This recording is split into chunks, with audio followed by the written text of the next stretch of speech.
la Bren Chong Cup, con nada más y nada menos que $40.000 en premios y abierta a todo el mundo. La competición estará dividida en 4 regiones: Norteamérica, Asia, Latinoamérica y Europa, y a su vez en 4 fases. La primera fase será de clasificatorios abiertos. Entre el 27 de diciembre y el 4 de enero se disputarán 7 días de clasificatorios por región y será a través de torneos de 1000 personas en los canales de vuestros streamers favoritos. La segunda será la fase de grupos regional. A partir del 9 de enero, los 16 jugadores de cada región que consigan su pase a la Bren Chong Cup en los qualifiers pasarán a la fase de grupos, donde medirán sus fuerzas a 16 jugadores de la élite de Clash Royale. Estos 32 jugadores de cada región se dividirán en 4 grupos de 8 y en formato round robin se dejarán la piel para pasar a la fase 3. Las finales regionales serán del 28 al 31 de enero y contarán con los 16 mejores clasificados de cada continente. Un bracket de eliminación simple dará lugar a los 3 representantes de cada región. Y como no podía ser de otra manera, tendremos por primera vez una final mundial de la Bren Chong Cup. Pero esto no es todo. Tendremos retransmisiones en vivo en muchos idiomas: inglés, chino, japonés, portugués, alemán. En definitiva, que todos lo vais a poder ver. Y para estar enterado de todo lo que ocurre en la competición, estate atento a las redes sociales de Rebolaimar y en la aplicación Upgrade. Y cómo no, agradecer a Bren Chong por patrocinar esta competición y hacer posible este evento. Bren Chong Cup 2. Prepárate para el espectáculo. Bren Chong Cup 2, here we go. And who's pumped for it? I know I am. Hello and welcome one more time to the Bren Chong Cup 2, the finals of the European region, the last 3 World Championship qualifiers being selected right here on stream today. And so far, it's been pretty great, and we've seen a good mix of mostly seasoned, well-known Clash Royale League pros making it to the top 12, but we've also seen a mix of players from outside that pool, making it into that top 3 as well in each and every region. So expect more of the same fireworks today. I know I will. Gameplay this morning in Asia was absolutely insane, and big shout out one more time to Cashman. If you weren't watching him the entire way through, make sure that you watch him now. Let's go ahead and take a look at what we have for today. Here's a look at the bracket for the Bren Chong Cup 2 European Regional Championship. iAmJP, LaPoKaTi, Michifu, and Mateja, your semifinalists in the winner's bracket. 2 of those players guaranteed to make it on to the World Finals stage. In the lower bracket, where we'll start today, look at who's in this lower bracket. SaintBelikin, Javi, DoooMiNIk, Hugo, Morten, and RUBÉN both down here, Schwarzen and Cuchii Cuu. Only one player from that whole lower bracket, including Legolas, BobTheRock, Bale, and Predator, only one of all those players has a chance to make it into the top 3, has a chance to make it in to the World Final. So that's absolutely insane, especially thinking that we'll see a World Final that includes maybe neither of Morten and RUBÉN, but at most one of those guys. So who the heck knows? It's going to be kind of nutty. Sandy with the £10 donation. Get those burritos. Thank you so much, Sandy. I really do appreciate it. It's Sandy OP Mod, OG Mod, been around for a very long time. And don't worry, burritos incoming.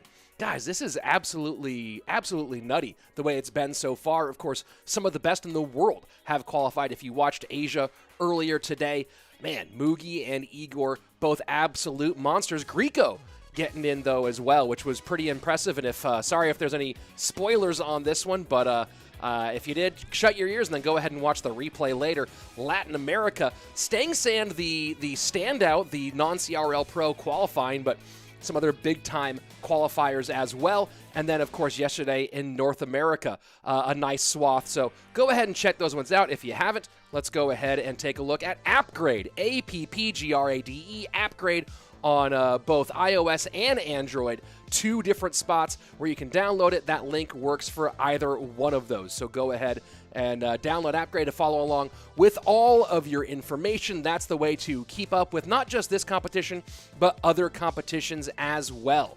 So you can go ahead and grab that upgrade, and that's a chance for you to go ahead and move on. Who were the top 3 for NA? Well, go ahead and watch NA. You can find out those top 3. Also, the information is available on the Esports Royale Twitter account. So if you go ahead and follow me on Twitter, I actually just retweeted Esports Royale, the Clash Royale Esports official page. You can go and get all of your top 3 results there. Of course, they're also available, guess where? In upgrade. So go ahead and follow. And you can see on the right-hand side of the screen, those are ways in which you can participate. You can, of course, see schedules, match results, and you can vote on who you think is going to win each individual match. So go ahead and check that out. So Nuri over in the Twitch chat saying, so Morten and RUBÉN can't both get to World Finals? That's correct. These semifinals today, those will decide who gets into will take up 2 of those spots. And we'll look at the bracket one more time, I believe, before we get started. If you don't have it already, let me go ahead and link the bracket in chat right now. There you go. There's the bracket in chat on both sides. And yeah, this is what gets really crazy, right? Is that the winner's bracket, we have our finalists there. We have our top players in the winner's bracket. We have JP, LaPoKaTi, Michifu, and Mateja. 2 of those 4 will take up 2 of the 3 spots that move on to our World Championship next week. And then on the lower bracket, only the lower bracket champion can make it in, which is absolutely insane. So possibly none of those lower bracket players, but also possibly at most just one of them, which gets really, really wild. Let's take a look at the chat a bit so far. LaPoKaTi doing very well in this cup, says Bart Vandaloo in the Twitch chat. Yeah, Lapo's been absolutely great. Lapo is absolutely great. When will Morten play? Anton, fairly soon.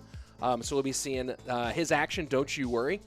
And yeah, Mini Minter and AC both performing very well in North America as well. Did Igor make it? Guys, you can go on Twitter and check out the Clash Royale esports page on Twitter for all of your results. Also, of course, an upgrade. And then you can also watch the replays. The replays of the Latin American and Asian finals will be on this page later. I'll be putting those up later today. And of course, also I'm later tonight is going to be the end of season ladder push, CRL 2021, essentially kicking off with this end of season ladder. So a chance for you to push up as high as humanly possible. Top 1,000 will qualify for the first weekend, the first big CRL weekend of the 8 weekends we have throughout this year. Very, very cool. So it's a big day of Clash Royale. Today we have our finals here, and then of course we're going to have the videos for LATAM and Asia finals will be up on my channel very soon after we're done here today, and then of course the end of season ladder push tonight. So much crazy stuff going on, and then next week, we're going to go ahead and get the World Finals done with the top 3 from each region. That means top 12 overall will be competing for the big chunk of that 40,000 prize pool, that $15,000 grand prize, plus $7,500 for second place, and I believe $3,500 for third, or $33,000 for third place. Not to mention, each of the qualifiers who make it already get in the prize pool. First place today gets $1,000, or 1,000 euros, let's be clear.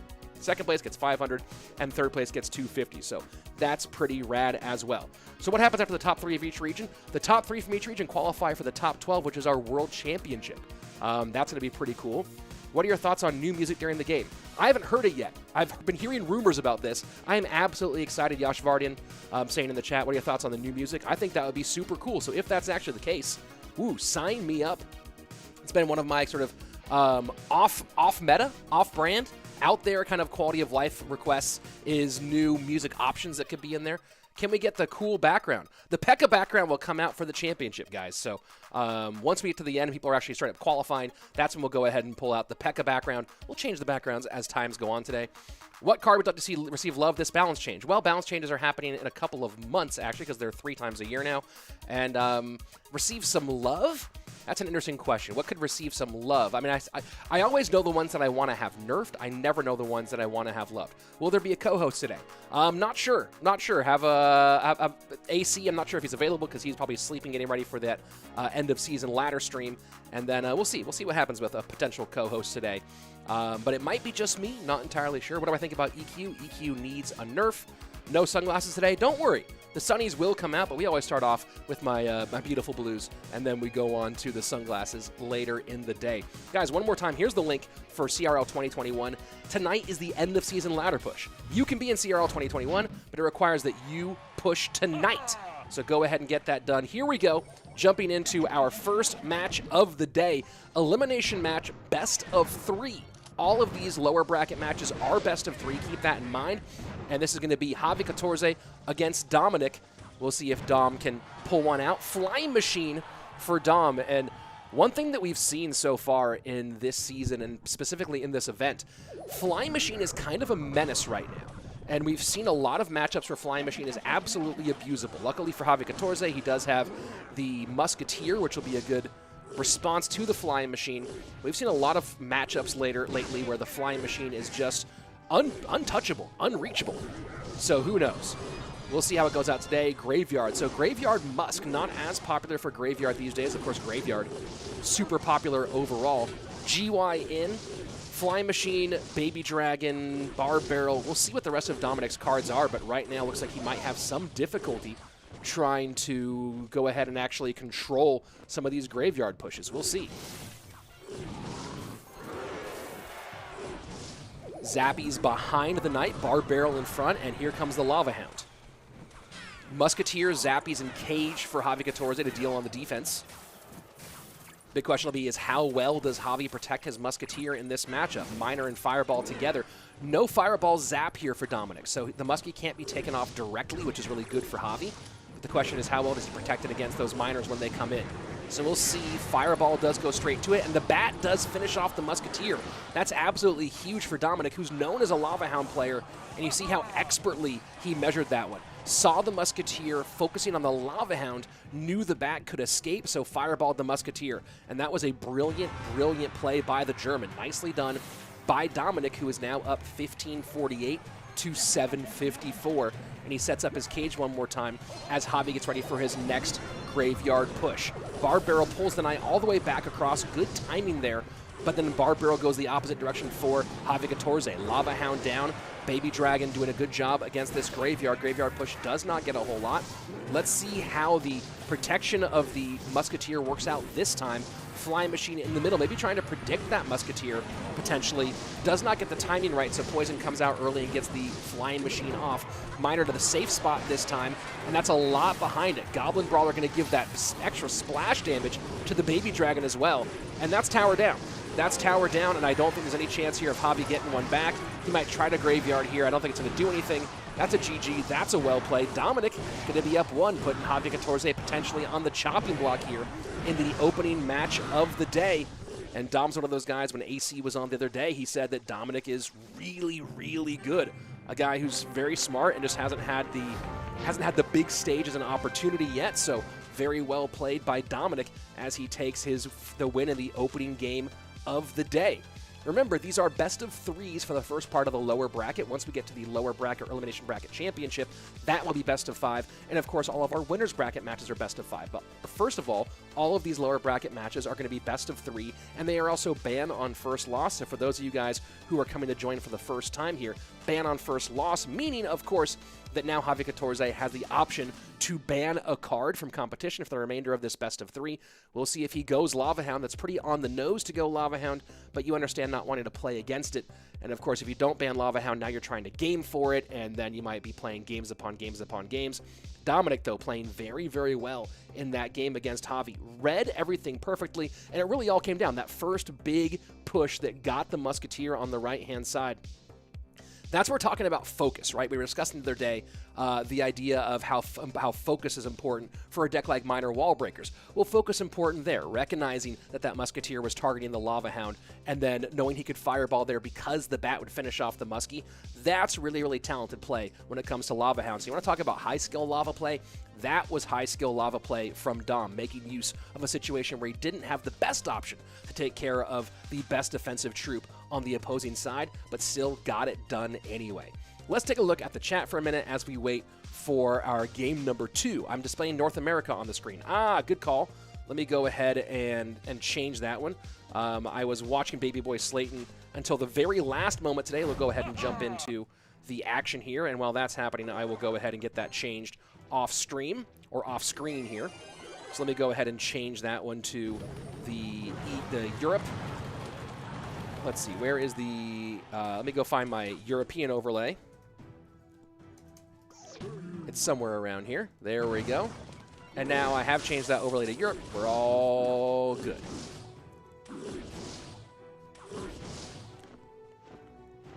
So Royal Hogs here for Javi, and they did flip the screen. So, guys, we do understand that the screen is, the gameplay is backwards, but it will be Dom at the top and Javi at the bottom. And Javi did ban Lava Hound. So DoooMiNIk not going to be playing Lava, obviously.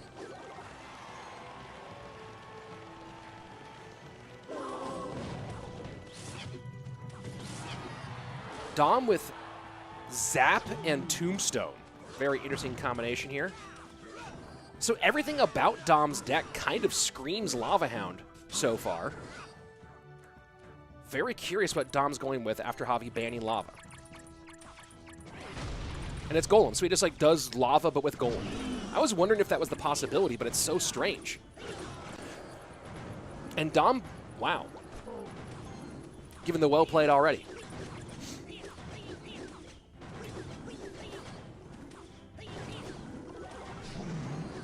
Golem Loon. DoooMiNIk going absolutely, completely nuts here. Zap's going to take those bats off. That balloon's going to connect. Oh, no, it doesn't. Death damage in. So HaviKatorze with the lead right now. And counter pushing with the picks. Fireball comes in, but look at this. The recruit with a Spear Goblin behind. That's going to be significant damage here. DoooMiNIk going Golem Loon with Fireball Zap. Zap's going to be great against the bats for those loons, as we already saw. Fisherman not in, and Javi has no building to control the Golem. So the hard thing for Javi here is he's going to take damage on every single push. The question is, how much is he going to take this tower down here? Not enough for the Fireball, so DoooMiNIk probably can't even get the Fireball out late, but he decides to go opposite lane instead. This is a good play by Dom. Deciding to go opposite lane because he knew he couldn't play the Fireball, and then now doubling down on the right where that Hunter's about to go down. Second Hunter in for Javi. Fireball on the Hunter and the bats. That balloon's going to connect. Oh my gosh, again. Last second, that shot does get off. Javi goes ahead and hits with the EQ, and that's going to be tower down. And wow, did not think this was going to happen. Javi, though, good enough on the defense here, and we're going to game number 3. When I saw the Golem Loon, I thought this was going to be really annoying for Javi. Instead, able to shut it down nicely. And we go on to game number 3 here. Remember, this is a loser leaves town matchup, folks. So keep that in mind. Whoever does go down in this next one is going to be out of the event. The winner will go on. Yeah, Golem Loon. Such a weird deck. And really just, I wonder if Javi was sitting there going, I wonder if how quickly Javi knew it was Golem. Whether Javi was going, is this Golem? Whether Javi was going, wait, did he still play Lava Hound even though I banned Lava Hound? So good mind games here from DoooMiNIk, but not quite able to get done what he wanted. Imagine if Dom would have gone with Poison instead of Fireball. Yeah, that could have been interesting. Chait over in the Twitch chat. Good to see you, buddy. Thanks for joining. Where are the sunglasses? Says Ryan Chung. Don't you worry. The Sunnies will be out at some point. Just we don't start off with them. We always build up to a good pair, and we'll get something fire in today. Don't you worry. Still, I'm gonna no new pairs, but a lot of the classics out here today. Let's go ahead and jump into game number 3 between Dom and HaviKatorze. All roads lead through Lapo, says Fenway Fellas. Yeah, and I think you're right on that one. I think you're absolutely right on that one. Golem Loon is an interesting combination, says Chait. Yeah, I agree with that one. And now we do have the players back on the proper sides. Alpha Moriarty is here. Don't worry, Rich. Alpha, good to see you, bud. So bans are Hunter and Lava Hound, and Javi goes GY. Mortar bait for Dom. Dom's kind of interesting and all over the place in these matchups, and I like it. I like what he's doing. Did I see Eeyore's matches today? I didn't get a chance to see them, but I'm excited to watch them. AC or RF, who's your fave? Everyone's fave is Lapo. Miner to the right-hand side. Spears get taken out by the Barb Barrel.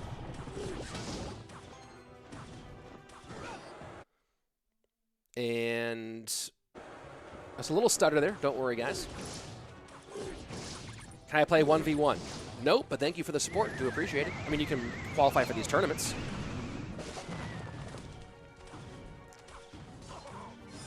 Ice Wiz down. So, assuming that Javi's running Poison, It's going to be interesting to see how he times his graveyard pushes. Obviously, if he forces the bats as the defense, that's a much easier, much quicker hit for the poison. Poison works on Goblin Gang, obviously, but the gang will help out a little bit. Javi is from Spain, to correct over there on the Twitch chat. And Baby Dragon sets it to the right-hand side. Cage down, or not cage, cannon cart down for DoooMiNIk. And so Javi's running Fireball. So Fireball, not as nice against the bats on offensive pushes, but much better against the Goblin Gang on those offensive pushes. So we'll see how DoooMiNIk chooses to defend graveyards when they start coming in. And Javi's able to put in some interesting dual lane pressure. Does have to worry about that cannon cart pretty consistently here. And a minor gang push to the left-hand lane, plus the cannon cart still on its wheels on the right-hand side. Javi does get the Knight down in response to the cannon cart and sticks it up high. But DoooMiNIk really putting pressure on both sides at the moment.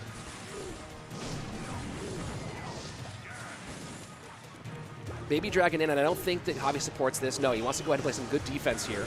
Continue to just Fireball cycle and try to stick those cannon carts deep in enemy territory. It's a smart idea from Javi.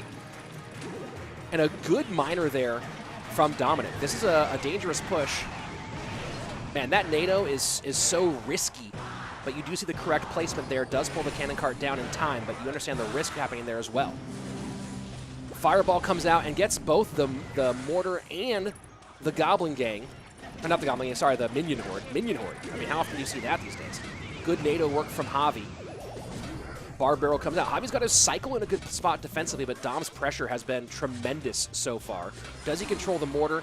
And he does just barely with the Ice Whiz deep in the middle. Cannon cart to the right-hand side. Knight should be the response, and it is. Baby Dragon does get away, I believe, in time to help out, and does. Miner going to go to the back, and this is interesting because Javi's been forced to use the NATO at the bridge rather than ever have it as a threat for the Miner. And that's really helped out DoooMiNIk a lot here. Final minute 15 on its way. Triple Elixir coming in soon. We'll see if Javi starts pulling graveyards out again. He does have to. Does have to do it quickly. But he's been forced to play defense this entire time. Pressure from DoooMiNIk has been relentless, and the cage to pick up doesn't do it. He has to NATO that to avoid that damage. That's spending 7 on 3, not the expenditure that Javi would like, but what he had to do, unfortunately, for him. This is looking really, really good for Dom here. Potential counter push coming here, and you might see the graveyard on the left-hand lane, I think. The Mortar, oh, wow, the Mortar does connect. Graveyard comes in, has to catch this Miner, doesn't catch the Miner, and that's going to be a GG. That's going to be a well-played. DoooMiNIk with some really compelling play here to go ahead and beat Javi in 3 and move on in this tournament. Wow. Really, really nicely played by Dom. Javi's certainly not happy about it. And guys, some matches are taking place off stream. So for a quick update here, Hugo did 2-0 Belikin off stream. Yeah, we are trying to keep the flow of things going very well. So yeah, 2-0 for Belly off stream, 2-0 for Hugo off stream, the Frenchman going past SaintBelikin. Sandy with a £10 super chat for a charity of your choosing. Rich, more burritos later. You know what? That one will go to a charity of my choosing. Don't worry. I'll have to think about which one I want to go to, but I do appreciate that tremendously. And whoever receives it in the end will appreciate that tremendously as well. Has Morten played yet? Not that I'm aware of, and I believe we'll see Morten on stream. I'm not worried about that one being skipped. It was a tough matchup for Javi, says Sailor. The pressure able to be put down from his opponent was really, really nasty. And Dom did a good job pressure-wise, both in game number 1 and game number 3. Really nice pressure from him. Gautam Gupta saying, Rich, you should stream casually when there are no tournaments. I have in the past, and I prefer to do YouTube content. I prefer to do competitive content. So for my channel in general, it's going to be competitive Clash Royale content, whether it's best of 5s, whether it's tournaments like this one, whether it's the occasional Inside the Play video, which I saw someone request earlier. I might be doing more of those as well. Why no co-caster this time? Because, Dav, I didn't have the ability to organize one. I think AC is still asleep. Actually, I haven't checked my texts as of late. and I wasn't able to get one organized for today. I can't always have a co-caster. I try to get one the best as often as I can. Sometimes, though, it's just me. Maybe someone will join later today, so we'll see if that does happen overall. But yeah, for my channel, I do live events like this one. Of course, guys, don't forget to subscribe to this channel because so you don't miss live events like this one, including the culmination of the Bren Chong Cup 2 next weekend. But also, I do Krusty Raisins call you on Discord. Yeah, no, thank you, but I do appreciate the offer. I do live events like this one. I do pre-recorded BO5s with various different band systems, experimental type of gameplay as well. I do the Inside the Play videos, deep dives into certain moments from Clash Royale. I do the occasional short vertical video, tip video as well. So lots of fun stuff on there. Ninja, is he in the finals? Is who in the finals? Ask Ninja. You just said, is he, with a $2 super chat. I mean, I appreciate the $2 super chat, but you only asked half your question. Can I speak German? No, I cannot. But you know who can? Both of these guys. Morten, bottom of your screen. Schwarzen at the top. I mentioned this on Friday, but I did ask Morten if he couldn't have OP Sam as a 2v2 partner and had to pick someone famous from history or from present day to be his 2v2 partner. He said his pick would be Albert Einstein, and I chuckled at that because it's going from one mad scientist to another mad scientist. Certainly a rhythm there for one of the all-time 2v2 greats, one of the all-time Clash Royale greats. Giant Skeleton in response to the Mortar, and Ice Wiz in support.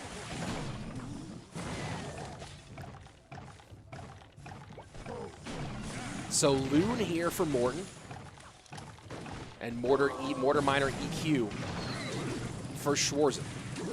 Mortar, Hunter, and Spears all going to be good for that balloon. Spears get taken out by the Barb Barrel, though. Nicely played. Mortar too late to pull the balloon, and that's going to be a very well played.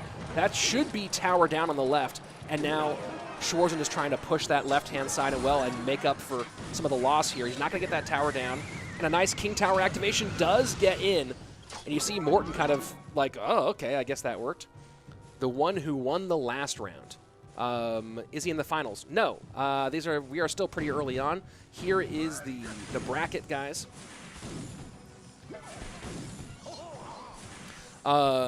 Sauce CR saying Ruben was just under 7K yesterday. Now he's at 7.7, which is 4th in the world. And that's the crazy thing for all these different players, especially the ones in this EU stream today, is that they're all trying to win this competition and also push their accounts for ladder to prepare for CRL 2021. Balloon to the right-hand side. Mortar does pull this time. Ice Wiz to work on the Miner. And that, look at that Hunter, just so far away from that balloon in any way, shape, or form. Second Hunter does get down. Death damage in no matter what, though. And that should get some of the spears, but not all of them. Yes, 2 of them do go down. Final 25 seconds. Does Morten double down on defense here? The Giant Skeleton gets pulled back. The EQ working. That's a smart Barb Barrel, though, to take the skeletons off. So despite having Mortar, Hunter, and Spear Goblins, Schwarzen playing one Mortar late, and Cycle really not working the way he wanted to on a few different occasions. Spear Goblins getting completely destroyed when he went high with the spears, destroyed by the Barb Barrel. Morten able to play right on past it and get the GG well played. Game number 1 going to the star of SK Gaming. Rich, is this the only month you can qualify for CRL 2021? Ruben, absolutely not. You can qualify for CRL 2021 every single month for the next 8 months. So this season's finals, next season's finals, every single season, starting with this weekend, that ladder finals, the top 1,000 qualify for a tournament, and then from that top 1,000, the top 32 make the $75,000 approximate monthly prize pool, and then the top 8 make the monthly broadcast. So the broadcast for this ladder season that ends tonight will be mid-late February, and that happens every single month. So the end of February ladder season will populate into the CRL broadcast for March, and so on and so on. And of course, over the year, through those 8 different weeks, those 8 different months of Clash Royale League open qualifiers in play, you accumulate points, and the top points accumulators will make it into CRL World Finals. There's the link in the chat, by the way, that for all your CRL 2021 information right there in the chat, so go ahead and grab it yourself. Some people saying that Morten's a robot. It's possible, although I have seen him laugh, so there you go. Let's go ahead and jump into game number 2. Morten up by 1 on Schwarzen.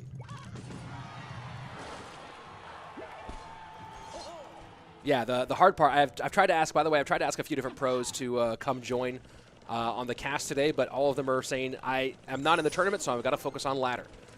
And that's how important ladder is this season. Hog Rider to the right-hand side for Morten. And Graveyard in for Schwarzen. And look at that placement. We talked about this yesterday, everybody. That's the placement for Hunter to work on Graveyard. That bottom inside tile there. So inside on the King Tower side so that it can't really be spelled very easily. That Hunter will counter Graveyard fairly well every single time. Keep an eye on that placement from Morten as this game goes on. Snowball stops the first shot, but one shot from the Hog does get in on the left-hand side. Bomb Tower, Snowball, good combination overall from Schwarzen for defense. But he doesn't have great DPS to take down those Hogs as we just saw, so this is going to be a kind of a difficult matchup, I think, for Schwarzen. Although Morten doesn't have any super great options for the archers. Unless, of course, he is running Fireball as opposed to an EQ. So there he spends 4 on the 3, and actually plays that fairly nicely. Hunter cycled in the back. That's kind of an ill-timed Hunter out of Morten, although he is going to support here with the Electro Spirit and distract with the Hog Rider, and does get the spears down eventually. But you see how much more damage gets in when the Hunter wasn't available in that bottom inside corner to work against the Graveyard. So now it is the lead for Schwarzen, the younger German, with a good spot here so far. I asked Morten about who are the big German players to watch this year when it comes to King of the Hill. And I did ask him, aside from CRL, which is why he did not mention, or not King of the Hill, for CRL in 2021. But I asked him for players who were not already in CRL, so he didn't mention Schwarzen, but he did say Reichert, which, or Reichert. I've always struggled with the pronunciation on that one. Reichert, we'll call him. He did mention Reichert, who is the #1 guy that most players are mentioning as a non-CRL German who should do very well in 2021. Mortar to the right-hand side, Cannon Cart in response to it. Log, Spears, and Knight work for Morten, 1755 to 1659. Morten forced to spend the Knight on the right-hand side. Schwarzen biding his time, and the closer this gets to triple, yes, EQ is a win condition. Earthquake, for those of you asking what EQ is, Earthquake is a win condition. We'll see if it's a win condition that can beat out the Graveyard here. Graveyard Fireball. Snowball, I think that we'll see a lot of the Graveyard Snowball pushes here against this Hunter, unless you see the Hunter take a shot from and you see the Snowball coming in. Unless you see the Hunter take an early shot from a Skeleton, I think you'll mostly see Snowball in here. But if it does take an early Skeleton shot, you might see some Graveyard Fireballs, especially as we get later in the game. And that Mortar just requiring a response on the right-hand side, putting some pressure in. High with the defense this time. Snowball working there against the Hunter. Spears and Log working against the Graveyard, but still difficult for Morten to defend. Schwarzen doing a good job. EQ will come in on that Bomb Tower and on Tower. And look at that. The Hog still gets a shot because the Cannon Cart was distracted, so that works out nicely. Morten now back in the lead. Chooses to go Hunter low. Let's see if he goes Knight high one more time. Yes, he does. Spears to split the difference. And this time he goes with the Fireball. Does Schwarzen to get that Hunter in a bit more trouble. Nice work from Schwarzen, but behind now 989 to 876. Cannon Cart on defense for Schwarzen. 35 seconds left, and Hunter trying to get past with that Cannon Cart distracted. The EQ up high. I don't think this Hunter gets there, no, because the Mega Minion does support, but that's a nice log out of Morten sticking that Cannon Cart in the back. Has a good shot here to get this thing done in 2. Schwarzen needs to get some real damage in, and now you see both the Fireball and Snowball. Snowball does not hit the Hunter, though, and that might be the nail in the coffin for Schwarzen in this competition. Should get a Bomb Tower down. EQ will be in response, though.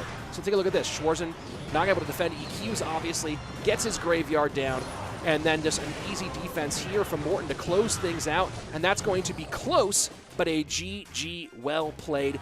Morten takes it in 2. Schwarzen eliminated, and one of the top players to ever pick up a phone going to move on to the next round of the elimination bracket. Nice work.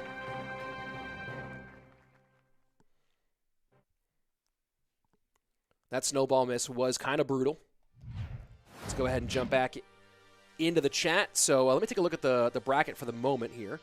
So that's going to mean DoooMiNIk, after moving on over Javi, will face Legolas in the next round of the elimination bracket. BobTheRock will face Hugo, the Frenchman, and Morten now will be facing off against Bale, one of the top semi-pro players to make the transition into CRL during that 2021 year. And here you go. We can actually take a look at the brackets as they are right now. So as I'm reading that off of the challenge bracket, here it is. And, of course, we will be seeing RUBÉN versus Cuchii Cuu here in a moment. Teammate versus teammate. Gasman on Twitch saying that you still watch the streams. Dude, I definitely appreciate that. Gautam Gupta saying watching Morten play is the most satisfying thing ever. Yeah, Morten's certainly a satisfying player to watch. No questions there. And that was really nice work from Morten, obviously. Will there be team tournaments like last year? HK, there might be some team events. No Tilt Worlds currently happening for national squads, but CRL is solo this year. But it's open. That's the cool thing about CRL this year. And one of the things we're seeing, right, you look at all the players who have qualified already for this event, because keep in mind, CRL is not the only big money event in Clash Royale this year. This is a $40,000 prize pool that was an open tournament. Half the field was invited pros, and half the field was from completely open qualifiers. And you look at Igor has Igor, Mini Minter, Crap, all these different pros who are now able to still stay in prize pools, and that's outside of CRL. $1.6 million for CRL 2021, but that's only the tip of the iceberg for this year's prize pool because of events like this also happening. So lots of ways to earn. But what I do like about this year, and there's positives and negatives on it for sure, but this year for CRL, your earnings are purely based off of results. They're results exclusively. And then mixed in with, are you a content creator? And by the way, if you think you have the skills to perform well in CRL, you should be content creating. You should be streaming, doing YouTube, doing TikTok even is actually not bad, right? Make content around your competitive play. This is a great year for that. And I know that Supercell's putting a lot of support behind content creators right now, myself included. But it's results-oriented, whereas in the past with CRL, you could make the argument that there were some players who weren't competitive, but because they've been around, were still able to collect a paycheck. And this year, there's none of that. This year, it's do you win? Then you get money. Do you not? Then you don't. And yeah, positives, negatives on that for both sides, but certainly the fact that it's open to everyone is really, really cool. Here we go. Game number 1 of RUBÉN and Cuchii Cuu. This is an elimination game, just like all. Best of 3, just like all here in the lower bracket until we get to the finals. Very cool. So lightning out for Cuchii. Probably Electro Giant here from Cuchii Cuu. Let's see. Yep. Oh, it's just regular golem. That was the other option. And yeah, it's so challenging to try to find a co-caster today because of the end of season ladder. So it might be just me here for a few hours. Golem does get in. And the NATO pulls all that together. So the Golem popping will damage that, but doesn't kill any of it. So you see the damage lead right now for Cuchii Cuu. And RUBÉN with the well play to his friend and teammate.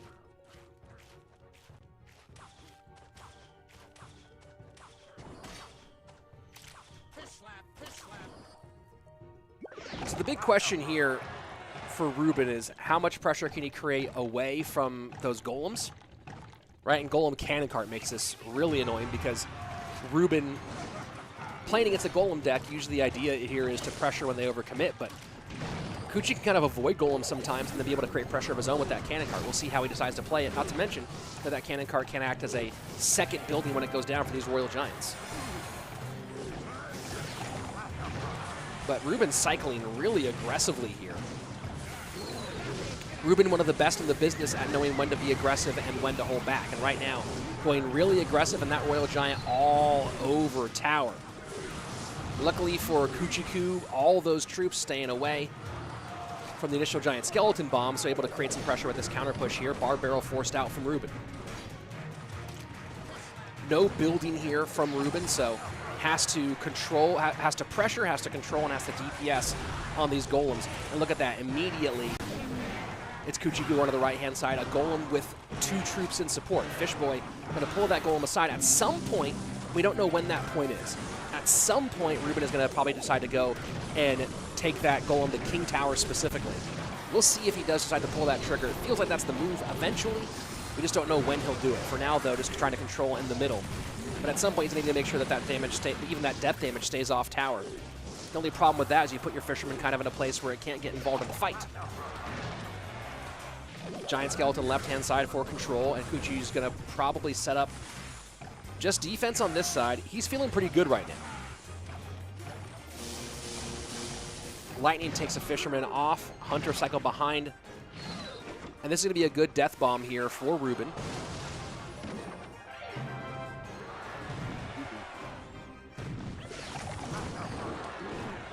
I do think, Omotai asking why he's not pulling the king. I think that if one more golem does get down for Cuchii Cuu, that RUBÉN does pull that next one to King Tower. But I think that he was pulling, not doing that one because it keeps the fisherman, because the fisherman can't get in the fight when you do that. Has to control this cannon cart on the left. Goes with the Electro Spirit here to pick up and retarget if necessary. Not necessary. Cannon cart going to go to the giant skeleton.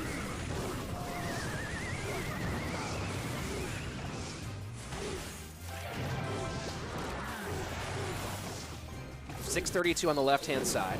High Goblin Cage.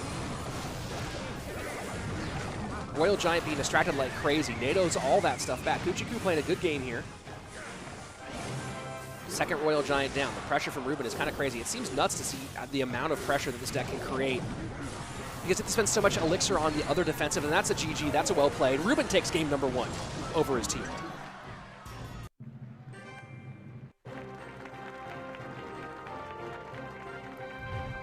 Well played by RUBÉN. Jumpawi saying, I'm so confused about what's going on, but I'm very entertained. Jumpawi, what are you confused about? Go ahead and ask some questions. I'll try to read the chat as much as I can today, guys. Obviously, it's just me because all the pros are focusing on, if they're not playing in this, they're focusing on their ladder push. But I'll try to answer questions the best that I can when you do have questions. Sim, what do you think about this? The Expo health nerf would cause Expo to be less reliable as a win condition, especially against health spells, and make spell cycling the better play for Expo. I don't know. I have to think about that. I think Expo's not as good as it used to be, obviously. But I think that Expo, you know, one of the, whether you think Expo was OP or not before the nerf, I'm a big fan of the balance change philosophy of don't balance the meta, disrupt the meta, right? And so for so long, Expo was really strong, and you would just be going up against cities, right? These like, super control. Let's just slow you down with Expo and then spell cycle you out. And for a long time, it was kind of slowing down the game and frustrating a lot of players. I know a lot of you are Expo players because Expo is popular in the free-to-play world. But again, I like the idea of disrupting the meta rather than balancing the meta. And taking Expo, kind of nerfing Expo, disrupted the meta. I think that's a good thing. So, oh, that's actually a good, someone gave me a good idea. Let me go ahead and see. I actually forgot about that. I don't know if he's still in the game, but let me go ahead and see. Let's go ahead and jump into game number 2. And RUBÉN going ahead with a little bit of love for his buddy.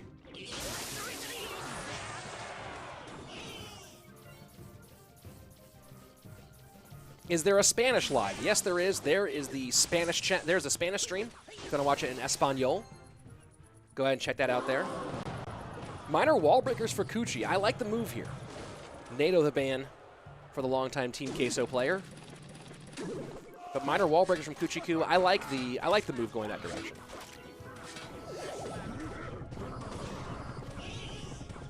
Although Skeletons, Electro Spirit, E-Wiz, and Bar Barrel gonna make it pretty hard. I think RUBÉN has this matchup pretty nicely.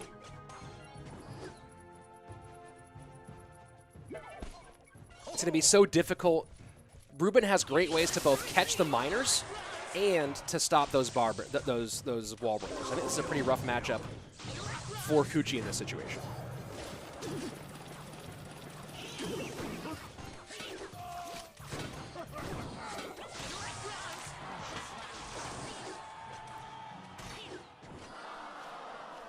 Little chip damage on both sides. 2088 on the right-hand side. Is there an English live? Undisputed? I'm not sure.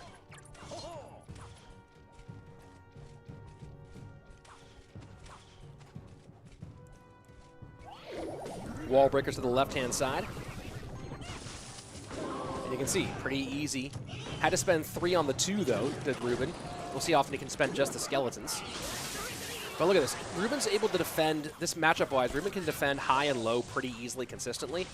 And from a cycle perspective, there's never a situation, there's never really a moment where RUBÉN doesn't have the right card for the situation. And that's what makes this a really difficult matchup.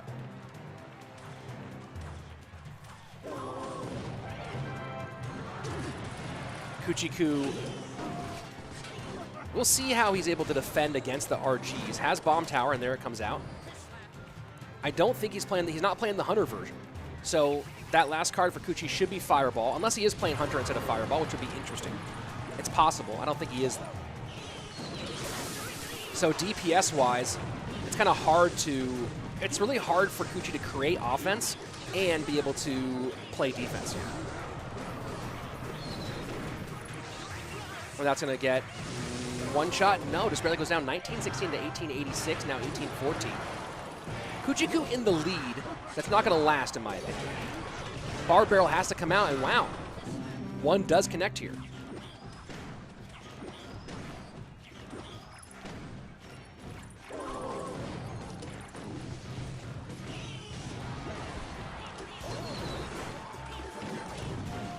Cuchii Cuu's cycling very well.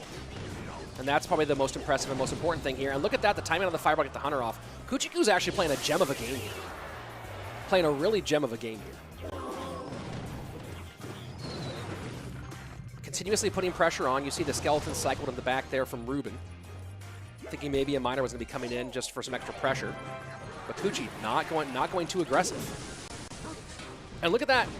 That miner play was really great. Cuchii Cuu, I have to say this, is because Cuchii Cuu's had some struggles in head-to-head play during CRL in the last couple of years. But Cuchii Cuu during this event has played the best Clash Royale I've seen him play since 2018.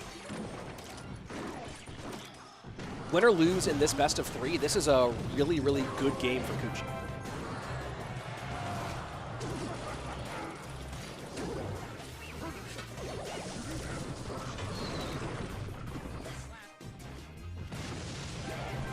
And RUBÉN sets up to the opposite lane here.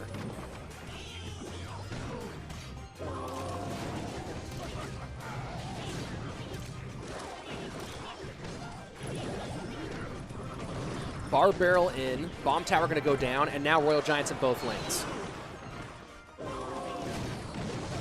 And that, I think, this is going to be a pretty big moment right now for RUBÉN. Fisherman in, Royal Giants on both sides. How much damage does this Royal Giant on the right-hand side get? He doubles down on the left. Decides not to worry about the left-hand side. Going to play a little bit of defense on the left, but not worry about it all the way. Miner to the right-hand side. Skeletons in the back. Fishboy up front. This is going to be a GG. You know, I thought this matchup, you know, maybe I'm wrong here. I thought this matchup meant that RUBÉN always had a good defensive option, but you saw as the game got on, RUBÉN just had so much difficulty breaking through. And one of the hard parts for him was he couldn't get to the bats when they were hot, when they were played a little bit deep, and he couldn't get to the spear goblins when they were deep as well. Had to play the fireball in on the spears. People are saying in the chat 60-40 for Cuchii. That might be right. That might be right. It just felt like early on it was so difficult for Cuchii to actually break through, but in the end, did a good job.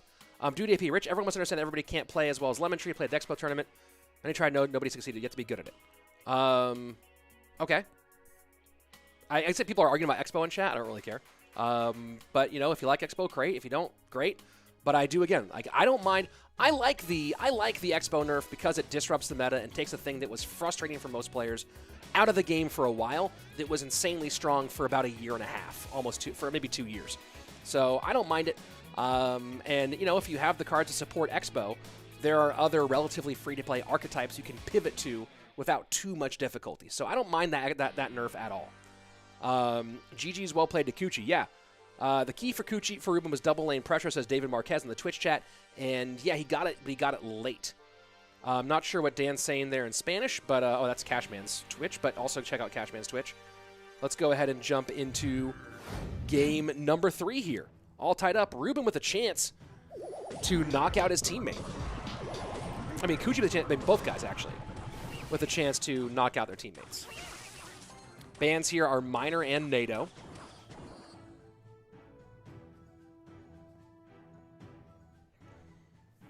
And so far, looking the same. I don't think Zappies are broken right now. I think Zappies are actually, for the first time in a long time, pretty perfectly balanced. They're 4 Elixir. They die to the 4 Elixir spells. They're strong, but not insane. I wouldn't say broken.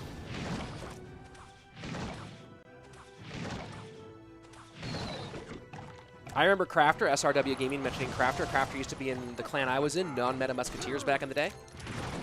Great Expo player.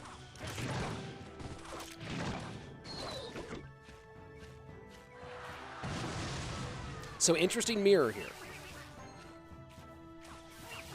Or at least close to mirror. We'll see if they're playing the exact same 8.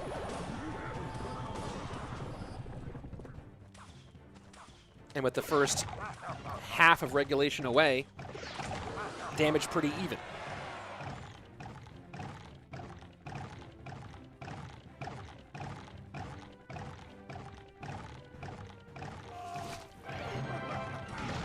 So very aggressive opening here from Cuchii Cuu. Fireball will go on those Zappies. So this RG going to get the first really significant damage of the game. And that Giant Skeleton of RUBÉN is going to stay right by that Giant Skeleton bomb. RUBÉN does have the Elixir advantage, though, despite being behind on damage. We'll see how he pressures it here. Bar Barrel in front to take care of the Fisherman, and that's going to be a lot of damage for that RG. So a good sequence here for RUBÉN in response to his teammate Cuchii Cuu. And going to pretty much tie this thing up. Might take the lead, and he does take the lead.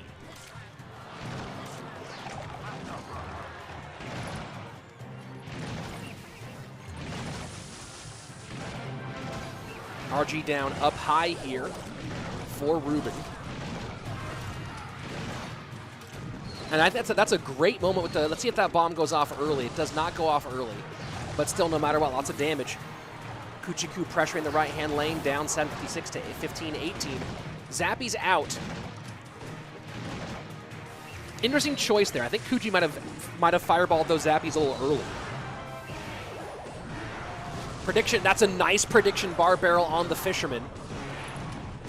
This Royal Giant will do some good damage, but I think that RUBÉN's counter push here is going to be, oh, nice fireball actually out of Cuchii Cuu. RUBÉN's up on Elixir though, and he's going to go aggressive with it. And RUBÉN's completely happy to let that Fisherman pull the Giant Skeleton over there. His Fisherman will pull the Hunter with the Electro Spirit behind, taking care of the bats, and that's a GG. That's a GG. Very, very nicely played. I do think Cuchii Cuu was a bit early with that fireball on the Zappies on the right-hand side. I think he could have set up for something different and then gotten to the fireball later. Instead, kind of made him force himself into a position where he was going to play maybe a little bit overly aggressive. And that's, again, the difference. Cuchii Cuu, by the way, this is the best Clash Royale I've seen from Cuchii Cuu since 2018, in my opinion. So despite going out here against RUBÉN, best in the world in my opinion, and in most people's opinions, despite going out, really well played by Cuchii Cuu, very impressed with him, and excited to see him playing at a high level. That's really, really cool. Maybe not having to spend so much time on 2v2 means he has more time to dedicate to his head-to-head play, which is great. But what you saw there from RUBÉN was really excellent measurement of the timing of when you go from playing passive to playing aggressive, and that's one of the things that makes RUBÉN a special player, is that ability to go, this is the time to press. That decision-making process is one of the hardest parts of Clash Royale. When do I get aggressive versus when do I hold back and think about defense? And he's one of the best in the game at that part of it specifically. And you saw the difference there, where Cuchii Cuu maybe in the second half of that game, not having a good handle on when he should go aggressive versus hold back a bit. So very, very nicely played by both of them, but it is RUBÉN who moves on and will face Predator in our next game, in our next round. So Legolas versus DoooMiNIk, Bob versus Hugo, Bale versus Morten, and Predator versus RUBÉN in our next round of elimination brackets on that right-hand side. Let's see. Bradley Worshipper asking, Rich, should MA be able to snipe towers? You mean like what it does now? Or something? Are you saying something different there, Bradley? I think Magic Archer is actually in a pretty good spot right now. The meta is bad for Magic Archer, but I think Magic Archer is well balanced. Recruits are super no skill and annoying, says Chris. Yeah, I don't hate them as much as I used to, but they're only around. They're only really used because of Fisherman. If Fisherman didn't exist, I think Recruits would be a lot less used. But because Fisherman's popular, there's the cascading meta. Best NA changing to Lemon Tree to Troll. That's really funny. Who did RUBÉN lose to? In the first round, RUBÉN lost 3-2 to Legolas. So RUBÉN lost to Legolas. That's why he fell in. And Legolas, of course, now is in the lower bracket as well against DoooMiNIk. By the way, one more time, here is the challenge bracket for those of you guys who want to follow along at home. And thank you very much, Vincent, modding and helping people kind of navigate on their own. And guys, if you haven't yet, don't forget to subscribe to this channel. And I see a lot of you guys here. Don't forget to like this video as well. Like this stream because it does help amplify it so that more Clash Royale fans find it. You know, the algorithm and all those things like that. So go ahead and help amplify this thing a little bit by liking it. And don't forget to subscribe because this is one of the coolest places. And if you really love competitive Clash Royale, this is a great place for CRL-related content and also for other competitions that come through.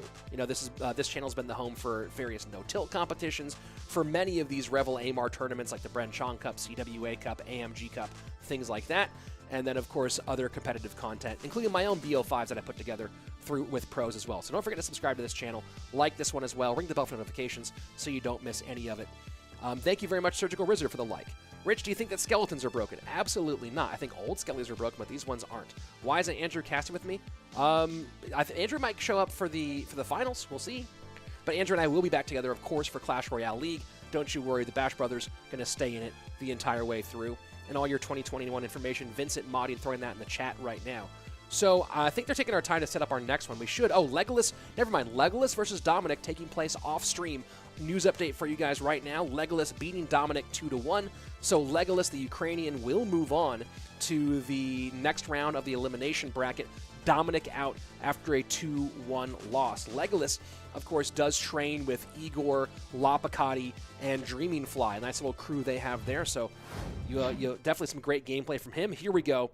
A next big elimination matchup, Morten versus Bale. This is a huge one.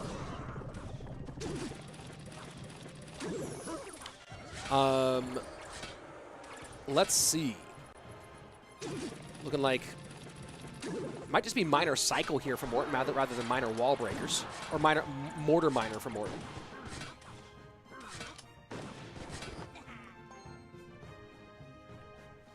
Bale on the bottom here.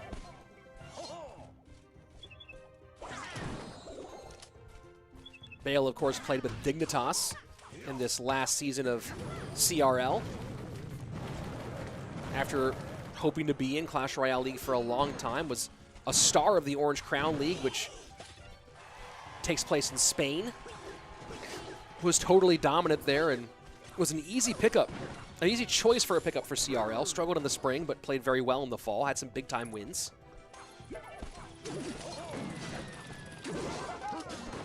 Miner goes back to the Hunter here.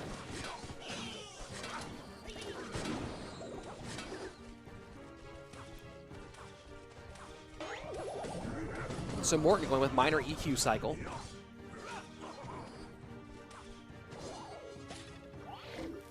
And Wallbreaker's pressure on the left-hand side. I like the high mortar, and mortar's such a great counter to the Wallbreakers because it defends and creates offensive pressure as well.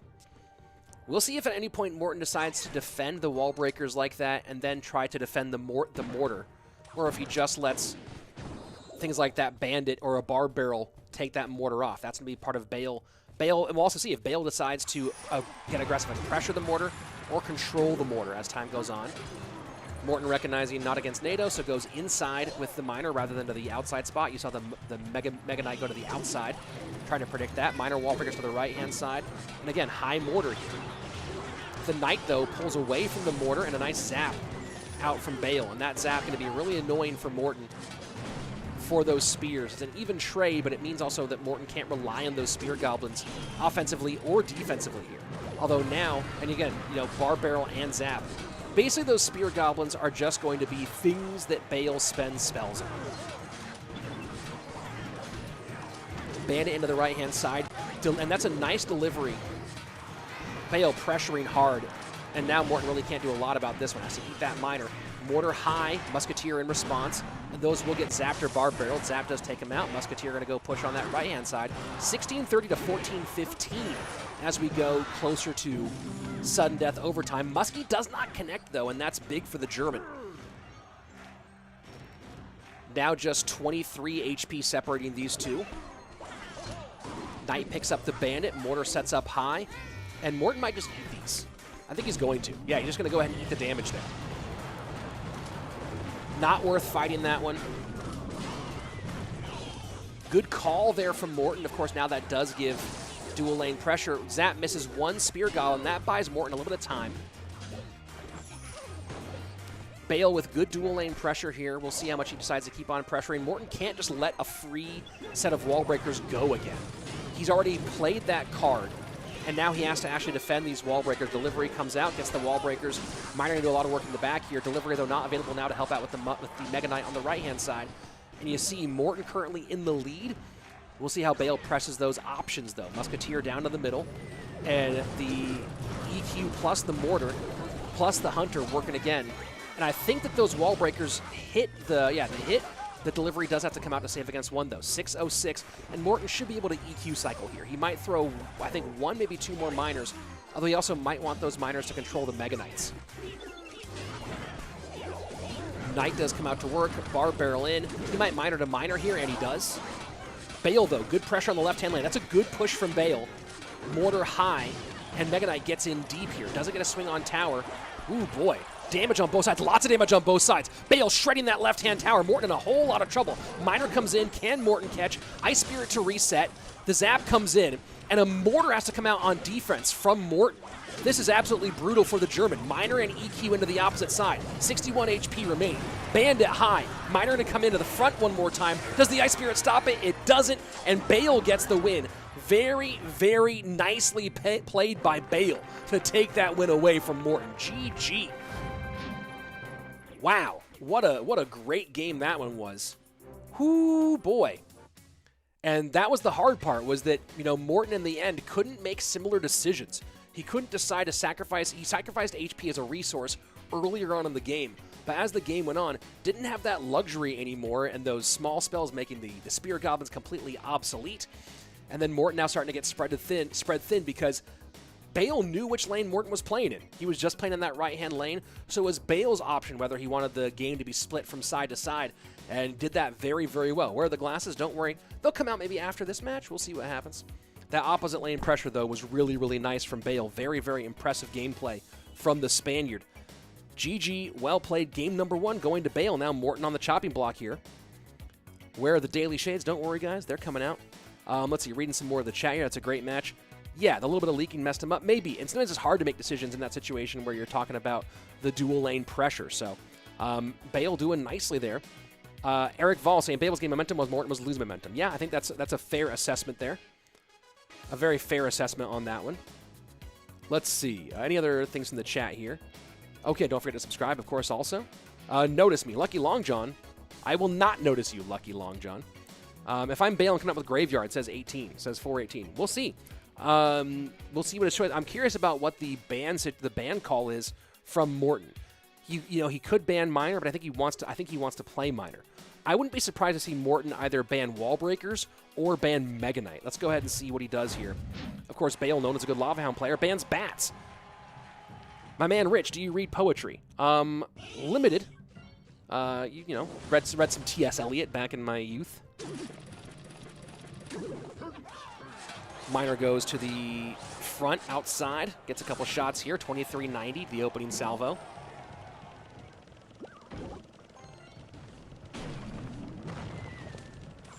And Morten just running it back up against Graveyard, and someone called it, if I'm Bale, I go Graveyard, and look at this, Bale going GY.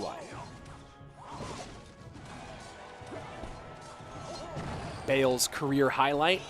I would have thought it would have been being the OCL MVP 5 times in a row, but instead, Bale saying that it's a semi-final La Copa with Team Q-Lash, or Clash with a Q, however you want to call it. And sometimes winning something with a team, those moments can be the best.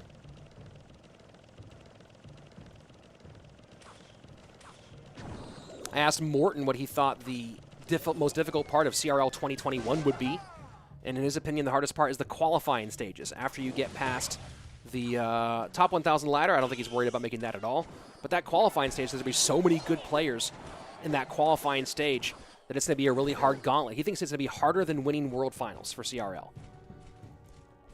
He thinks that the qualifying stages might be harder than the actual 2021 World Finals. And a lot of players do think that qualifying stage will be the most difficult part about this event, this new version. Fireball to the right-hand side. Cannon cart not going to get the Hunter. That's actually nice work there from Morten.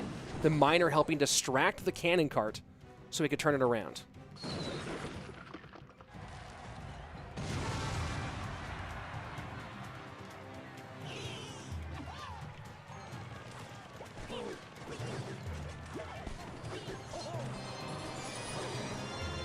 And so here we go again. We saw a Graveyard matchup for Morten earlier. And a similar situation happens where he cycles the Hunter early in the corner. Look at all the Fireball value here. Kaboom. Doesn't get all of those Spear Goblins. And that's a nice Ice Spirit out of Morten to protect the Mortar on the left-hand side. Very, very well played. And now pressure on the right-hand side with the Miner. I don't know if Morten defends this, and he does decide to defend. So he wants to get that Mortar on tower. He might. No. Cannon Cart's going to die. And Mortar will get at least one shot. Let's see if Bale pressures that Mortar at all. He might choose to eat that damage. It is the opposite lane. It is his strong side. And I think a theme of the day, guys, we'll talk about this a lot, is HP is a resource. Knowing when to give up tower health is a really valuable decision-making process as well. We've seen both these guys make some choices on that today. Morten with a defensive Earthquake comboed with the Royal Delivery to keep that Cannon Cart from getting anywhere. Oh, and Team Queso is making... oh, interesting. You know what? We'll talk about that later.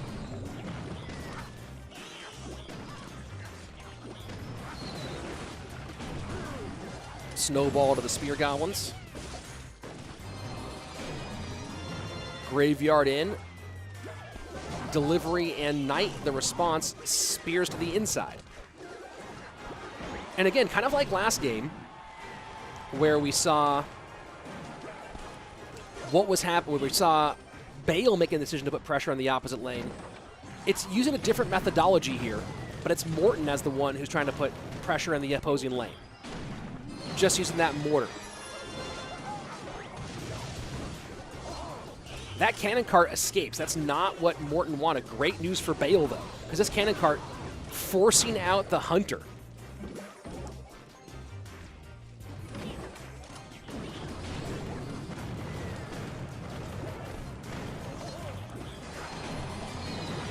And the extra Mortar shots that are happening on that left-hand side, you see Morten spending a lot to put the pressure on the left-hand lane.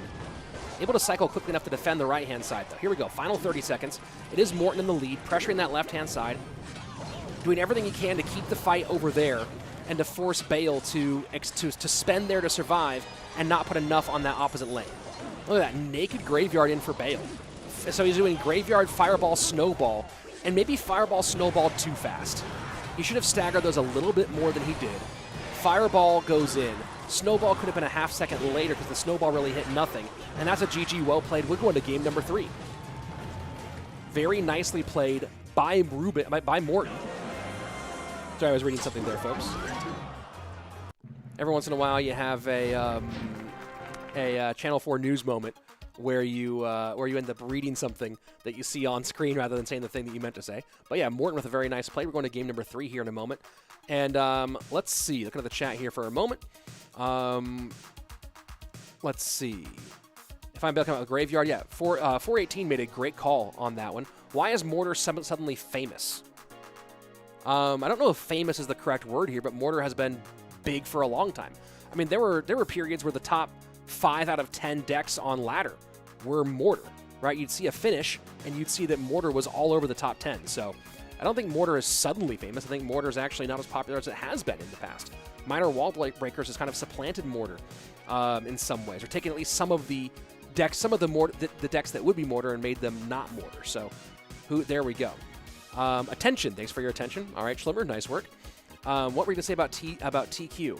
I think Queso might have an announcement here in a moment. We'll see if that actually does happen. And I'll keep an eye on that one for you guys in a minute. Morten or RUBÉN? I think RUBÉN's better than Morten right now, but of course 2021 could give us the reverse. We'll see. But Morten is of course top tier, no question about that. Goblin Barrel to the right-hand lane. Hunter does predict that it's going to be the safe spot Goblin Barrel because we don't know if NATO's there yet. Double bait here for Morten. We saw a lot of that bait Wall Breakers bridge spam deck the other day in North America. Curious to see if we see more of that.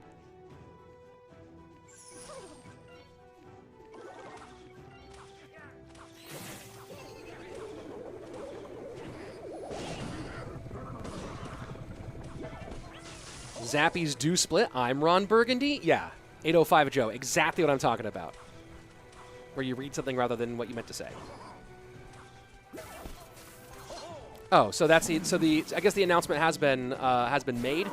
Team Queso is redoing upgrading contracts again for RUBÉN, JP, Cuchii, and Benihu. All four of them re-signed with Team Queso for CRL 2021. So they will continue to be on the Team Queso roster, even though it's not a team anymore per se.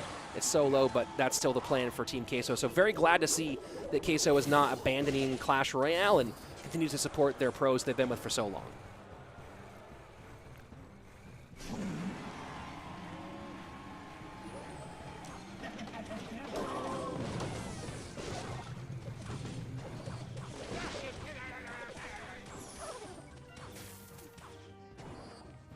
So one of the hopes for Morten in this matchup is if he can force bad uses of poison out of Bale.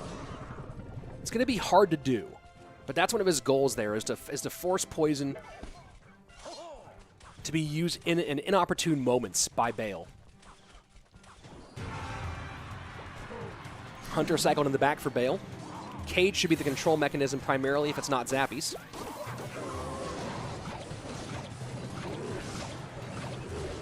And there we go. See the graveyard coming in. And those spears do get a couple of shots before the bar barrel comes down.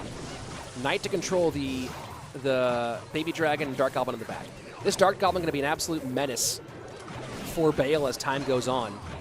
I don't think Bale has any way to keep up with this.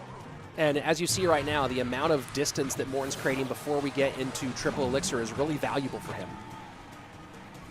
And so the Cage has to come out to protect here. And the high dart, so that's what Morten wants to try to avoid the best he can, is avoid giving poison value. And that bar barrel reads that pretty easily. Log to get some good spots, though, for Morten on all three of those. Right now, it feels like Morten in pretty good control, can get down to that Dark Goblin pretty consistently and put good pressure on. Zappies come out in response on one side, bar barrel going to not be available. And look at that, Morten goes to the front with the... Morten, knowing the bar barrel's not in cycle, goes to the front with the Goblin Barrel, knowing that the Hunter to the back is the way that you defend with Hunter against the Goblin Barrel. Brilliant gameplay by Morten, and the Dark Goblin stays just enough behind to still be valuable on defense for the graveyard. Morten's playing an absolute gem. Someone in chat said, if you want to see to watch how to play double bait, here's the way you learn it. And yeah, Morten so far is playing this double bait deck to perfection in this matchup. But the way he's keeping track of the cycle is really the key here. High Inferno Tower. And look at that. Should log all of this here.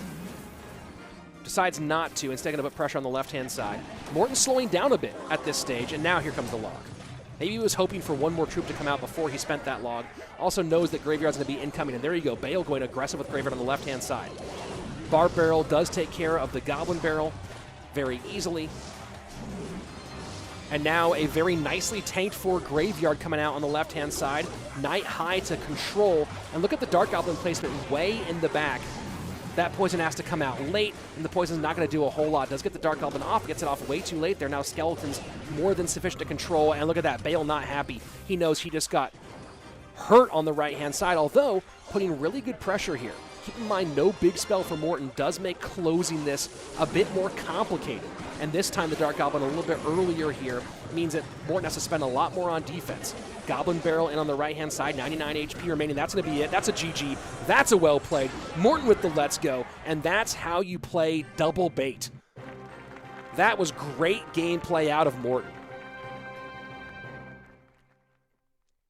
Morten does move on. Bale eliminated.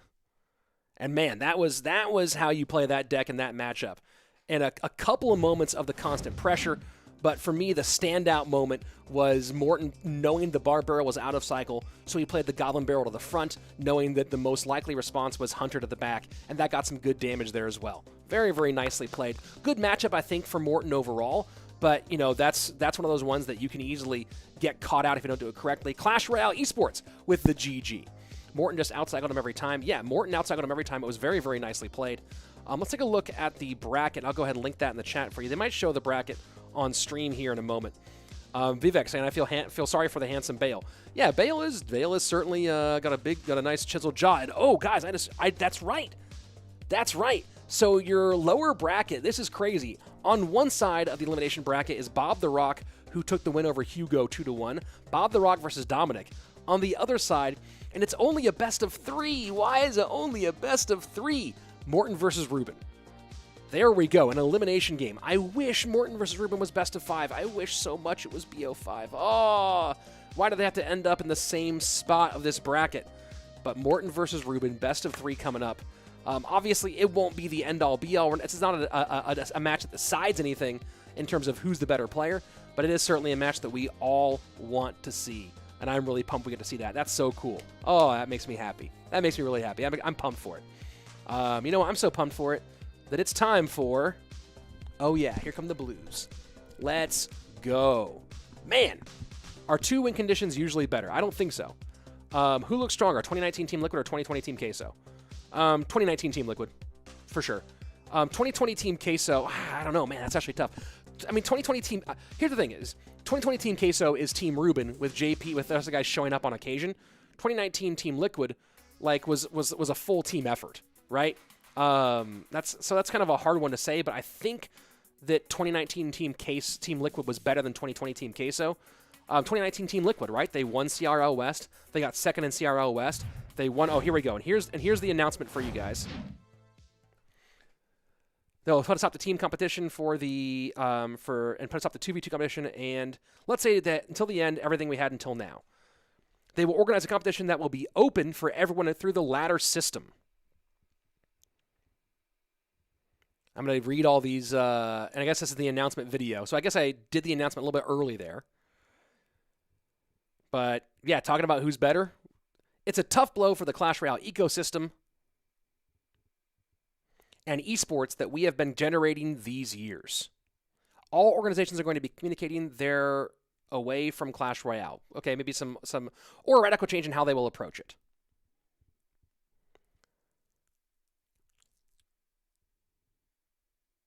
This said, what will happen with Team Queso? RUBÉN re-signed. And I guess there's a bunch of stuff happening. iAmJP re-signed. So here's this official video. I'm happy to watch this with you guys. Team Queso nails content, by the way. They are content kings. Benny Who re-signed. Is Benny Who from Barcelona? Because the Barcelona Bull would be a great name for him with that nose ring. Where's Benny Who from? Cuchii Cuu re-signed. World champions. Benny, RUBÉN, JP, Cuchii. I don't know what those numbers were, but there you go. GG. Team Queso re-signing. What city is Benny Who from? Does anybody know what city Benny Who's from? Because if Benny Who is from Barcelona, the Barcelona Bull is a perfect name. Why does nobody ever talk about Tornado being the worst card in the game? Like Sash Slash, like you don't like it, or it's not, or you think it's not good. Tornado's amazing. Some people think Tornado's OP. He's from Mallorca. Not Barcelona, man. I'm gonna come up with some. I'm gonna have to figure out some Spanish word that makes sense for the alliteration for the something bull. I gotta figure that out. I'm gonna do some research on that one because I can't believe I didn't get a bull nickname for Benny Hu before that. What do you say about 2019 Team Liquid or Team Queso? Oh, that was 2021 was the number. Got it. 2021. 2021. All right, I'm catching up. Next match coming up very soon. Are these gooders called Hanukkahs? These gooders are called the We Had Lights First, which is a Hanukkah reference. So there you go. Benny Hu's from Irun. All right. From Bilbao.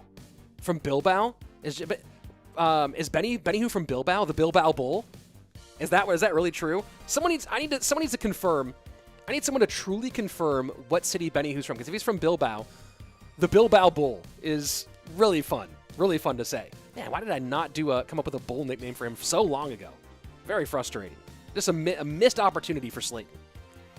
The Mallorca Minotaur.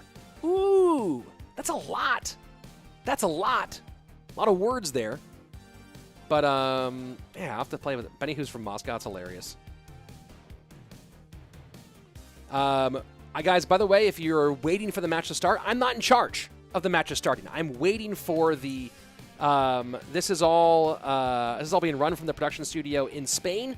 I'm not in charge of any of it, so the matches will start when they start. So if you're like, hey, Rich, stop talking, start the matches. I saw someone got their message deleted. I could just stop talking and stare at you while we wait for the match. But this is all I can do. I can't make the match happen beforehand. So it'll be here very soon. And of course, Morten versus RUBÉN is going to be one of those matches. DoooMiNIk versus Bob. Don't forget, we now have our full top 8. iAmJP and LaPoKaTi both in the will be meeting up in the winners bracket and also Michifu versus Mateja. And okay, here we go. Here's the lower bracket. Man, they need to change that name. There's the lower bracket.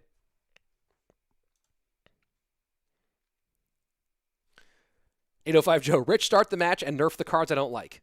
Great suggestion there. So here's the lower bracket. Dom versus Bob, and then Morten versus RUBÉN.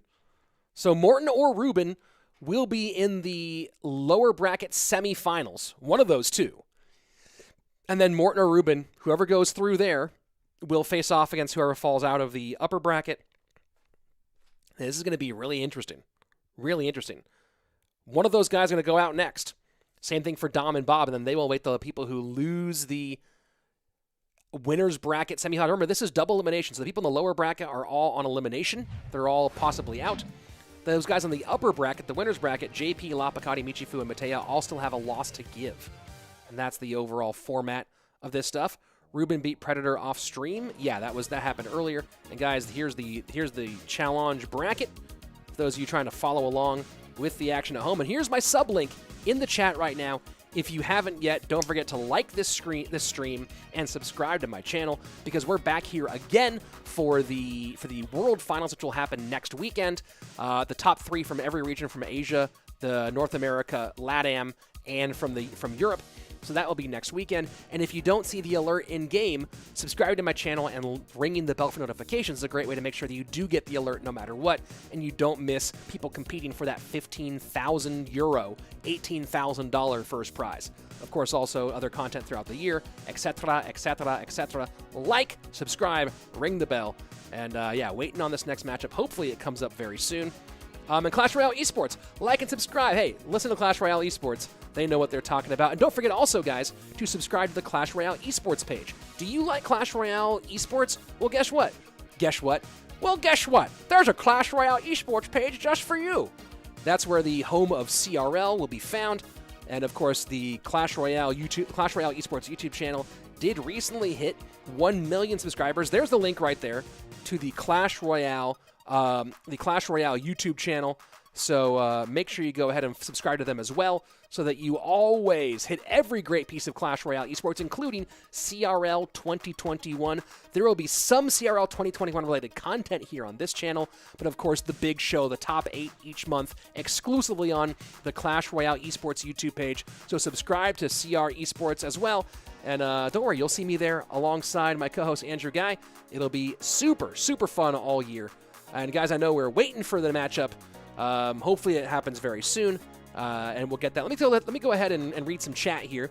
It's always a dance. Let's stretch, let's get loose before we dive into the chat. Let's see. Rich, someone asked if I would marry them. Where are they? Who asked if I would marry them? David SB, Rich, would you like marry me? I'm already married. So that's kind of a, Mrs. Slaton might not be happy about that, but you know, depending on the laws in your country, who knows what's possible. Maybe you could marry like 18 people at once. Who knows? Rich, you think Morten would be eager to beat RUBÉN, keeping the loss from World Finals in mind? I mean, of course. I think they're both very eager to beat each other.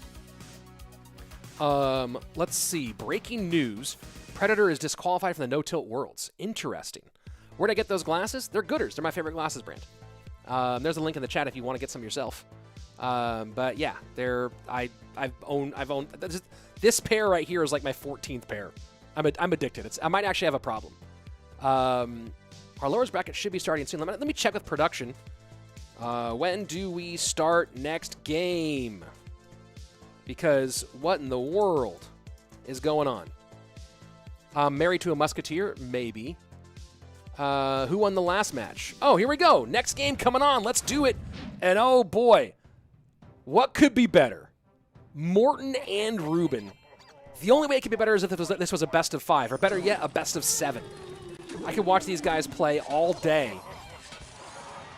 And RUBÉN, RUBÉN with the #1 emote, and you had to see Morten there just kind of give a little bit of a smile, because he knows.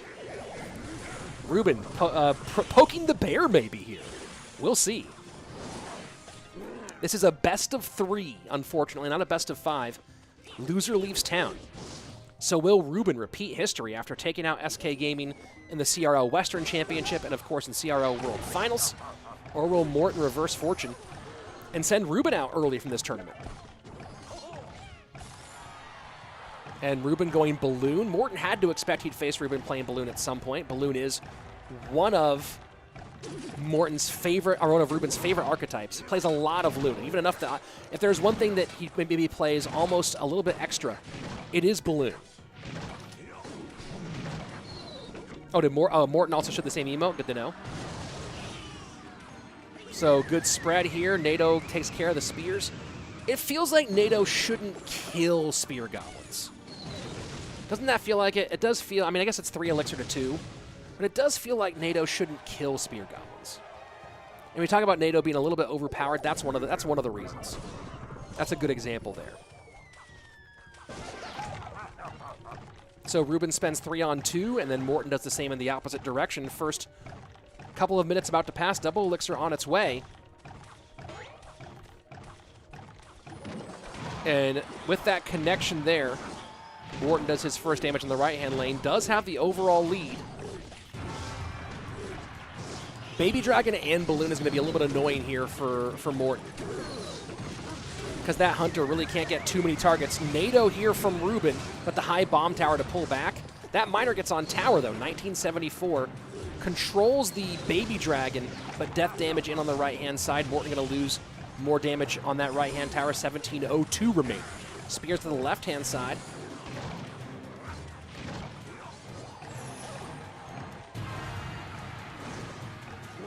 Man, delivery and poison. Maybe Morten thought he was going to be facing against Graveyard rather than Loon. And notice that Loon's going to go to the outside there.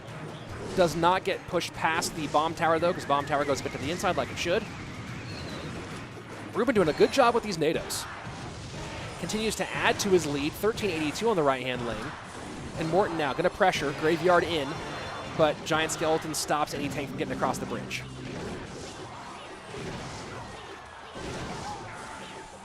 The one interesting thing about this, though, is that RUBÉN does have to kind of overspend a bit on those defenses in the left lane, it feels like.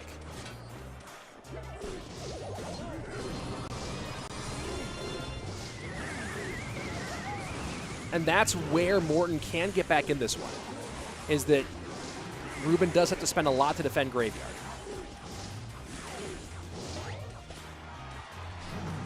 Balloon into the right, Miner in as well. Hunter goes high, not worried about a balloon, not worried about a Miner catch. And Morten going to eat this entire Miner damage and take the elixir advantage. Let's see what happens. Oh, that's a nice play by Morten. And this should be some decent damage on the left-hand side. Does he get the lead back here? Skeleton's not quite coming through for Morten, but he does get it close. And that was a nice play from him to threaten going opposite lane there. To threaten the lane switch with that knight in front of the hunter, forces out the giant skeleton, and then goes GY the opposite lane. Smart play there for the German.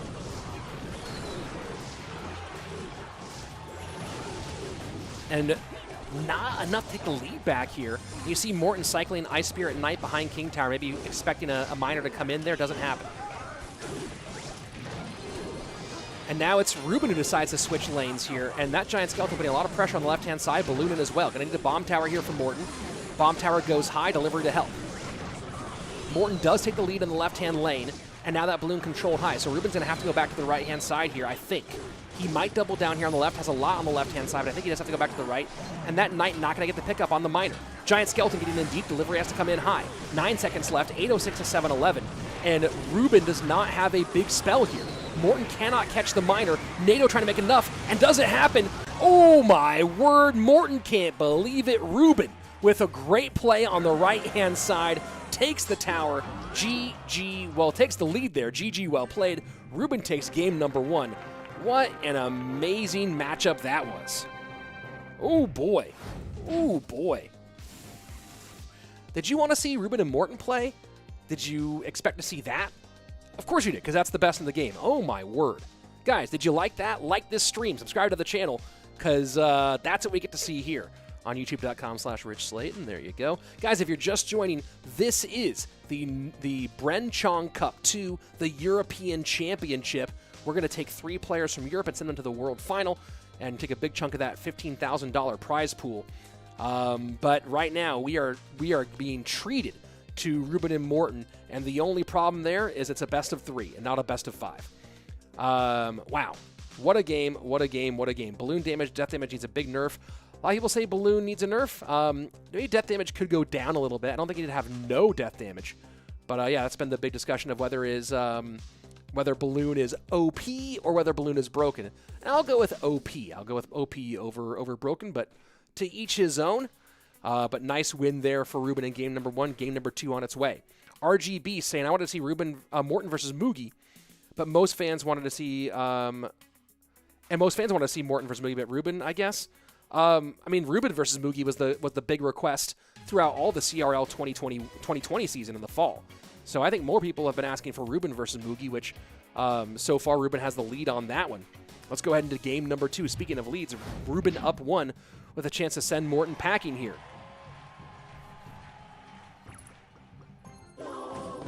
Those NATOs of RUBÉN were great. Oh, Broken got bought the other day. That's correct. Mance Raider, that's correct. Balloon got bought, but, you know, short memories here.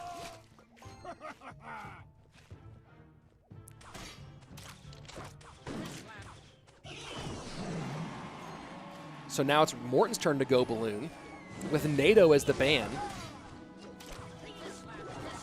And Morten goes for the King Tower activation. Does he get it? Misses it by 1. So that's just a little bit off with the timing there from Morten. You have to release those skeletons right when the timer on the mortar reaches 3/4 finished. So Morten made the right play there in terms of how you activate against the mortar, but just mistimed it a tad, and of course gets the King Tower activation with the Fish Boy instead. I actually have a video on how to specifically get that King Tower activation done correctly. I'll go ahead and link that in the chat right now. But I do have a short 1-minute video breaking down the exact technique of that King Tower activation, and it also is in vertical mode. So if you want to see, want to learn how to do that exact King Tower activation against the mortar that Morten was going for, here is the link to that video.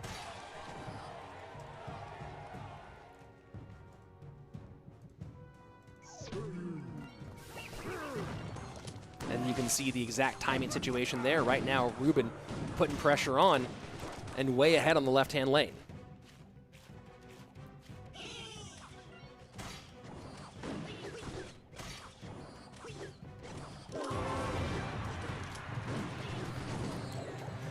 Man, RUBÉN way out ahead here as we go into double elixir time. And the mortar high, and that mortar gets a connection. This is going to be tower down on the left-hand side, I believe. Because there's no way for Morten to reset the mortar. So now Morten has to double down on this lane. This is all bad for Morten. And RUBÉN, you have to contend with 2 giant skeletons here, and Balloon does come behind. The mortar is going to pull that balloon away from the hunter. No, it doesn't. The mortar does not pull the balloon, but the balloon doesn't get on tower anyway. Death damage in, but that's not going to be enough. Miner does go right to the tower, snowball to the hunter. Morten just can't get there. That's a GG. Well played. And RUBÉN continues to be a thorn in the side of Morten.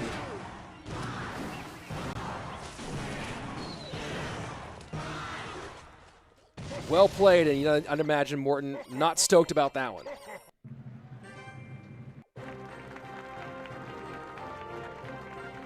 GG, well played. Wow. Well done for RUBÉN. Great gameplay. Great gameplay indeed. Let's see. Yeah, that was definitely a pretty big win there for RUBÉN, who will move on. And RUBÉN now is going to await the loser of let's see, the loser of Michifu versus Mateja. So Michifu versus Mateja are one of our 2 winners bracket matchups. The winner of that will qualify for the Worlds. The loser will go down and face RUBÉN in the lower bracket. So we'll see what happens.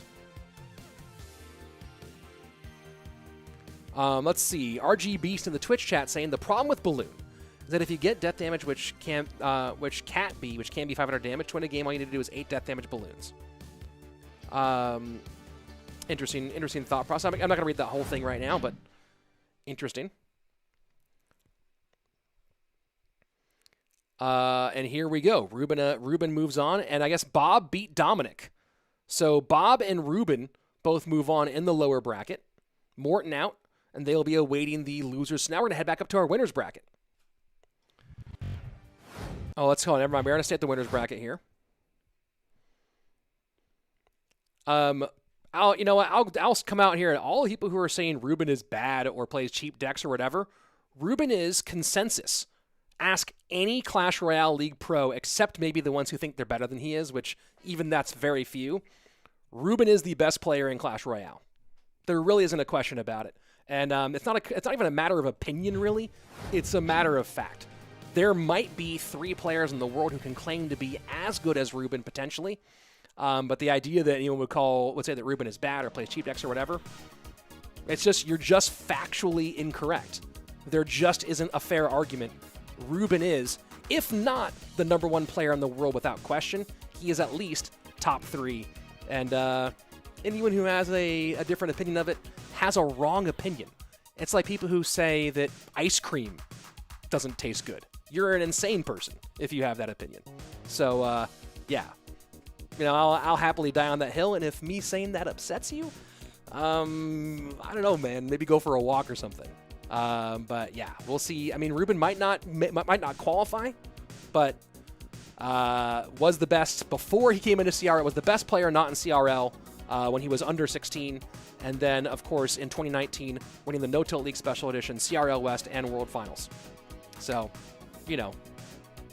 take it as you will. Let's see. Lactose intolerant. Yeah, they might not like the effect of ice cream, but yeah, saying it doesn't taste good is bananas.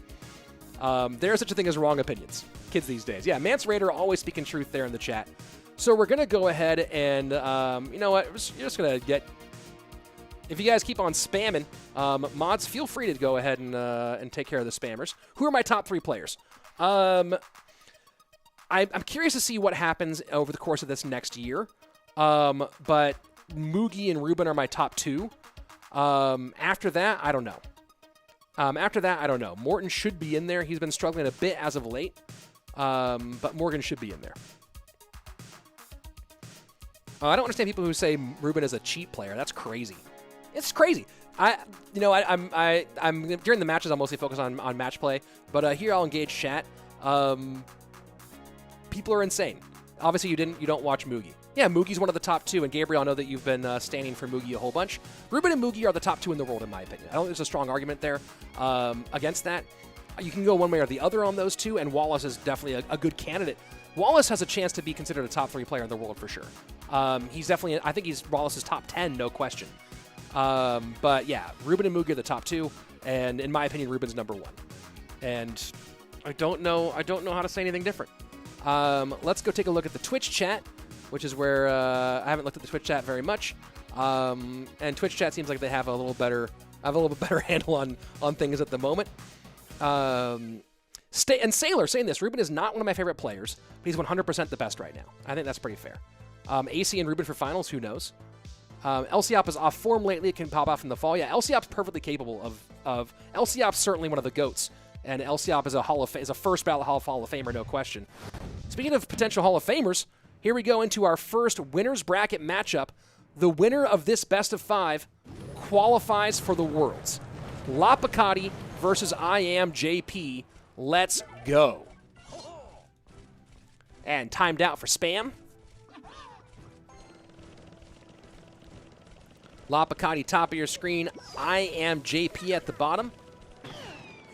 And no surprises here that we've seen so many players from top orgs getting deep into this one. LaPoKaTi or Lopkins, as he's going with in this one.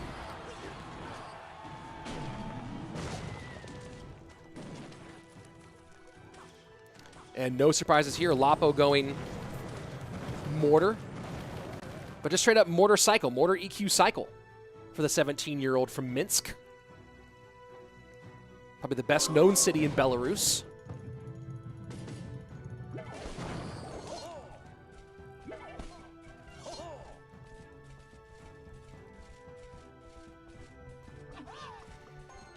And Knight to the right-hand side to meet the Knight. So looking like GY for JP, and there should be a NATO in here for Lapo as well, which could make things very challenging for iAmJP. Of course, of the decks of Mortar decks, this one, of Graveyard decks, this one is maybe less affected by King Tower activations than some Graveyard decks.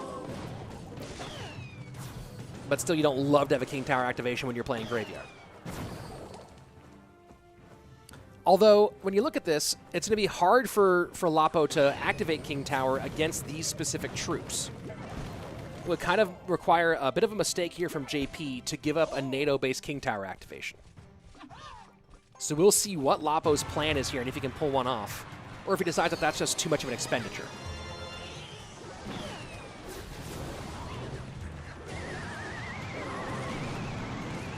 Lapo goes Mortar left-hand side, Archer's directly in response, but that Mortar putting some real pain on that left-hand lane here.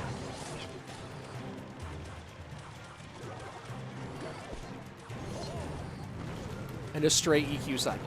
Mortar isn't even the win condition of this deck. It's the secondary win condition, and it's a defensive card. EQ is the win condition of this deck, and you see Lapo abusing that to the left. I would not be shocked to see JP banning EQ. We haven't seen a ton of EQ bans. I would not be so shocked to see JP ban that deck.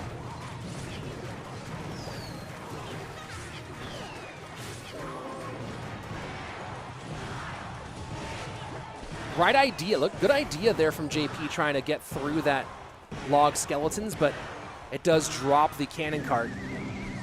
And the little prediction NATO attempt there from Lapo doesn't pay off. Snowball in on the spears, cannon cart getting in deep, Mega Minion not tanking, and the Firecracker survives.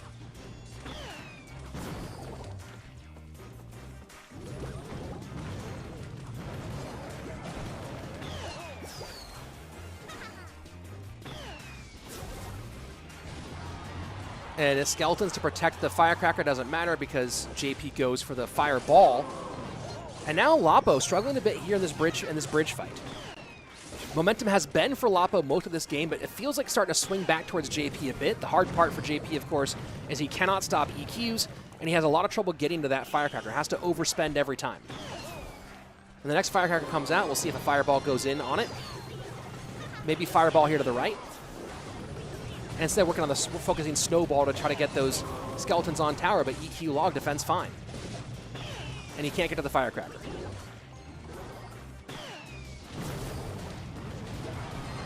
Fireball in, Graveyard with the Cannon Cart tanking, EQ cycle here for Lapo. Log and Spears to work against the Graveyard. Snowball not going to make enough room. EQ cycle is just nasty. This deck gets around so fast at the end. GG, well played. And I would not be surprised to see JP ban Earthquake in this next game.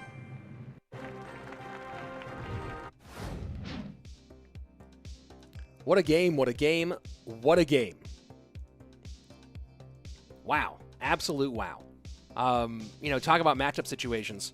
Just so hard there for, you can't really, it's hard to deal with the Firecracker. The Firecracker and the Spears in particular being together, you have to fireball that Firecracker so often in that matchup. Meaning the Spears there, you don't really have a great way to deal with them.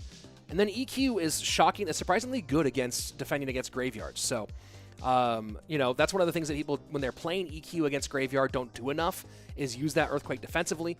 And we saw that. We saw that there being used appropriately. There's the bracket link for those of you guys asking, by the way. Remember, winner of this best of 5, we are now in best of 5 up in the winner's bracket. The winner of this best of 5 does qualify for Worlds. This is a qualification matchup. Very, very important to keep that in mind. Rich, is the fake Lapo gang still around? Yeah, shout out to fake Lapo gang. You know, they're not as active as they once were, but fake Lapo gang in the house for sure. Do the glasses really help? Help me look fly. And they do take the lights off my eyes, things like that. All these cards have received death nerfs a couple of months back, coming in the meta again. Earthquake did not receive a death nerf. Earthquake is still pretty nasty. Let's go ahead and jump into game number 2. Lapo up 1. What do I think about Surgical Goblin? Longtime legend, and I hope that he enjoys what he's doing now.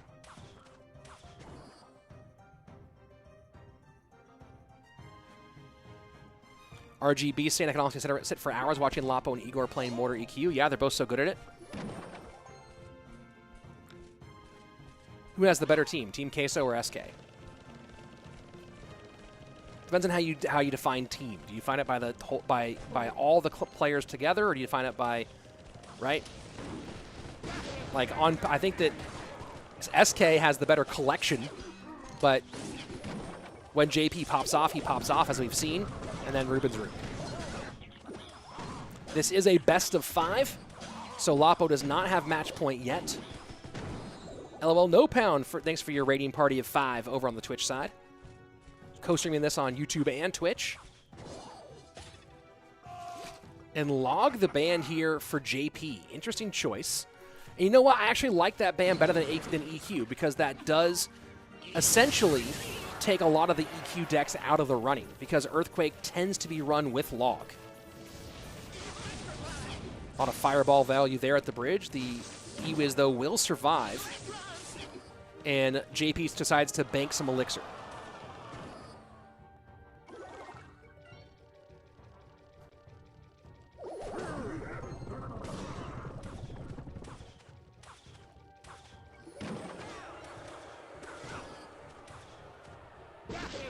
Hunter goes to the left-hand side. Mega Knight cycled an immediate right-hand lane. Poison in response. That Knight's going to do a lot of damage, though. Fishboy has to come out. And the poison stops the Graveyard, but tons of damage from that Knight. Sandy saying, us mods need a pay raise, oh wait, and donates 10 pounds. Very, very sweet. Archer's in the back here. Snowball will buy time for the Graveyard, but the defensive Skellies come out, and that worked out very nicely for Lapo. Very well defended by LaPoKaTi.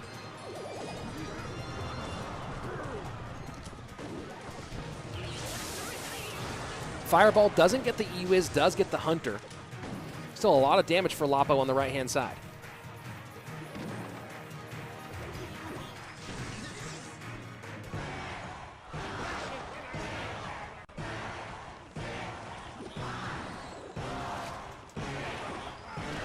Mega Knight set up to the right-hand side here for JP.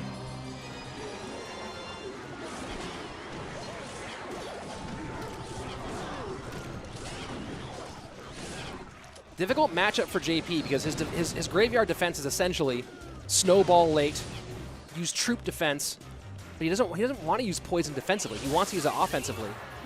He doesn't have another great way to deal with the Archers.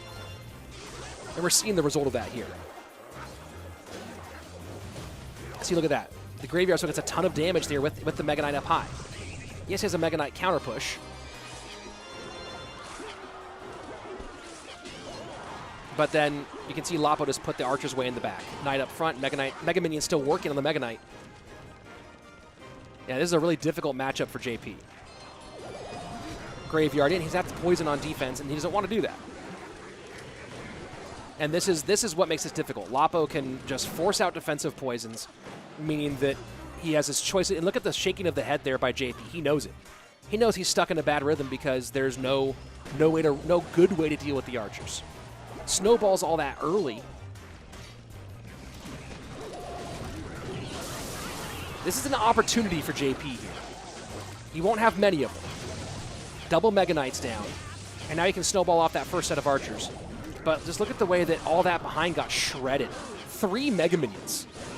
You thought 3 Musketeers was daunting. How about 3 Mega Minions? Oh boy. Graveyard into the right-hand side. Fireball takes care of business. Yeah, this cycle's so fast, and that's it. Just nothing that JP can really do there.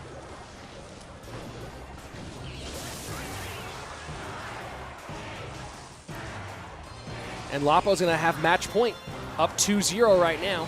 JP not facing elimination. If JP loses, he does go down to the lower bracket where he would be facing off against BobTheRock. So JP not facing elimination yet. But man, you of course you love having that extra life, and this is a qualifying match. So if JP loses this one, his path to qualifying gets much more difficult. Winning this one means that you're in Worlds. Losing this means you have to win 2 matches, a best of 3 against Bob, and then a best of 5 against either RUBÉN or Michifu or Mateja. So you have to win a lot more if you don't win this one to qualify. So, of course, JP does not want this to go down as a quick 3-0. Bart Vandaloo saying, I don't understand why he didn't just go arrows, because that's way better against Lapo's deck pool. Well, it depends, but yes, I think the arrows might have been a better shot there. It's interesting how many graveyard decks don't need poison anymore. Oh, I guess Predator is playing in no tilt. Oh, Predator was disqualified because he had to play in no tilt. I don't know what's going on. Here we go.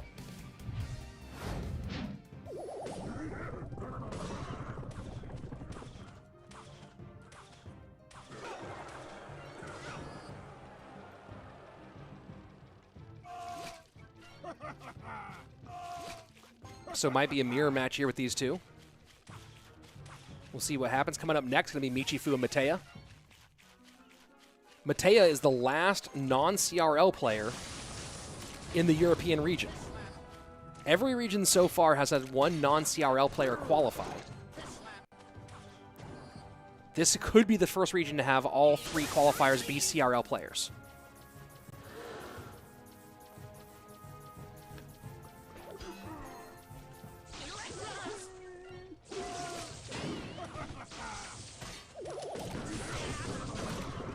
Mega Knight pulled to the minute, so not going to be a mirror matchup with these two.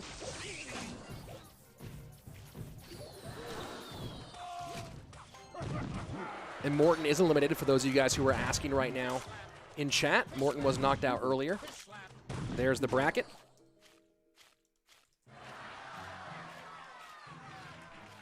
RGB saying a sensible ban against Lapo would be Spear Goblins because of the ratio of using deck pool, maybe.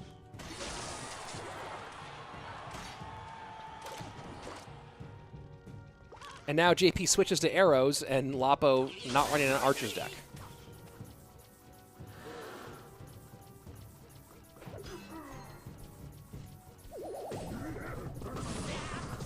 This is just brutal here for JP. He really can't buy a good matchup here. Lapo playing great Clash Royale. No knock on Lapo. But man, JP is having some trouble with these deck choices. Nice lightning there. And that balloon might not get a shot. Oh, and it does. It does. Wow. Mega Knight balloon lightning. So you look at the arrow zap and you think, oh, this might be over. Mega Knight not going to touch. No, it does! 1 HP, Mega Knight connects, and now JP with the lead. You think arrow zap and you're like, GG, well played. And then the lightning comes out and just shreds. Just absolutely shreds. Lapo does get the lead back here. And Mega Knight does not get pulled because of the Hunter coming out. Good control there to switch lanes, and the Hunter does come back. Pulls the Mega Knight right back. Good zap there from JP. Death damage in. JP with the lead. And again, he has arrows, zap, and lightning. So that's why you see Lapo just going completely all in at the bridge. And now, so far ahead is JP. This has got to be a GG. Pulling that Royal Giant in is the one problem, but it's not get a shot. If that RG connected, could have been a serious problem there for JP. Instead, that's a GG. Lapo knows it. Doesn't even put up a fight there. Ooh, boy. JP may be sitting there going, okay, you can get crazy, let me get crazy. And the lightning there was the complete surprise factor. Unbelievable. Unbelievable. Very, very cool. Very cool indeed. Someone saying Lapo choked that one. I don't know, man. The light. I mean, how could he have seen the lightning coming? And that lightning completely evened that playing field. Up to that point, I was talking about, it seemed like, oh my gosh, JP's in so much trouble here. Not a great way to control the RG. It's going to be hard for him to break through. Put in the arrows, but there's no archers. And then right on through. Man, JP. Why do you have glasses on? Jenny, because I always do when I do these events. Or I put them on partway through, because I like the shades. Shout out to the Shade fam. I have to switch to a different pair here for game number 2. What makes JP so good at crucial stages? Dude, AP, it's a good question. One of the knocks, one of the positive and the negative of JP is the same thing, is that he's a very, very passionate player. He loves this game tremendously. He loves competing as well. And JP is able to, like, sometimes that passion gets the best of him, and sometimes he channels it to high success. And when he's on, he's super, super on. So there you go. Yes, there is no co-caster today, guys. All the pros are too busy pushing ladder. Because this is the end of season, and ladder is the defining thing for CRL. So there is no co-caster today, just me. Red shirt and electric blue shades, who does that? This guy. And now back to Mortar as Lapo with the arrows ban. Log and arrow, so 2 spells banned here. And I like JP's selection to go with an archers-based deck with the arrows ban. Lopkins is LaPoKaTi.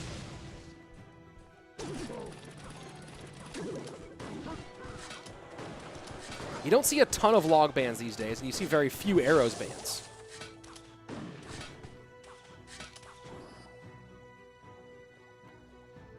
Remember, the winner of this best of 5 not only guarantees themselves a top 3 position here, which means a minimum of 250 euros, up to 1,000 for the champion of the region, but they also guarantee themselves a chance to guarantee themselves a spot in the World Finals with that €15,000, euro, $18,000 grand prize.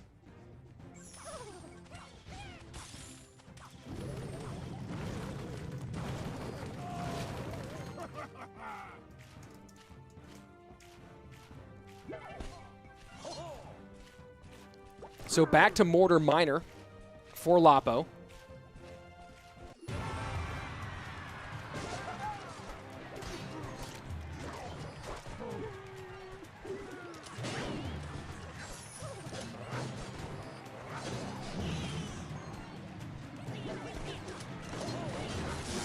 And that lightning doesn't get the Hunter, does get the high Mortar.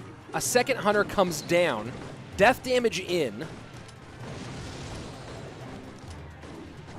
Ooh, boy. 1950 to 1879. EQ cycle in one more time for Lapo.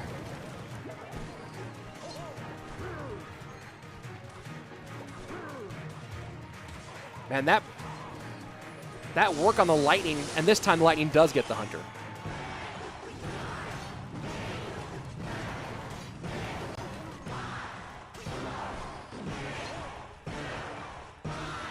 Mega Knight sets up to the left-hand lane.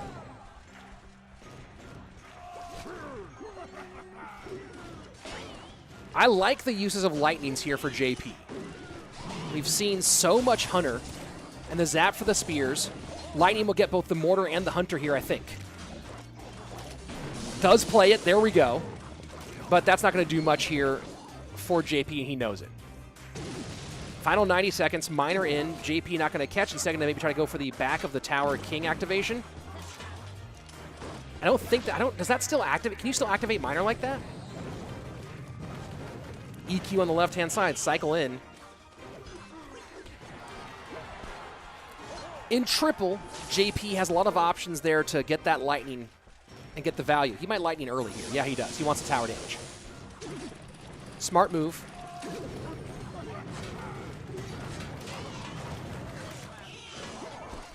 $9.19 to $10.95. Zap incoming on the spears, I think. Decides not to. Might zap to reset the Miner here instead. Gonna eat the damage. Gonna eat all the Miner damage. That's a ton of Miner damage. Lightning comes in. Balloon does not go to the Mortar. No, the Balloon does turn at the last second. Balloon in. I don't think Hunter can get there in time.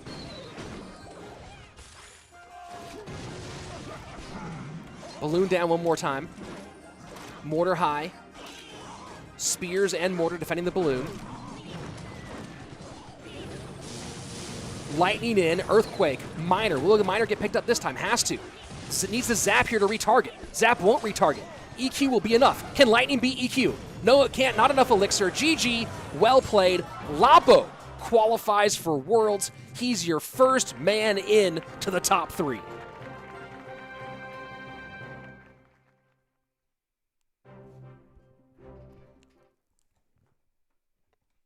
JP, not eliminated, but now does have to fight his way through that lower bracket.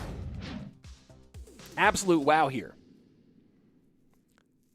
The entire Space Station Gaming squad qualified. Yes, but Samuel Basoto qualified. AC qualified. Lapo qualified. RF playing soccer somewhere or something. Not sure what RF is doing, but probably would have qualified if he made it here, if he played. And here we go. Take a look at that winner's bracket. And Lapo's path here, beating Belly, beating Bale, beating JP. So Lapo does qualify, guaranteed a minimum 250 euros, plus a trip to Worlds. And then, of course, now we go down to the lower bracket, where you do see it's going to be iAmJP versus BobTheRock. RUBÉN awaiting his opponent. It will be either Michifu or Mateja, his opponent, in that bottom side. We'll see what happens. Was JP the one who knocked out Lapo in CRL? I don't remember, actually. Anybody in the NA bracket? Was it NA bracket? Yeah, I mean, RF probably would have done very well in that NA bracket, that's for sure. So trying people ban EQ. It's, for some reason, EQ does not end up being a popular ban. I'm not entirely sure why. Maybe it's because they feel like it doesn't limit deck pool very much. It just gets EQ off the board. So it's a 50-50 on that one. What was RUBÉN versus Morten like? Whoo, boy, go back and watch it. Game number 1 of RUBÉN Morten was an absolute instant classic. Here we go, our other qualifier. The Serb, Mateja, up against Michifu. Yet another Spanish player. So many talented Spaniards in Clash Royale. One of the best countries in terms of Clash Royale talent, without question. That's going to be Royal Hogs for Michi. Mateja, 16 years old, out of Pazarevich, I think is how you pronounce his hometown in Serbia.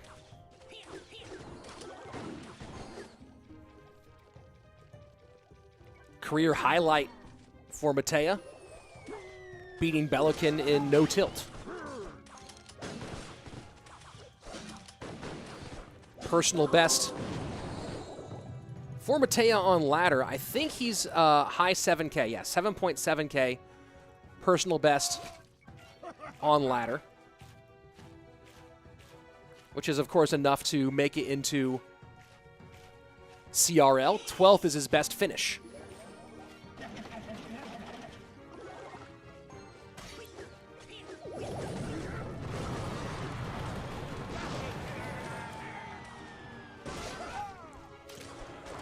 So, Mega Knight and Cage, good responses.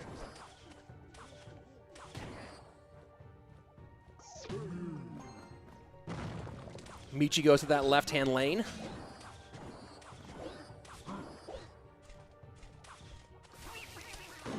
Michifu, of course, has been in competitive Clash Royale for a very long time. He was, you talk about players who weren't in Season 1. People thought would be absolute gangbusters afterwards. Michi has always been one of those guys. Didn't join up in CRL until the fall of 2019 with Pain Gaming. And of course, we all know that Pain, until this last fall split, had a lot of struggles in CRL overall.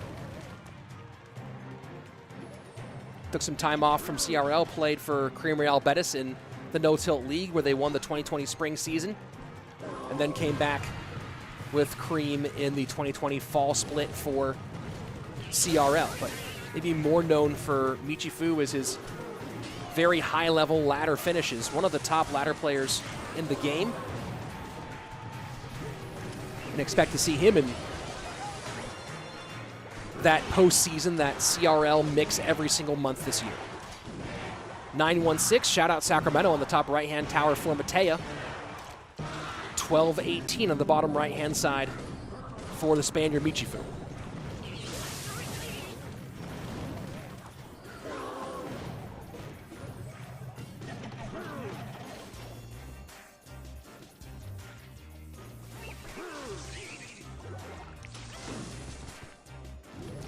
EQ cycle in for Michi.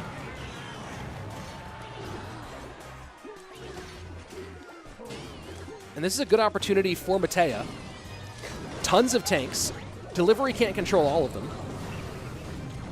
And that's a good connection with the Brawler there for Mateja. But he's calling good game. King Tower just making it so hard for him.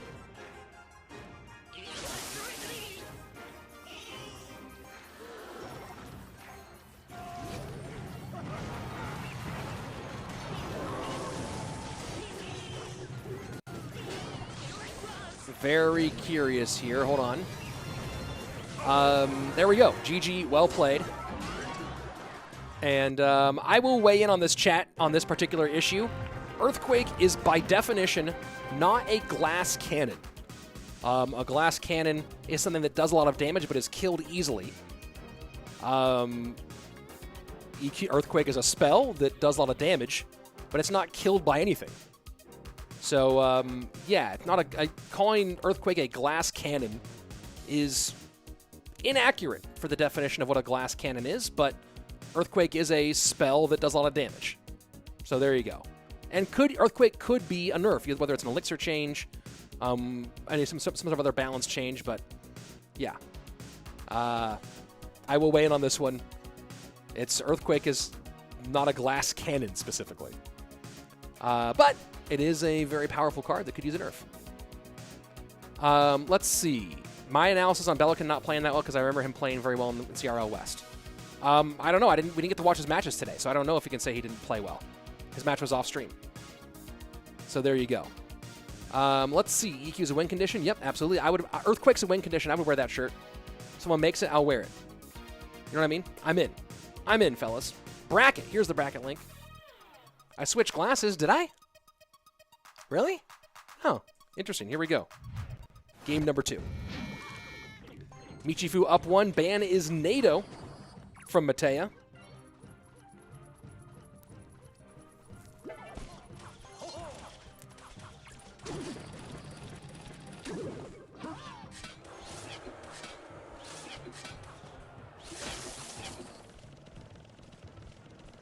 Minor wall breakers from Mateja. Graveyard in from Michi. And going with the all the way to the right graveyard placement rather than the surround graveyard placement, and gets a ton of damage for it. That graveyard placement got very popular during the brief rework of Graveyard that was reverted because of how much damage it gave you extra with those skeletons spawning there right on the edge. And no damage on that right-hand side for Michi. Pressure in from Mateja on the left-hand lane.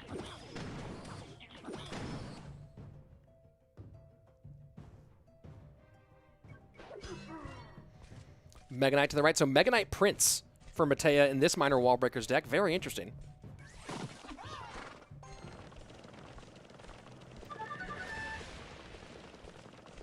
Controlling both of those going to be a bit of a challenge.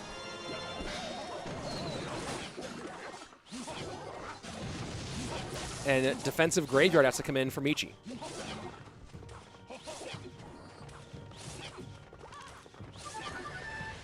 And look at all the spending required. Doesn't end up being behind on Elixir because he has 3 on the board here. But a ton of expenditure, and that's nice control from Mateja.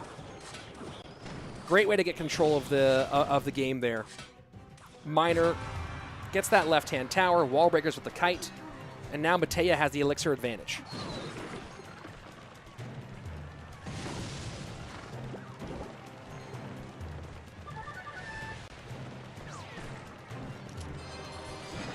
A defensive Graveyard again.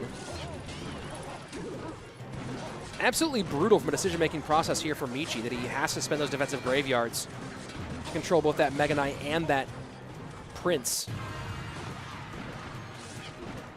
And great protection of the Musketeer from the Serbian. This Graveyard will not have a tank. That's a good fireball, though. Muskie does go down to the Mega Minion. And Michi gets his next big chunk of damage. Has the lead now, 11:56 to 17:18 as we go into sudden death overtime. Pressure on the left with Wallbreaker, Snowball sufficient to play that defense. And Michi leaks just a little bit here. Will that one Elixir be important? Bot Nobelli. No, Mateja has not been in the lower bracket because if you're in the winner's bracket, you by definition were never in the lower bracket. This is a double elimination tournament. You only enter the lower elimination bracket after your first loss. So again, neither player in this best of 5 will be eliminated, but one will guarantee their qualification for the top 3. The other will put themselves on a much harder road for that top 3. Prince to the right-hand side, Mega Knight in front, putting that Mega Knight on roller skates.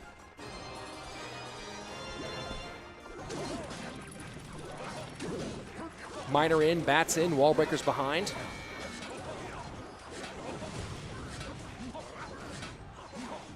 And that Minor, the Minor being the MVP so far here for Mateja in this offense.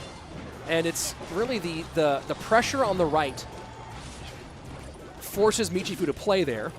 And then he puts in so much on the left as well. That Mega Minion doesn't get a swipe. Michifu in the lead, 783 to 902.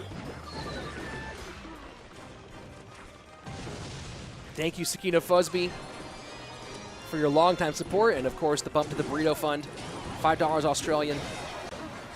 I don't know if there's a specific meat that Aussies like to throw into their burritos, but I'll do one for you.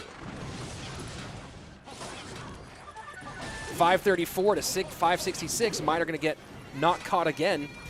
And that's the interesting thing about this matchup, is that Michi is just unable to ever spend anything catching Minors, because he can't spend that Knight back there.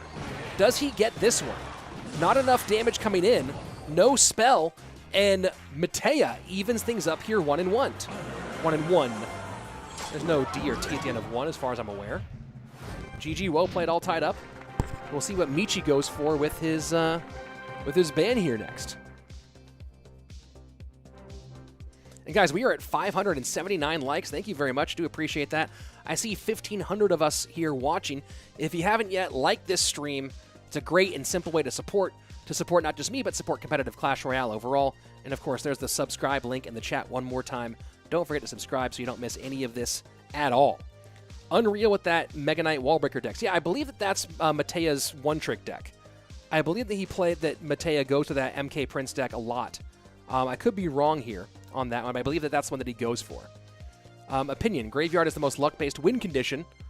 Not just no skill, but not saying it's no skill, says Mance Raider, but it's highest luck. And that might be it. That might be a value. Hey, Hazard in the chat. Glass is looking good, Rich. Hazard, of course, was joining on the cast yesterday. I don't want to put him on the spot here, but Hazard, if you want to join, you're always free. You're always welcome if you feel like being a participant rather than an observer. But yeah, Hazard has been great, killing it on co-casting. If you guys were here for North America yesterday, love having his input as well. I'm wrong. Mateja knows how to play a lot of deck. Yes, I mean, he might know how to play a lot of deck, but I believe that that's his go-to. I could be wrong if that's... Let me rephrase it. I could be wrong if that is Mateja's... I believe that's Mateja's go-to deck. I believe that's his favorite deck. The deck that he tends to rely on while he can play other things. Let's see. GUI isn't no skills. People losing against it, say it, whatever. Yeah, I mean, GUI just has some randomness. Let's go ahead and jump into the action here. All tied up 1-1. Giant Skeleton. The ban this time for Michifu. Wino casting in Hindi. I don't know. But thanks to the Indian viewers for coming and joining. I know a lot of them, I think India, if I remember correctly, India is my second highest country for viewership behind the US. So definitely do appreciate all the love and support from India.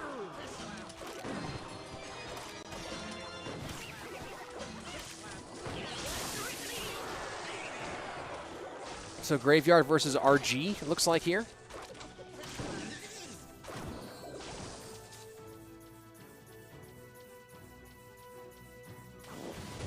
We'll see where it goes.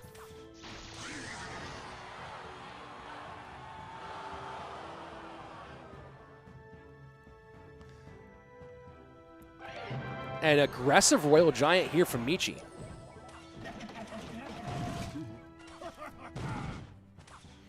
I do love Indian food. It's absolutely true. Good point there, Sagnik. Patrick calling this 75-25 matchup for Graveyard.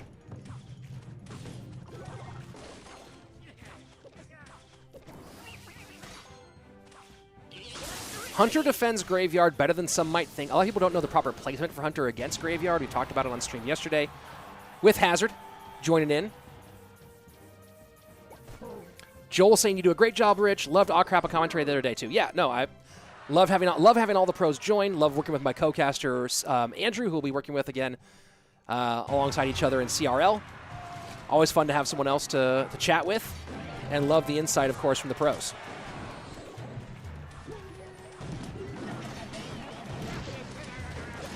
But all the pros busy today.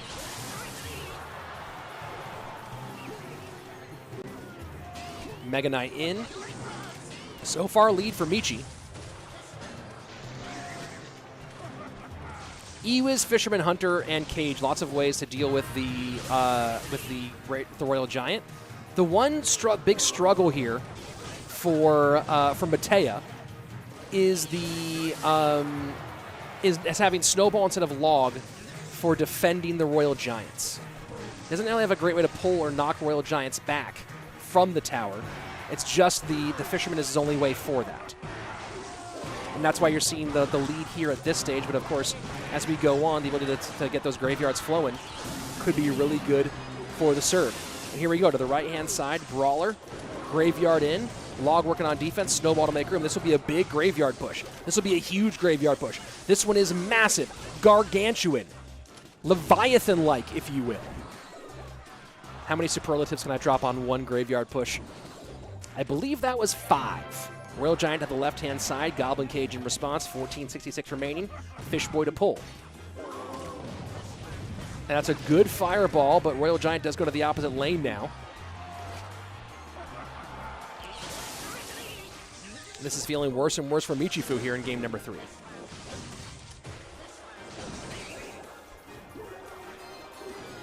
And this should be GG here.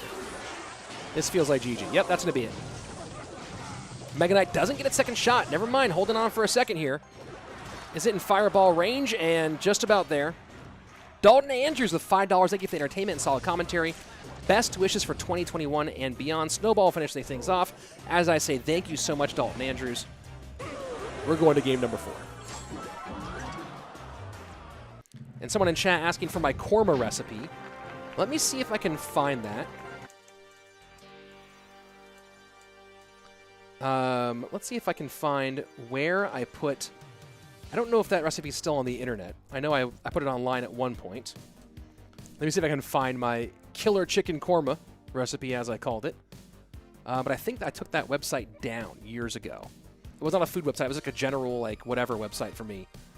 But I don't think it's on there anymore. So let me actually go into... I think it's on my computer somewhere. I'm going to go ahead and give you guys... Let's see if I can find korma. I'm going to go look through my recipes now, see if I can find that recipe. Do I have it in my documents? You know what? I bet you that that recipe is on my on a hard drive somewhere.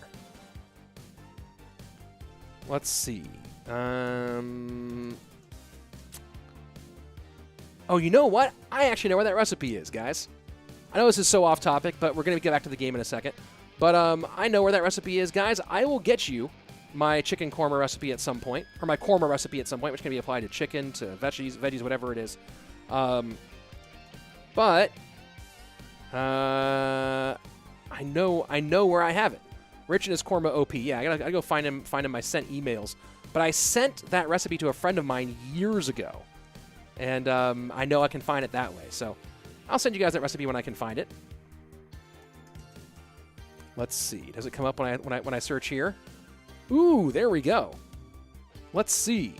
Oh yeah, let's go. You know what, guys? I'm actually going to go and put 2 recipes. I'm going to make a Word document for this. I'm going to make a Google Doc. And I'm going to put both those recipes in and share them with you guys. Let's go ahead and jump into game number 4. I know some of you were like, "Who cares about your recipes?" Well, I'll go ahead and put them into a Google Doc, and you guys who do care, I'll share them.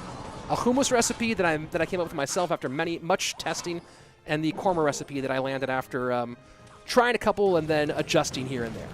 EQ for Michi. And looking like Graveyard Cannon Cart. Mateja does have match point. A win here would mean he is yet another. He would be the 4th non-CRL pro to qualify. It would make it so that every single region has one non-CRL recipe. Reading the chat at the same time.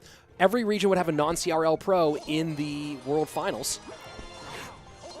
Let's see if Mateja can make that happen. Bart Vandaloo, is this what you do for a living? For a living, I am a caster, content creator, and producer.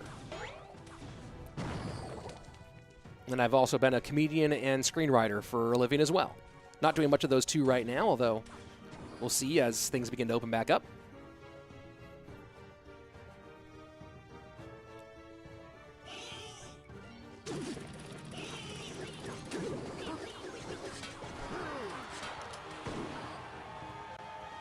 So not sure, is Mateja running a big spell here?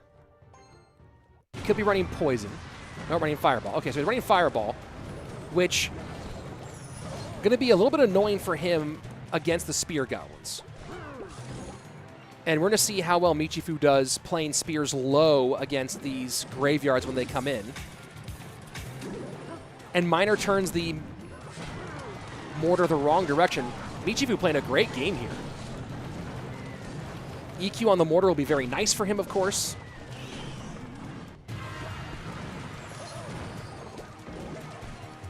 He's going to go Delivery high, I believe. Yep, there we go. Delivery at the bridge. Mortar does not connect. Oh, no, it does not connect. There we go. And Graveyard in for Mateja. Spears low. No Snowball going with Bar Barrel Fireball, meaning that he has to Fireball that and spend the -2. And now we should see Michi put some more pressure here. Decides not to Miner there. I think he's waiting to Miner until Mateja plays those Mortars, so he can get distraction on the Mortar. And delivery sticks that. Watch this. Miner going to come in. Is he a little bit late here? Decides not to. Going to control with the Knight instead. Parafetti, you want to hear some jokes? There's video of my stand-up on YouTube. Go to my YouTube channel. You can check it out.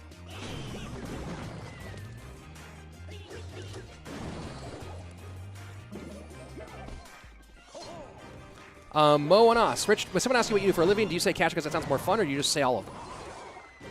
Look, I mean, caster is a significant portion of my income.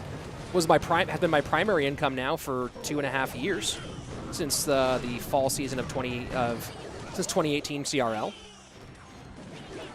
But now working on starting to do more producing, which is really cool as well. With Aftershock Media Group, CWA and Powerbanks Company. Miner into the right-hand side. Final minute. Triple Elixir on its way. EQ defensively against the Graveyard. Michi has to deliver high here because of those Spear Goblins.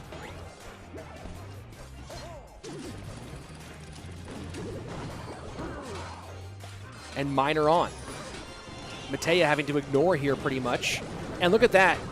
Waiting for those Spears to come down before the EQ on offense. Oh, this could be troublesome, though. Graveyard in. Cannon Cart connects. Oh, by 26 HP! By 26 HP! Mateja gets it done! The Cannon Cart connects. Michifu just gets a half step off balance. And Mateja qualifies for the Bren Chong Cup 2 World Finals. Oh my word. Michifu just slips ever so slightly. Ever so slightly. And Mateja jumps right through the door. 3-1 win. And we now have 2 of our 3 qualifiers. Unbelievable. Unbelievable. Wow.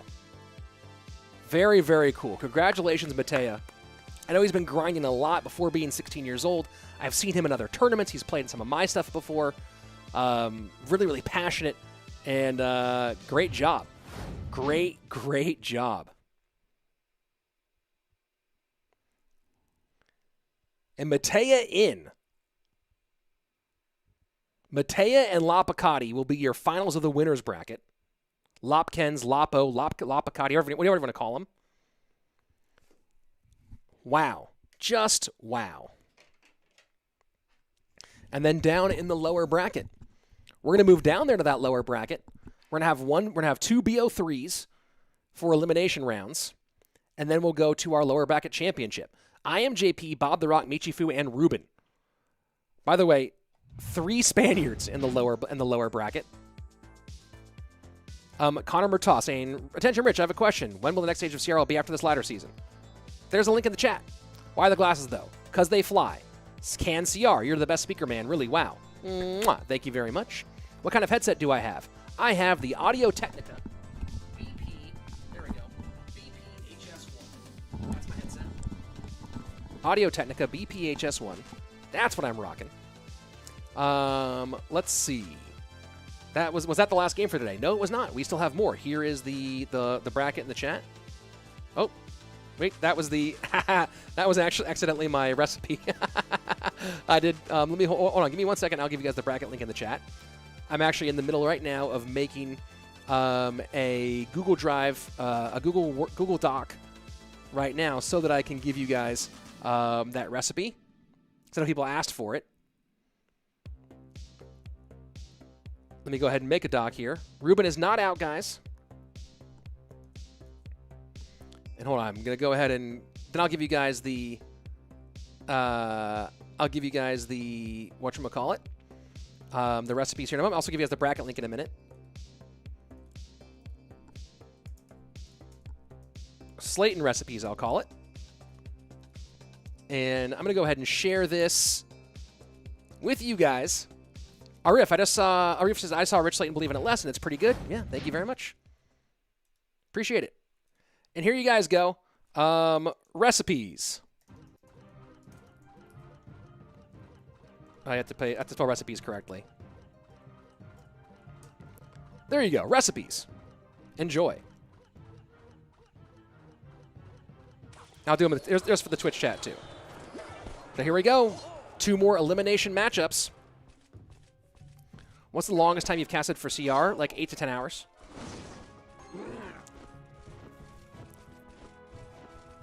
I didn't spell recipes correctly at all.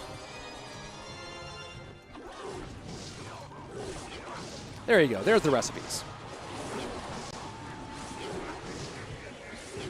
Oh, graveyard in both directions? Shocking.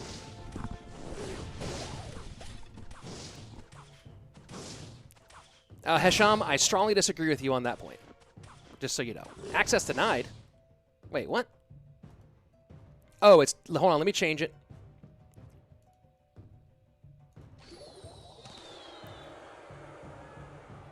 Why is it...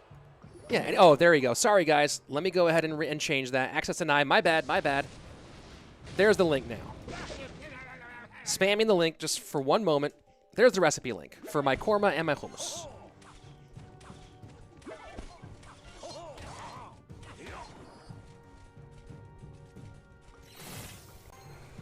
BobTheRock.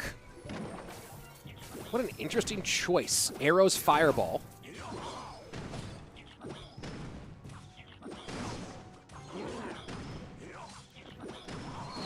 Rich spamming. Yeah, every once in a while. My channel, so my right.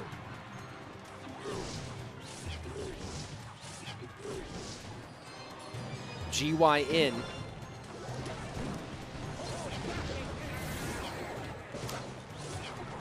This is a good push, or a successful push from Bob in there. Look at the big breath from JP.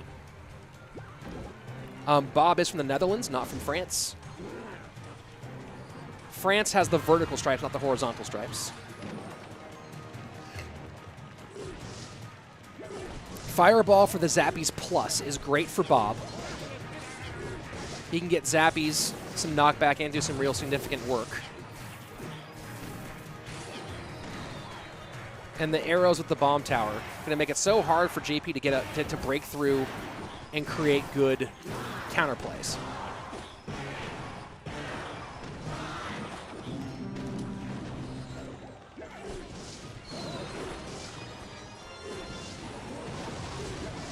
And this is good for Bob to force JP to spend poisons on defense. That's what he wants.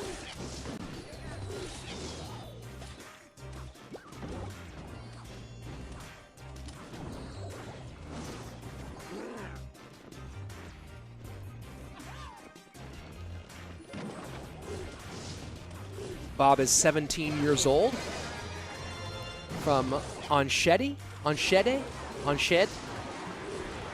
Can't pronounce it, but that's his city in the Netherlands. And he thinks that the hardest part of CRL 2021 will be getting enough points for the top 32.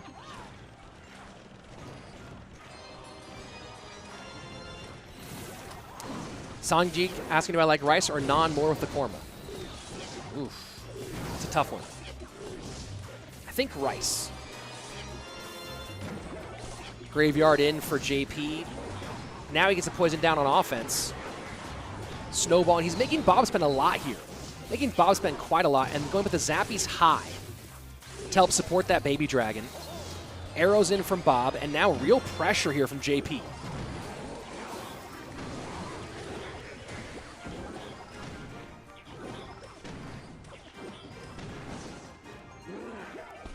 It feels like momentum swinging towards JP. And there he goes. That's the right position for that. Look at that. Look at the placement of that hunter. Fireball arrows, though, clean it up. It's so hard to play against this in triple. Good deck choice here from Bob. That's going to be a GG. Well played. Fireball finishes things off. Game number 1 goes to Bob. Guys, this is a best of 3, I believe. Let me double check that to confirm. This is best of 3, so now JP facing elimination.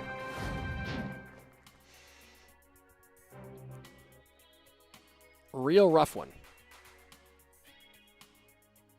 Yeah, the French flag is like the other way, isn't it?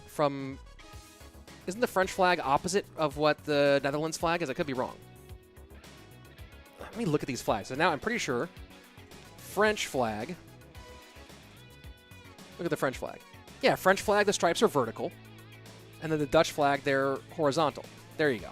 That's the easy difference between those two. Recipes downloaded tomorrow to the store for the ingredients. Cool, man. Very cool. You know what? We are going to switch up the background. We're not going to P.E.K.K.A yet. We will switch up now to the legendary backup now that we are in this qualifying section. Nice Rocket Man sunglasses. Yeah, oh, these ones, I like these ones a lot. Of course, I have to turn off the, my chroma key so you can actually see the color of them because they key out. There you go. 562 likes, guys. If we get at 600 pretty soon, that would be pretty sweet. I'd be all for it. What do you think of the air fryers? Should I get one? Never used one. Let's go ahead and jump in to game number 2. BobTheRock with a chance to knock out JP and take one step closer to our World Finals. You want to watch in Espanol? There's the link to Revel Amar's channel on Twitch. Recipes downloaded. Enjoy. Rich, what do you know about the Netherlands? It's in Europe. It's kind of north. I've been to Amsterdam.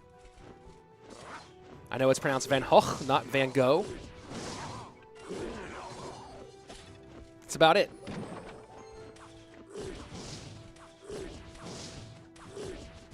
So the first 4 cards, exactly the same.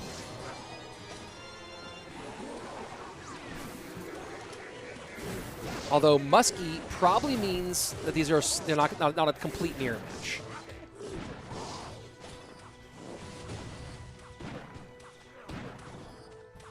And one Zappy doesn't get touched. That's going to be actually kind of huge.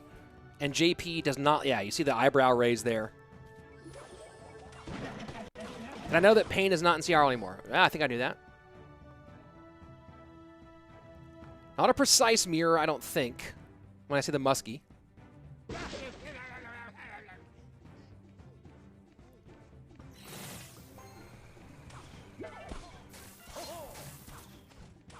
And if I mispronounced a word or a name of a town,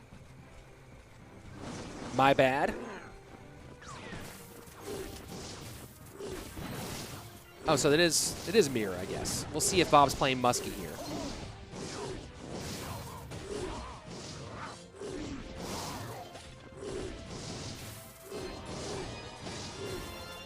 Graveyard in. Tank not going to do much here. So poison on defense, the call from JP. But eating a lot of damage here. He knows he's probably out. Down this far behind, this early. Yeah, and he's saying, well played, good game.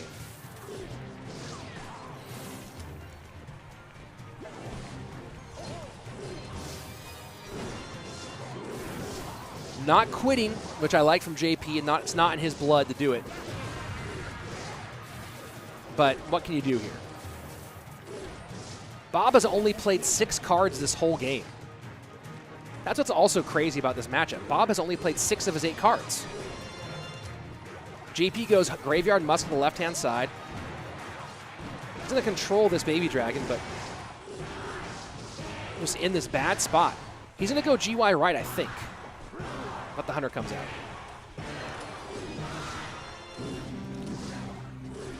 And JP knows it's over. A little surprised he didn't keep on fighting there at this point, but would have liked to see him fight to the very end. But either way, a real tough one. And BobTheRock knocks out iAmJP.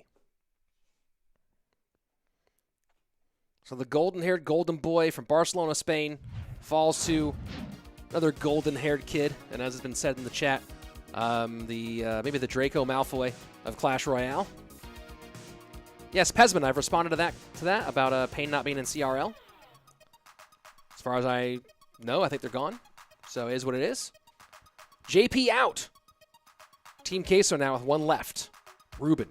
And RUBÉN now also in an elimination matchup with who is on paper a much more difficult opponent in Michifu.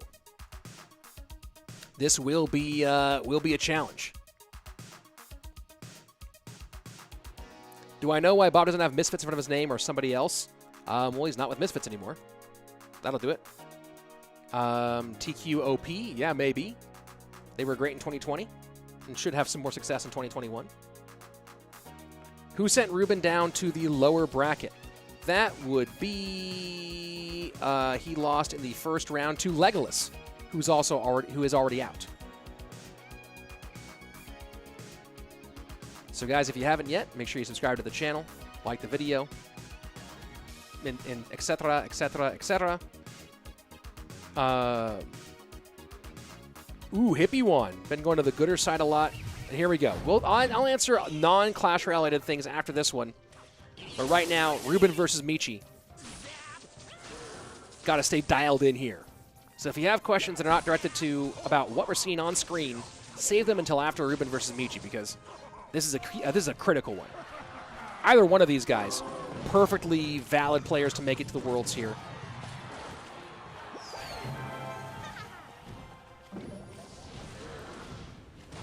Aggressive Royal Giant Fireball to the right-hand side. And that's a good log here from RUBÉN. RUBÉN loves Royal Giant.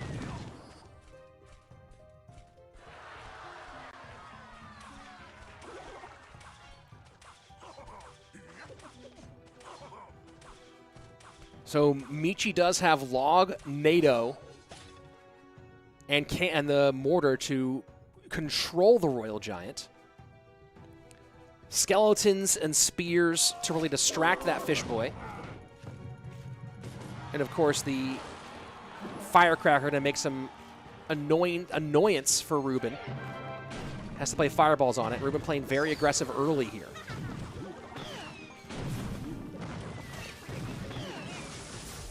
I think he gets one shot on the left. Does get one shot off, but it's the fish boy to the right that's more important here. Gonna log this left-hand side.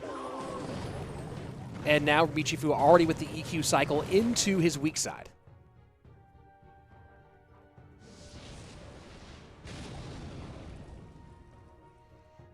$15.44, just a straight-up fireball cycle for RUBÉN, and Michi doing spell cycle as well.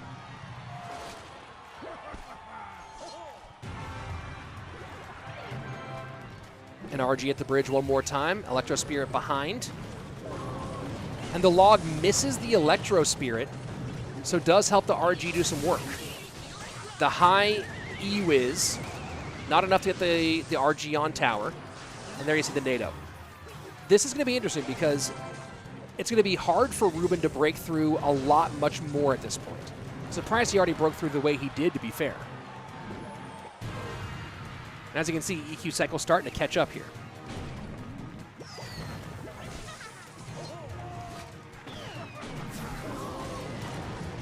Fireball does get the firecracker off the board, but EQ cycle now pretty much tying things up.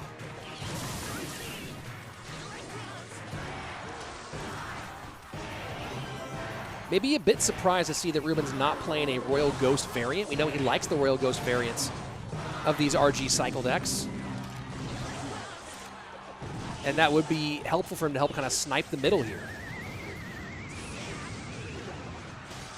And now we're going to have Michifu in the lead. Now decides not to EQ here. Log will take the lead ever so briefly. Will hold on to it very long. Log in kind takes it back.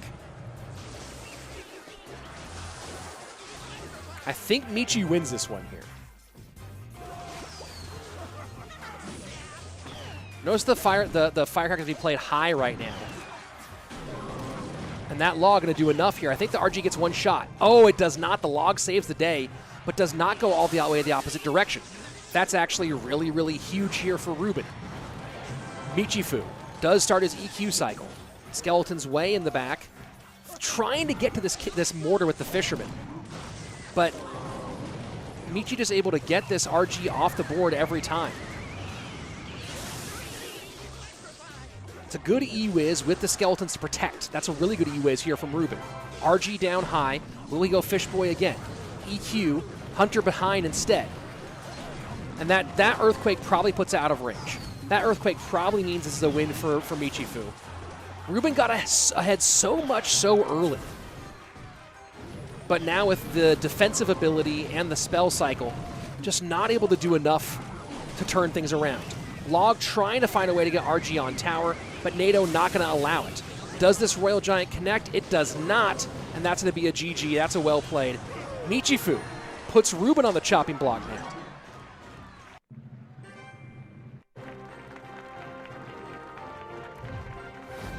Man, that matchup is just absolutely brutal. Absolutely brutal. So here we go. Michifu up 1. And again, either of these guys, perfectly fine candidates to make it to the final. But wow. That EQ cycle and the control there on the RG is so nasty. Spell cycle should be an end game, not for a whole game, says Mansfighter. That's why the EQ will be nerfed for sure. Yeah, Earthquake should be on the nerf block so soon. I think EQ is broken. I think it's broken. I think if we're talking about things that are broken, Earthquake is broken. I don't put a lot of cards on that list, but I would put Earthquake on that list. Let's see. Horrible matchup for RUBÉN, says Patrick Yang, and I agree. I agree. Guys, we are 11 likes away from 600. If you guys want to go ahead and throw a little bit of love in there, it's an easy, free way to support the stream. Let's go ahead and jump into game number 2, Michifu with match point. Win here does not guarantee you a place in the top 3. Have to win one more best of 5 against BobTheRock for either one of these two. And RUBÉN with the well played there. Michifu going with the bait bridge spam deck. This deck is really fun. It's really fun. It's been popping up a whole lot lately. Oh, and thanks for 614 likes, guys. Wow, thank you very much. Feels like a good day for 1,000, doesn't it? Graveyard into the right-hand side, Cannon Cart in response. This deck is so fun that Michi is playing. And we haven't seen a ton of it, but we've seen enough of it to be excited about it.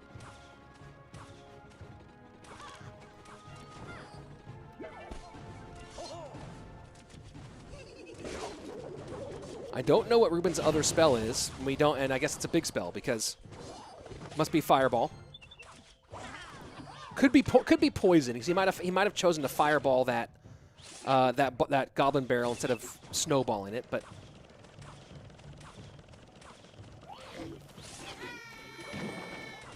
Wall Breaker's in, and there's your Bomb Tower in response. No connection.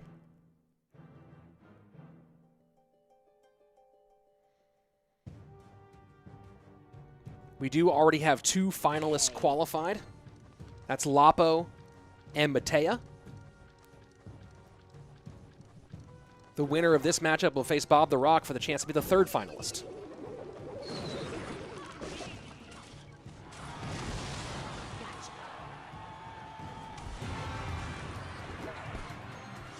Cannon Cart to the left-hand lane here for RUBÉN.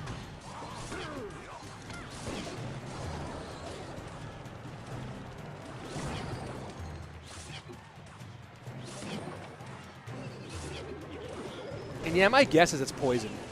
I mean, I feel like we would have seen a Fireball already if it were Fireball. I don't know. This is interesting. Maybe it is Fireball. Yep, there it is. I was going to say, as soon as we see Princess cycle behind tower, we should see a Fireball, and there you go. Cannon Cart to the right-hand side. Michifu has okay counters against Graveyard, but other than the log, they're kind of slow.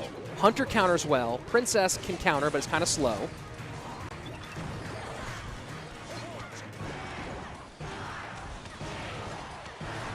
And then log, of course. Bandit is good pressure on that left-hand lane. Cannon Cart picks it up. RUBÉN with the lead here.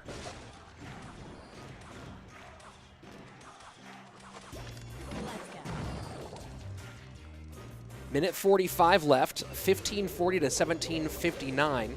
And of course that Fireball on that Princess whenever he can. I don't like the amount of leakage from Michifu here.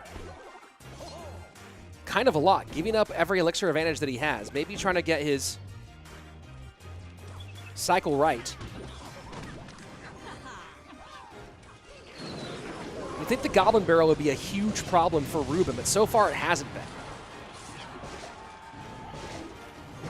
Wall breakers do finally come down. RUBÉN responds with the Bomb Tower.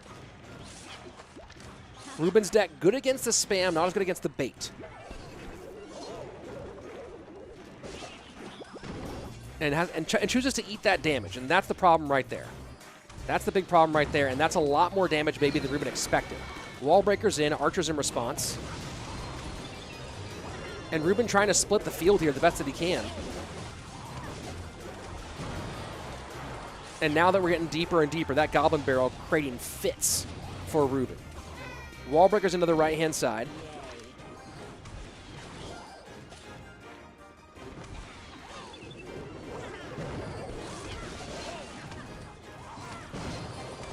And Michifu may be leaking because he doesn't have to press an elixir advantage. He knows that that Goblin Barrel can get damage every single time. Would rather have his defenses all put together. And Fireball has to be spent by RUBÉN on defense. Has to be. Here we go. 967 to 985. Graveyard in. RUBÉN has to defend this and then get damage on the opposite tower to stay in this one. Will the Fireball be enough? The Fireball takes it. The Fireball takes it. 746. That's a win by 50 HP, and we're going to game number 3. Whoo, boy. We've been treated to some games here, to some finishes here. Let's get it. Let's get it. Man, I love competitive Clash Royale. I just do. It's just cool. It's just fun, guys. It really is. And I get that Michifu leakage, I think, was an issue here. I know he was trying to get his timing down on these defenses, but he didn't press the action. And I'm wondering if leaking that much elixir, I don't know what it was in the end, but I wonder if leaking that much elixir was the issue. Wow. Absolutely wow. If anyone knows how much elixir was leaked there at the end, let me know. But man, that was brutal. I'm going to take a moment. I'm going to mute my mic here and eat an apple slice, guys. I am dying of hunger right now. Let me mute my mic for a second. No ASM.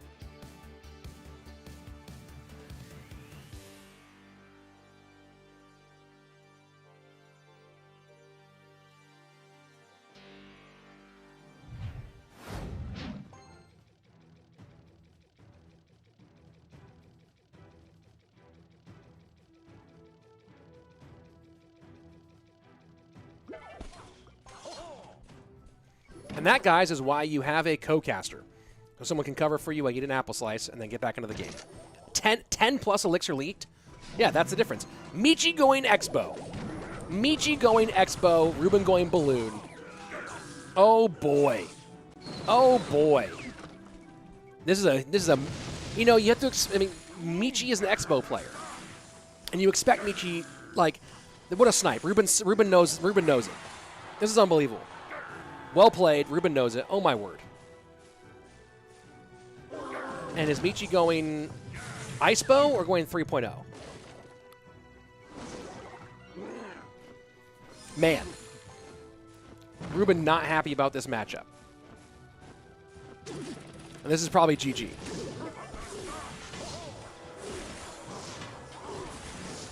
And it is Ice-Bow. Rocket, Expo, Tesla against Balloon. Good luck. Why would he ban EQ and then go Lou? Yeah, I don't know. That's a weird choice. And this is crazy.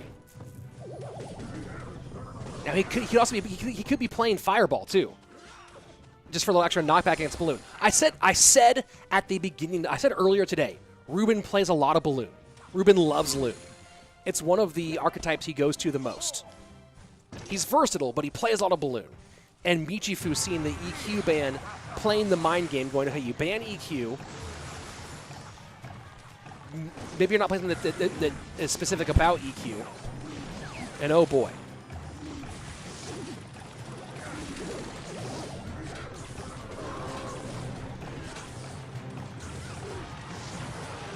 Is this matchup really in favor of Michifu? I think it is. I think it is. I could be wrong. If someone has a different opinion here. But Michifu can control balloons so well, can control the giant skeletons so well. Miner has to go to the safe spot for most of this matchup because that Miner can get pulled to King Tower very easily with the NATO. Hasn't even used NATO yet.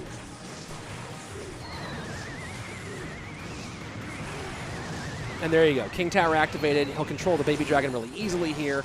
Miner will get picked up probably. Yep, there's the skeletons. He'll drop behind it as well to prevent that miner damage. Doesn't even need to. Goes ahead and logs it. Oh, boy.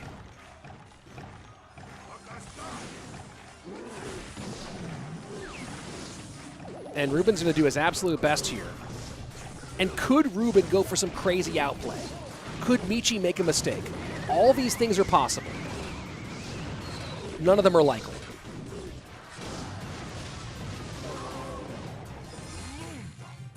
"90 seconds left, and Michi with the advantage.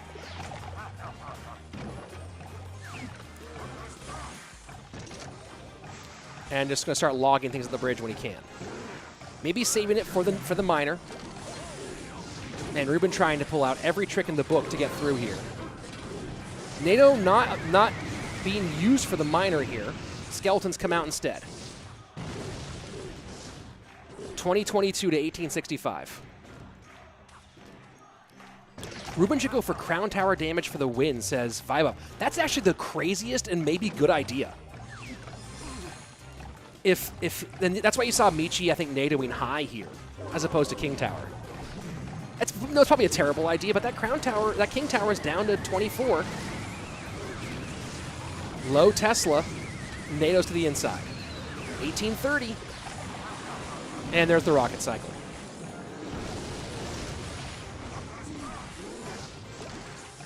Just the snipe of all snipes. RUBÉN bans EQ, and Michi goes, "Oh, you're banning the Expo killer? You know I'm an Expo player, right?" And the Expo comes out, and this is just an absolute brutal, brutal moment for RUBÉN. Balloon down, miner to the back, rocket cycle.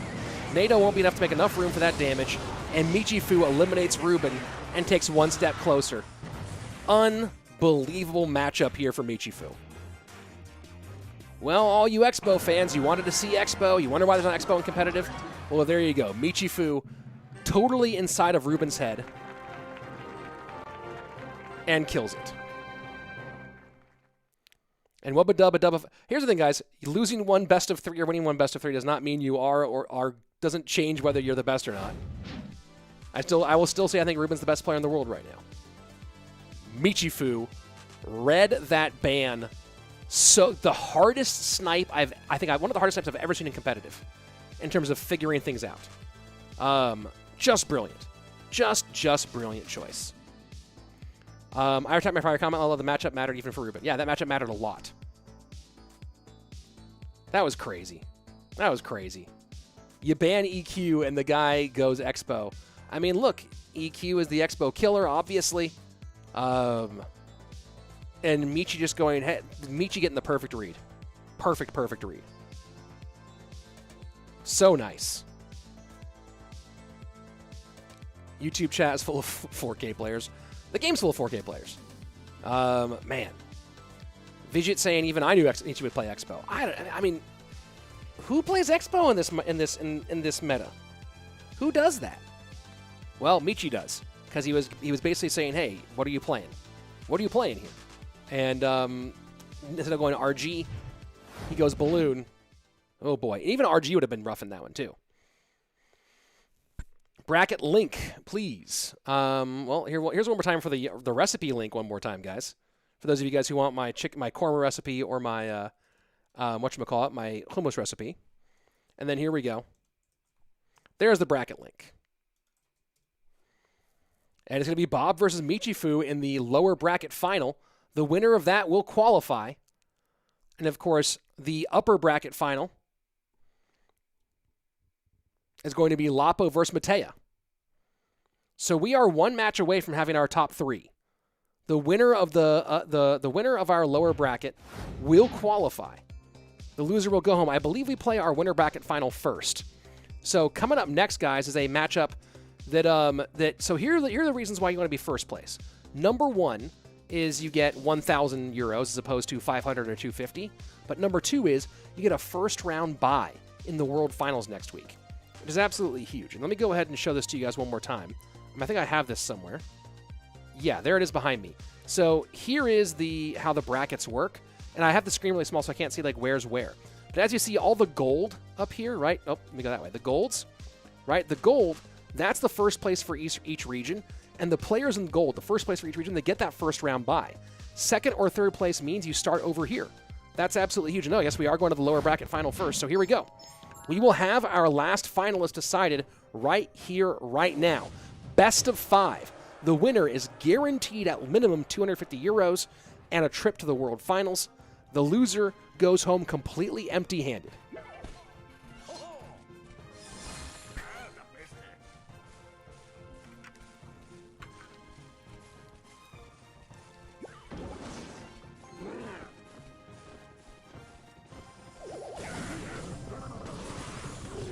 So looking like Cannon Cart GY here for Michi. It's either GY or Electro Giant for BobTheRock.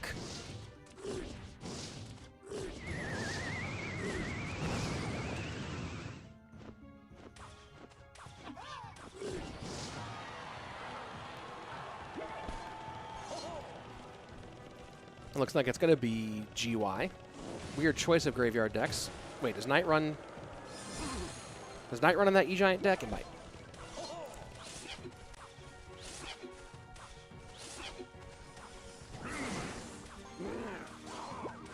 Final minute 40 of regulation. Graveyard Cannon Cart to the right-hand side. Bomb Tower high, so it is graveyard for Bob.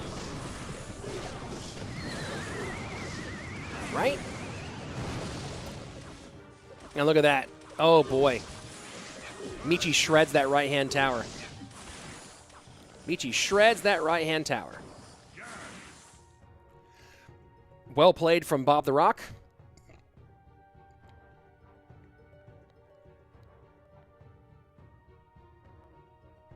Oh yeah, this is a qualifier match. I just realized. Gotta switch things up here a little bit.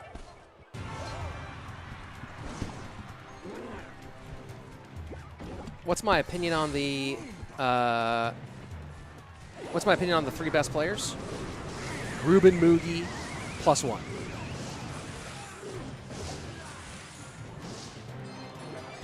Graveyard to the right-hand side. And this should be it.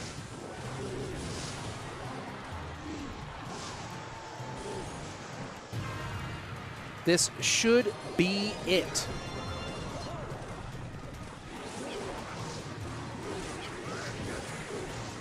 $93 seconds. Or 93 seconds. 93 HP on the right-hand side.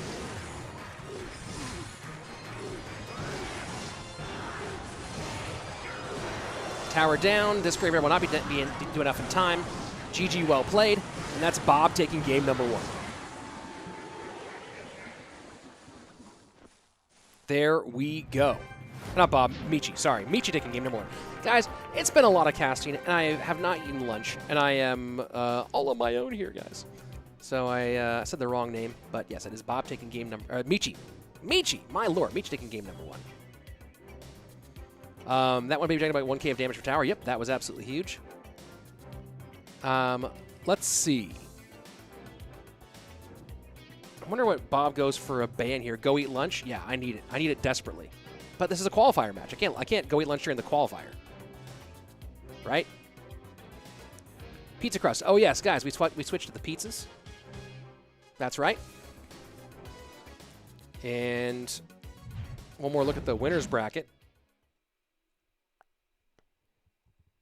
How many glasses do I have? I don't know, like 14 pairs or something. So Lapo and Mateja both have qualified. They're waiting around. They will play for a chance to be the overall regional winner, the European champion. And then here's the lower side, whereas both of these guys playing for a chance to still be in the tournament. And you can see the route for both of these guys. Not easy at all.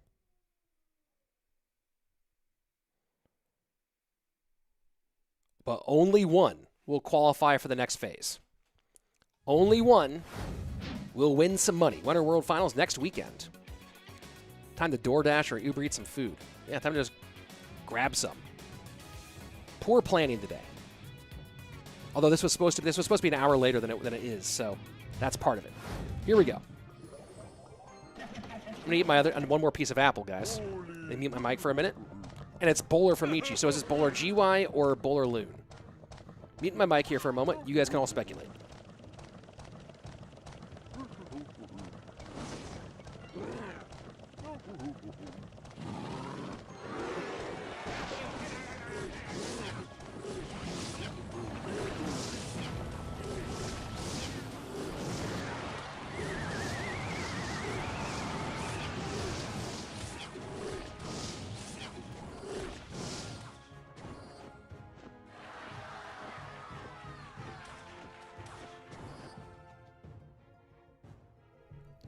And we are back. Thank you for standing by while I ate my apple slice. And guys, there is no politics chat here in the stream. You can go to my Twitter. My Twitter has plenty of my political views if you want to know what I think about things. My Twitter account is a place where I do express myself politically. But for an official Clash Royale stream featured in-app, no politics either from me or in the chat, guys.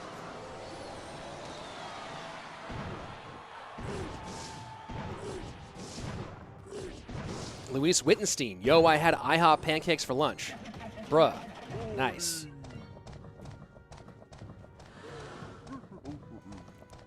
Sounds like I need some quick protein shakes. Yeah, you know what?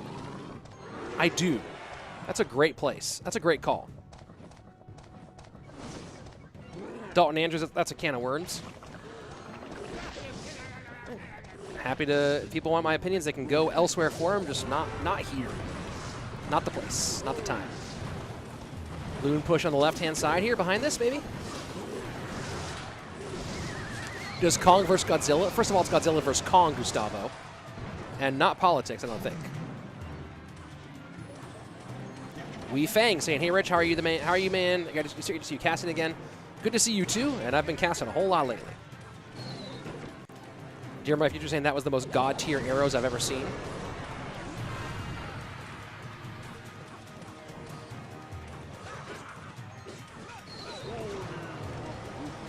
That bowler going to be real frustrating in this left-hand lane here.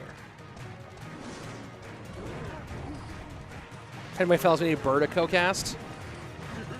I have a friend who does a great Burr impression. Defensive freeze, arrows to clear out.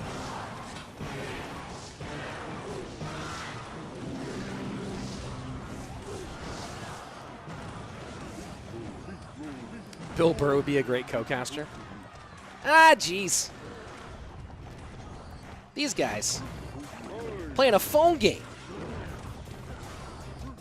That's all I got. That's my whole Bill Burr. My friend Rick Wood does a great Bill Burr. Bowler to the left-hand side, and Michifu just loading up this left-hand lane now. Behind in both lanes, but loading up like crazy. And does he freeze? He does freeze, but he won't get a drop. Does he? Oh, he gets a drop because of the rage. He still gets a drop, and Bowler getting 2 shots in the tower as well. Down to under 1,000 HP, plus the baby dragon. My word, Michifu just running right downhill on that left-hand side.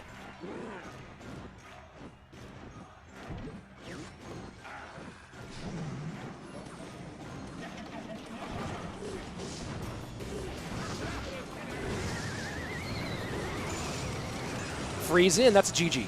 Wow. There you go. Michifu up 2. Match point, qualifier point here for Michi. He has triple match point, in fact. 3 chances for Michifu to qualify here. Up 2-0. What happened in Philadelphia? Well, it was Bill Burr versus Philly, and Bill Burr won. How about that?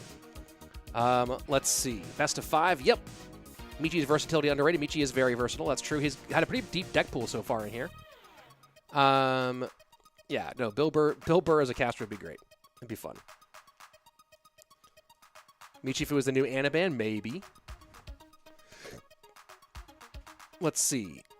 Kelly saying, politics are important, though. Sorry if I offended. No, politics are certainly important. Just this not the place for it here. And again, like on my Twitter, plenty of politics there on my Twitter, and on other platforms, just not during an official in-app Supercell Clash Royale stream, guys. Those glasses just earned you a like. God, pensions, get it. Oh, you want to check out the bad boys here? Let's go all the way in. Boom. the pizzas. That's right. Here we go. Game number 3, Michifu with match and qualifying point. Am I from England or USA? You can't tell by the accent, doo-doo? I'm in Texas.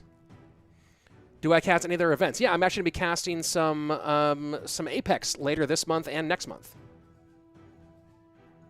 How the purple glasses doing? Need to order a new pair. Yes, no one can use Hunter. Now that Bob has banned Hunter, neither player can use it for the remainder of this match. Favorite pizza chain? Pizza Man in LA or Austin's Pizza in Austin.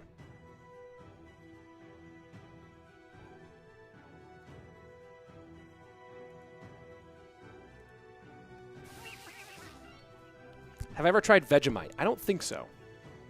Electro Spirit to the right-hand side. Piggies. So pigs, Hogs, Royal Hogs Earthquake for Michifu.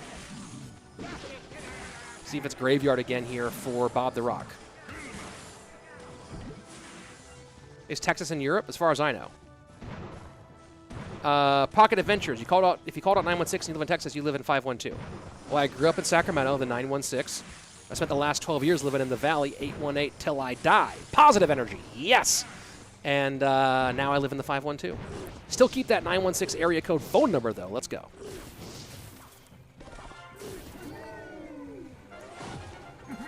Three split here for Michi. Real aggressive.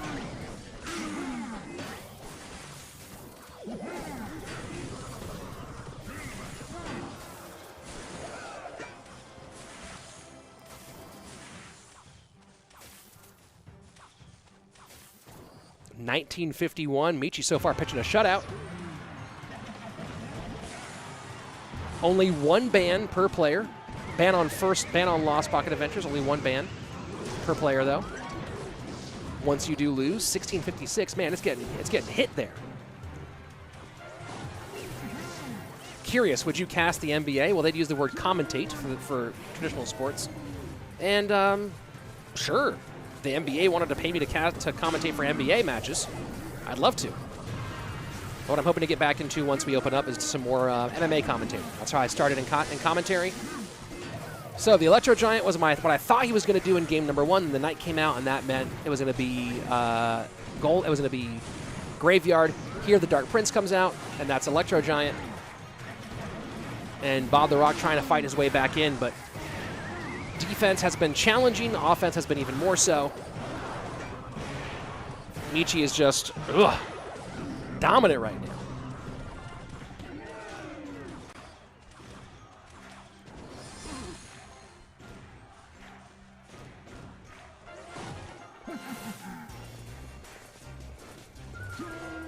Bob gonna probably go. Oh, never mind. I was gonna go bar barrel to one side. Waiting for the pigs here, I believe.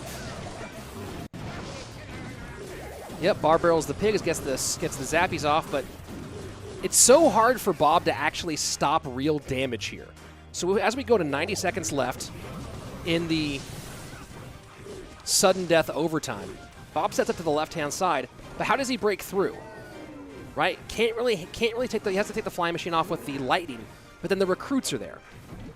And that's why flying machine and recruits actually work nicely together, because you either have a good spell for the flying machine or a good spell for the recruits. I guess you could have Fireball, and that could be okay for both. Fireball goes great for flying machine, rough on like 50-50 on recruits, if their shields are still on.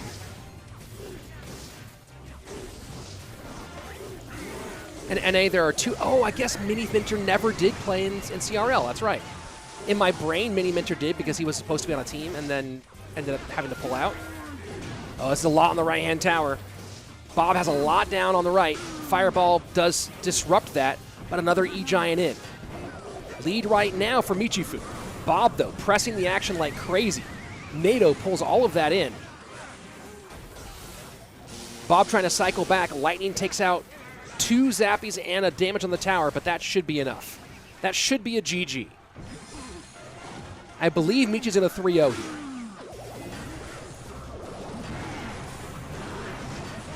And there you go. Fireball in to put a capper on it. Lightning won't be enough. That's a GG well played. Michi puts a stamp on it, 3-0, and he is your final qualifier for the Bren Chong Cup 2 World Finals. GG, well played, and Michi will be going on through. Well done. Well done indeed. Yeah, Michi's analyst was fire, whoever that was. Nice work. So we aren't done yet, folks. We still have our have to decide who's first, second, and third place. First place gets 1,000 euros.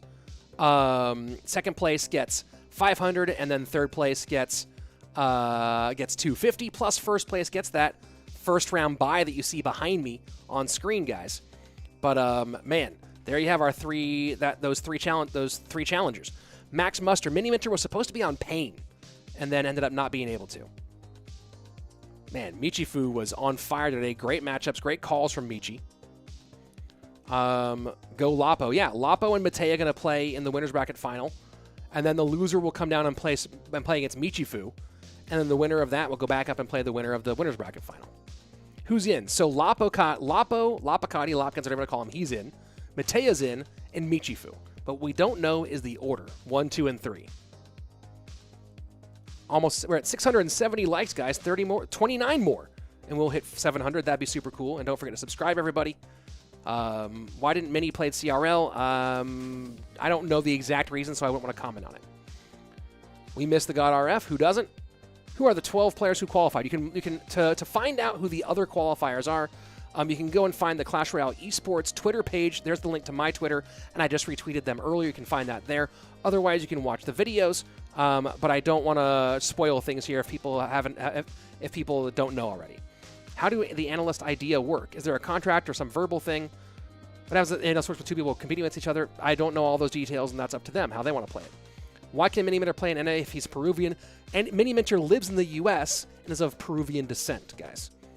Why isn't there an African spot? I believe that Africa plays in the European region for this event. I'm not entirely sure. I think Mohammed Light played. Let's go ahead and jump into our winner's bracket final. Mateja on the top, Lapo at the bottom, and I'll be back here, guys, in just a minute, so you'll have to just enjoy the game sounds by themselves.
All right, guys, I'm back.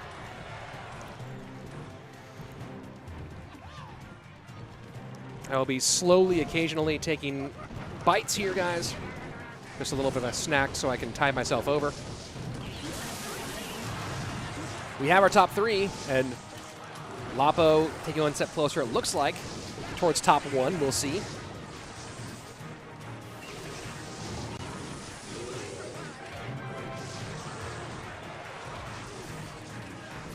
And that fireball shredding barbs. This is a good matchup here for Lapo, and it's working out nicely for him.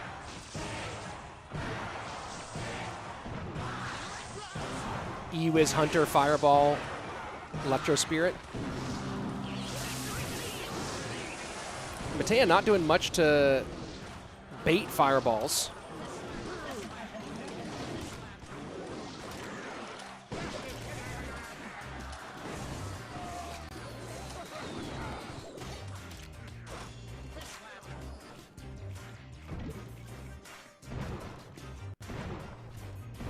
Mateja firing back here, though.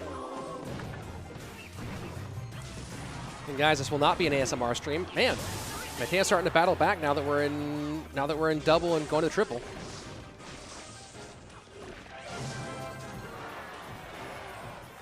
For those of you curious about it, my mic is the Audio-Technica BPHS-1s, and my camera is the Sony ZV-1. Which, if you're looking to step up from webcams to the next level, but don't want to mess with with a bunch of lenses for a DSLR, the Sony ZV-1, really great call. And that was OJ who recommended that to me, by the way.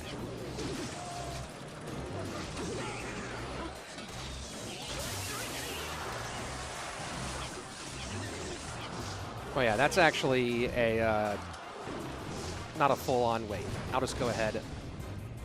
And that's going to be a timeout. There you go. 3:30 on the left-hand side. Lapo, a little bit of spell cycle. Doesn't really want a spell cycle here, though.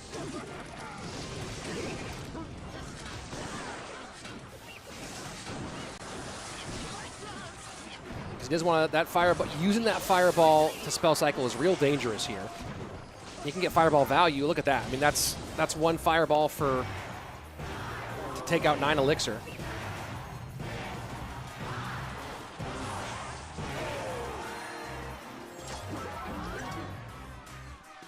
GG, well played. Lapo wins game number 1. Morten was playing Half Jr. Oh, did I accidentally mute myself? Let me see. No, I didn't. Did I? No, I didn't. Did I? I did not. He was playing, but now he's out.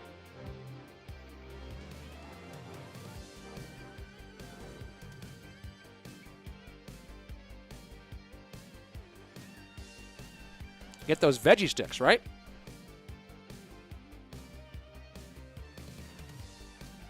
Where is Mateja from? Mateja is from Serbia, specifically from the town of Požarevac, I think is how you pronounce it.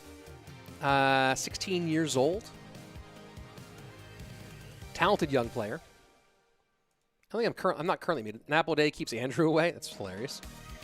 Yeah, that fireball's all the value there. Who do I think will win ladder this season? I haven't actually been checking. You know, let's go ahead and check the current standings on ladder right now. I don't know what they are. I'm going to go ahead and open them up, though, on my phone and see the current standings for what's happening right this second. And currently on ladder, the leader at the moment is, oh, no shocker there, Anaban, who might actually has, Anaban's currently 1st and 4th on ladder. That guy's crazy. RUBÉN is currently 3rd on ladder. I don't know who that second place player is. Probably, I don't know. I don't want to speculate. Osama is currently 6th. Is that Elsiop in 7th? I'm not sure. I'm not sure about the characters. No, those are. Wait, those are Japanese. Never mind. Maybe that's. I'm not sure who that is in 7th. Lucas is up there in the top 10. Hajime's up there. Pompeo's 14th. A lot of talent, a lot of skill. Let's go ahead and jump back into our match here, though.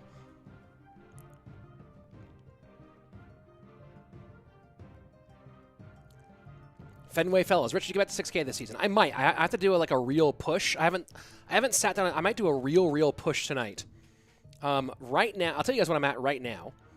At this exact moment on ladder, I am 55-12. So I gotta do sit down and do a real push tonight if I want. I'm debating if I have time to do it or not. I might have time, but I actually have a lot of work to do, so it might be a rip on this season as well.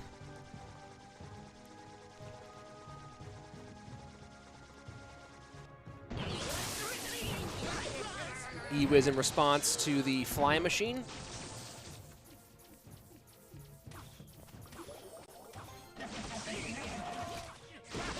My trophies are so low. Yeah, I mean, I just don't push that much on ladder right now. My personal best is 63-23, but I have not been pushing ladder much at all lately. Unfortunately, lately with my stream schedule, my production schedule, and my schedule as being a dad, I'm only getting to play about like 10 games a day at most. So you can't really get in a rhythm that way.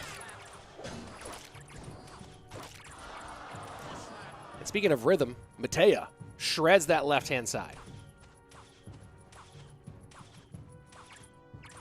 Yeah, I'm not 6.3 right now. 6.3 is my personal best. Right now, I'm 5,500.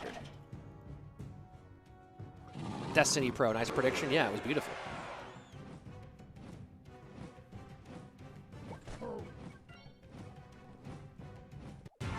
Mateja in a great spot right now. Sets up Mega Knight.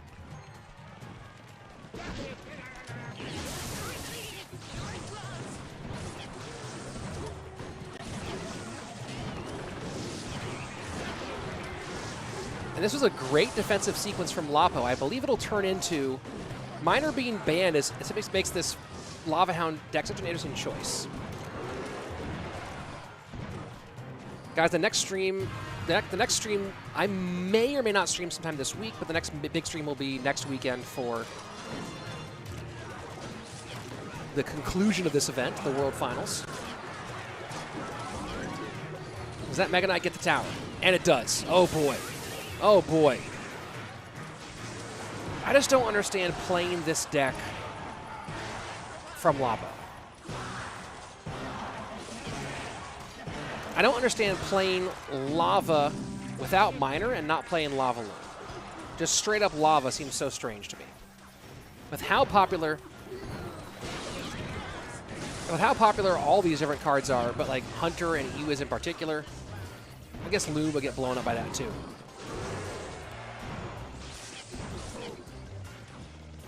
But Arrows just makes this impossible. And you can't get a tank in for the pups.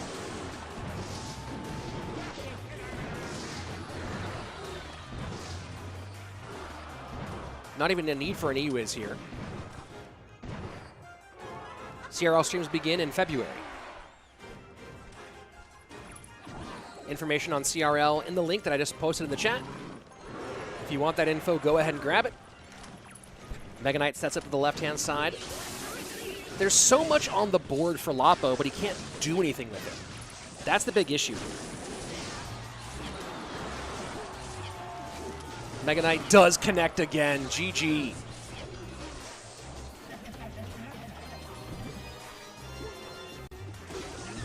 GG. Well played. We're going to game number 3 all tied up. Wow. And remember, what's at stake? These golds. These gold spots. These number 1s. Obviously, $1,000 for the winner of the overall region, the regional champion. But on top of that $1,000, also first round bye at Worlds. Click.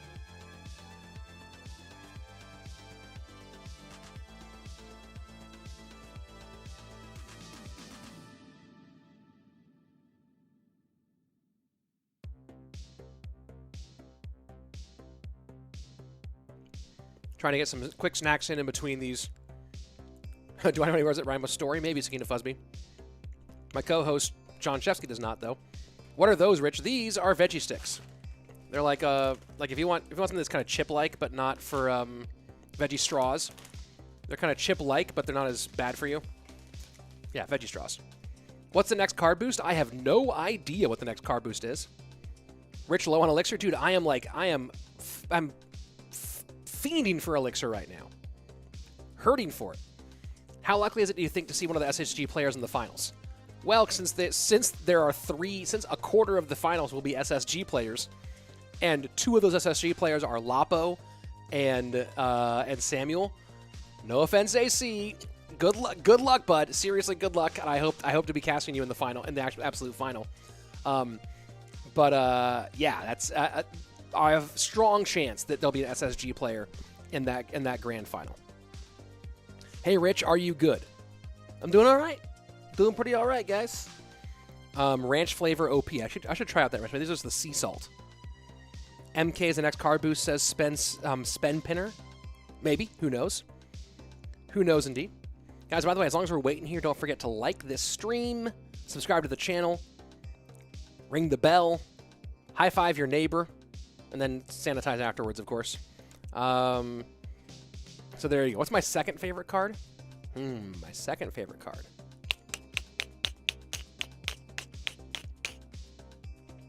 I don't know. I think NATO, maybe. I'm not sure. Gotta think about that. Never thought of my second favorite card.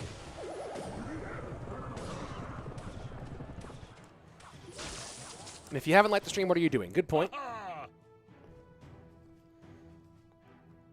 And I don't know what the card boost is. Haven't seen it.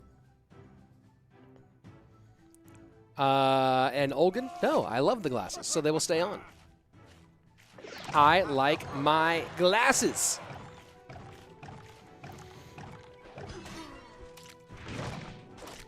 And notice that Mateja not cycling Fishboy way in the back.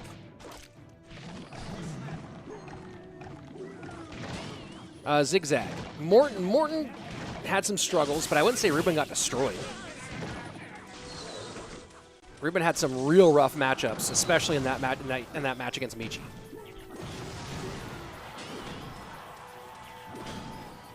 Well, Fenway fellas, and Fenway makes a good point, talking about AC as a 2v2 guy.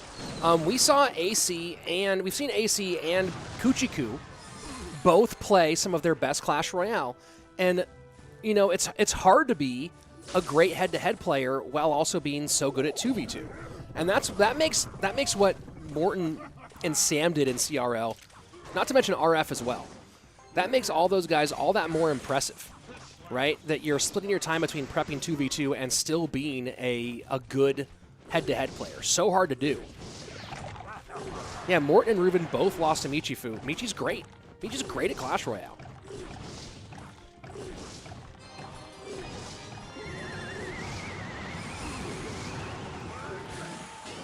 I like the NATO to pull the tank away.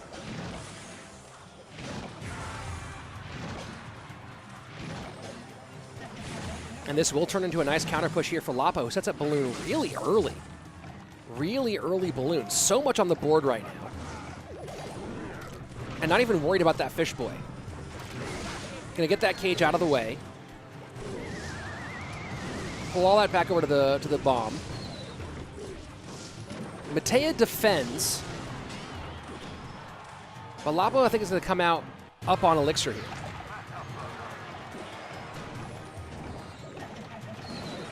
Do I think 71-14 is enough for a top 1K finish? Don't ask me. This is going to be a very competitive ladder finish. Ludwig, I already answered that question. Fishboy to the right-hand side. Pulls the Ice Whiz. And that giant skeleton bomb gonna get the support out, and look at that. Oof. This I need to start trying to play this this balloon deck some more. It's really fun. I've never been as good with it as I thought I was. I thought I'd be much better with this than I am.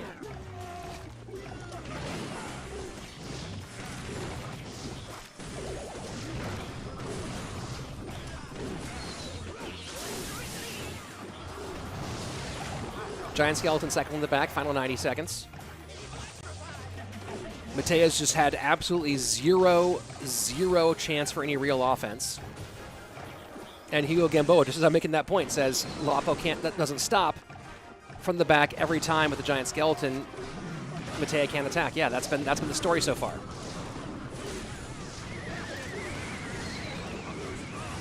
And that balloon doesn't quite connect. E-Wiz comes down at the last second. But Ice Whiz stays on the board with the Baby Dragon, forcing Mateja to spend more at the bridge. And now look at this. Lapo is so far ahead on Elixir. Lapo's about 7 or 8 Elixir ahead now. And Mateja just really can't do anything about it.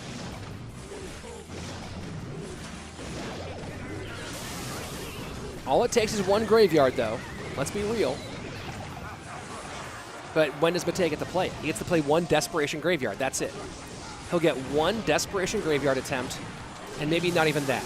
He was on one balloon, but now 2 balloons coming through, and that's a GG. That's a GG. Not even a Desperation Balloon opportunity here for Mateja.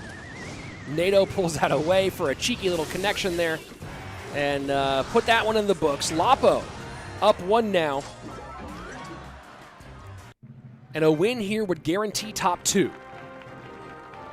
Match point for LaPoKaTi, a.k.a. Lopkins. A win would guarantee top 2 and would thus guarantee him at least 500 euros and put him 1 win away from securing first place, 1,000 euros and a first round bye. So that would be absolutely huge.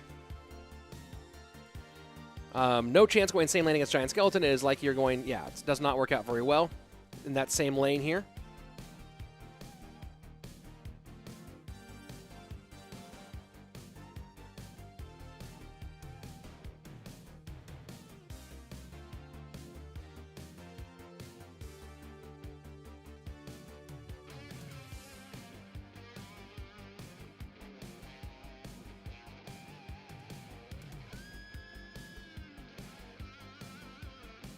And we're back. Olgun saying, I've been watching 2 days at games, but didn't see still any 3 crowns. Yeah, I mean, 3 crowns are not that common in competitive play. 3 crowns are much more common in mid-ladder play. But in competitive play, 3 crowns are really rare, and they're not that important either. Are your veggie fries fire? They're pretty tasty. They're pretty tasty.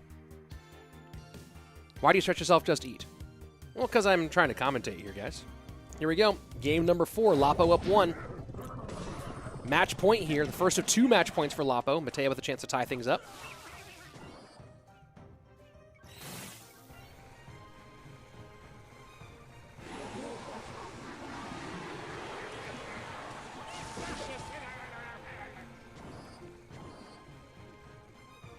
Have you made little Slaton a Clash account? I have not. He's 2 years old. We try to limit his screen use as much as time. We let baby boy Slaton watch a little bit of TV now, but very little. There's a show called Stinky and Dirty about a dump truck and a little like excavator, skid steer loader, I think. And they like try to use problem-solving skills to overcome obstacles. It's very cute and like encourages you to go, how might we fix this? But he watches 1 or 2 of those a day, and that's about it.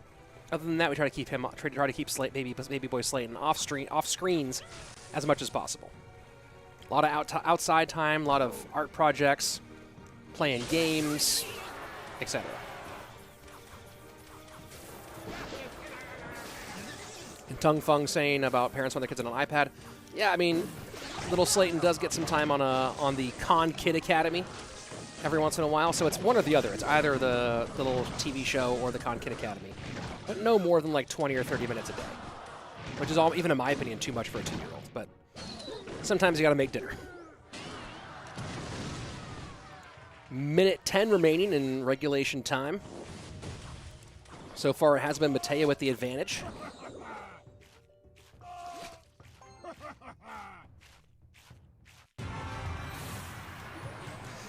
Zigzag saying Lapo was a former Sparky god. Really? I've always known Lapo as a mortar guy. And to answer your question, Sakina Fuzzby, little Slaton's gonna train Jiu-Jitsu.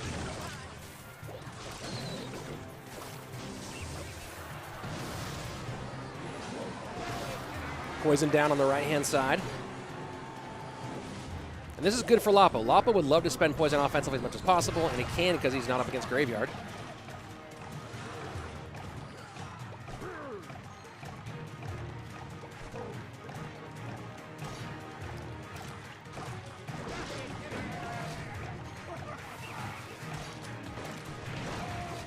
And that's a nice fisherman. And why is that a nice fisherman? Because look at what happens here. Bar barrel to try. That was a smart bar barrel from Mateja. So that fisherman was great because it pulls the giant skeleton out of the lane, meaning you can lane push. And then you saw everything walked away from it. That bar barrel from Mateja in response was also smart, trying to turn all the troops back towards the giant skeleton bomb so they would blow up. Didn't quite work, but really cool. Hunter has to go high, and that worked out. That barely worked out there, but it did work out for Lapo, but this RG is shredding the tower. Fisherman can't do anything. Mega Knight won't do much either. That's good. That feels like a GG here. I think this is game 5, folks. Yep. Game 5 coming. GG, well played. Mateja ties things up. Zigzag Nemesis saying RUBÉN was outplayed by a better player, not sniped. I don't know. You tell me what that Ice Bow matchup was against that Balloon matchup, and tell me that wasn't a snipe. That's, I mean, you look at Michifu is a world-class player. The idea that that wasn't a snipe in game number 3 is laughable. I should fight Jake Paul. I shouldn't. Let's see. Can you explain how the finals bracket once? How does it work? Seems like a unique format. It's double elimination. It's a pretty standard double elimination format. There's a winner's bracket. If you lose, you drop down to the lower bracket, which means that you can lose, that you're out if you lose in that one. The loser's bracket champion plays the winner's bracket champion at least once. Snipe means that you pick a deck. For it to be a snipe, I mean, you don't have to know the other player's deck, but I understand the terminology. It was an amazing matchup choice by Michifu to read that RUBÉN was going to go Balloon after the EQ ban and play Ice Bow, which is a 100-0 matchup there in that game number 3. That's, I mean, good on Michifu. It was a brilliant call by Michifu. Not taking that away from him. Brilliant call by Michifu. But there's literally no way, unless Michifu suddenly was hit by a truck during that game, there was no way that that RUBÉN was going to win that game 3. But it was a smart call by Michifu. You can't take that away from him. Camden Kime pushing top 1K with Golem. Ugh. Well, bad luck. Nah, good luck, man. I hope you make top 1K and I get to call your games in CRL soon. Me versus Joe Rogan. Joe Rogan would strangle me in a heartbeat. He's a black belt in Jiu-Jitsu under Eddie Bravo, and I'm a lifelong white belt because I never stay at one school long enough to belt up. Also, Joe Rogan's Taekwondo is nasty. He would kick me to sleep. King Tower activation there for Mateja. Pretty easy against the Skeleton Barrel. Double bait for Lapo just got a lot harder. Joe Rogan is not a Muay Thai world champion. He's a Taekwondo champion when he was 19. But not Muay Thai. Sure, his Muay Thai is also better than mine. But Jake Paul would beat Joe Rogan is the funniest thing I've ever heard in my life. Jake Paul wouldn't last 30 seconds against Joe Rogan. Joe Rogan would kill Jake Paul so bad that even if there was a referee in the ring, it might still be considered a crime. Maybe Joe Rogan admitted. Joe Rogan said that Jake Paul would beat him. Get out of here. Get out of here. I can't. Link me that video. In a pure boxing match, I mean, maybe. But in an actual fight, Jake Paul would not last a minute. That's crazy. Rogan's a jiu-jitsu black belt under Eddie Bravo, and a Taekwondo champion, national champion at 19 years old. Maybe it's just because Rogan is in his 50s now. That might be all it is. But man, I can't even. That's such a laughable idea to me. Maybe Rogan just doesn't want any part of that conversation, but hilarious. Raged Up Balloon will get death damage on the right-hand side. 1035 to 1226. Did I say Johnny Bravo, not Eddie Bravo? That's hilarious.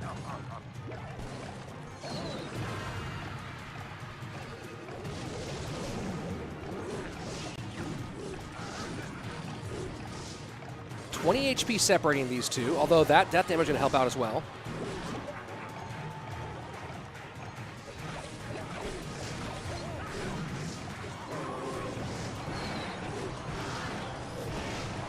Balloon left-hand side. Raged Up might still get damage here. It's going to connect. Not just damage, it's going to connect. Oh, it just barely stops. Dark Goblin OP, 543 to 811 here in sudden death overtime.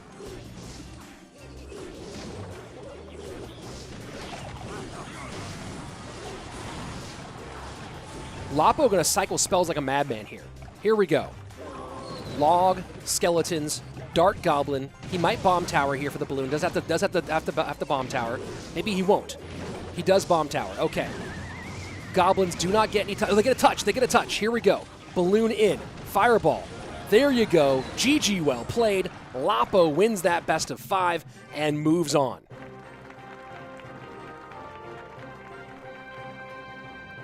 All these guys have qualified, but Lapo has now guaranteed himself a top 2 spot and will await the winner of Michifu and Mateja to decide who our European champion will be. Thoughts on the amount of times that McGregor has retired and come back? Yeah, I mean, he's like a Clash Royale player. He retires and comes back more than a 15-year-old CR semi-pro. Let's see. It bounces every 3 months. When's the next update? No idea. Am I level 13? Yes. GSP said he hasn't met anyone who kicks as hard as Joe Rogan. Yeah, dude. It's so funny. Just the conversation is hilarious to me. But also Rogan's in his 50s and has a bad back. So, but like Prime Rogan versus any version of Jake Paul, absolute massacre. Absolute death massacre. Do I like the 3-month balance changes? I think the 3-month balance changes are more free-to-play friendly, which is cool. Oh, AC has to face Igor in Worlds and winner faces Emil Basoda. Ooh, that's brutal. That was the winner's bracket, guys. So here's what happens now. Let me go ahead and link the bracket for you guys. Oh, they're not gonna show it to you. Here we go. Michi and Mateja. This is this match determines third place. The loser here gets 250 and third place. Does still move on. Winner guarantees himself a top 2 finish and goes back up to face LaPoKaTi for the European Championship.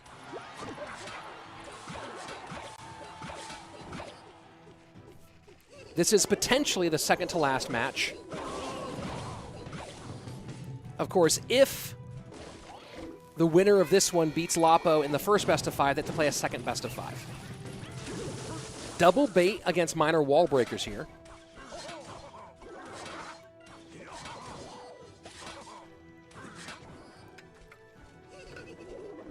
What are in your veggie sticks?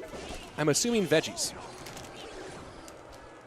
Potato, some different oils from like sunflowers and safflowers, spinach powder, tomato paste, salt, turmeric, beetroot powder. There you go.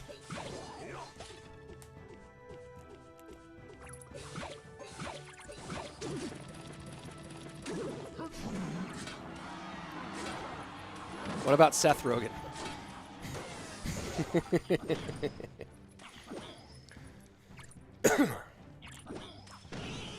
Which region is the strongest? Ask Burton B.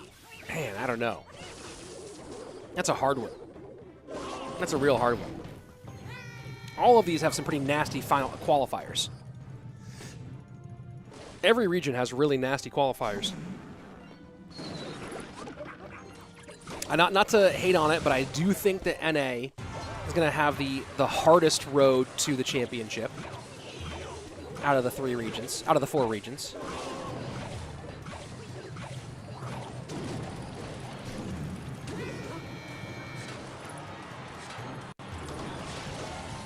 Inferno Tower for Michi. Interesting. Inferno Tower here in this double bait matchup.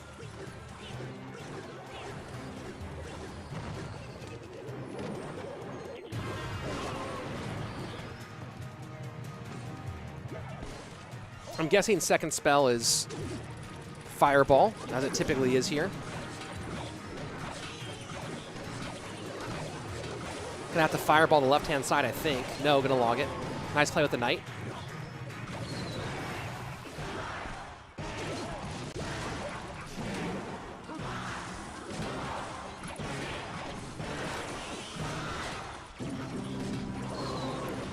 Log to the right-hand side.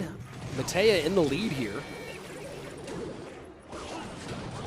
And that's a huge connection from the Serb, the Serbian. The guy from Serbia.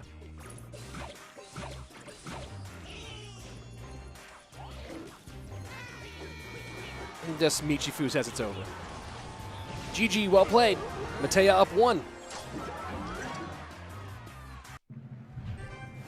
Gonna go ahead and let me mute the mic here for a moment.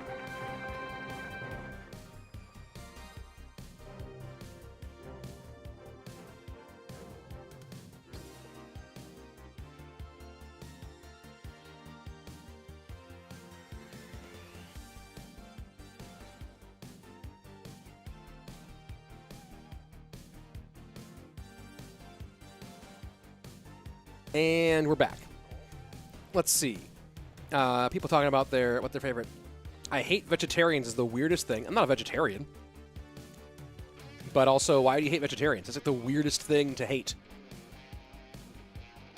Very strange. Very strange idea. What am I eating, Rich?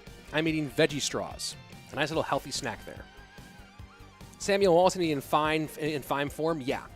Show the bracket, please. I'll link the bracket, but I can't show the bracket because I'm not in charge of the stream. Why is OP Sam not playing? He's too busy inventing a cure for the common cold. Do I like custard mixed with water? No idea. Ben Armstrong. What's my favorite card? The Ace of Spades. Game 2 on its way. Ban from Michifu is Hunter.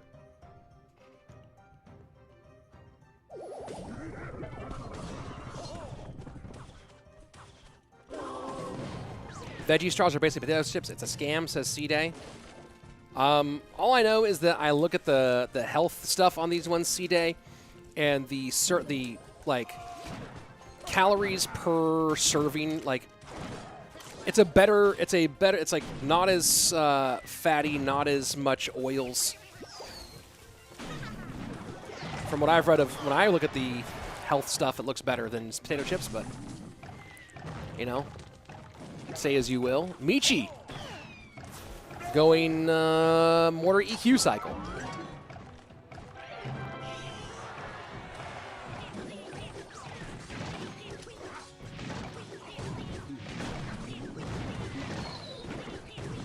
But how many servings do you eat at once?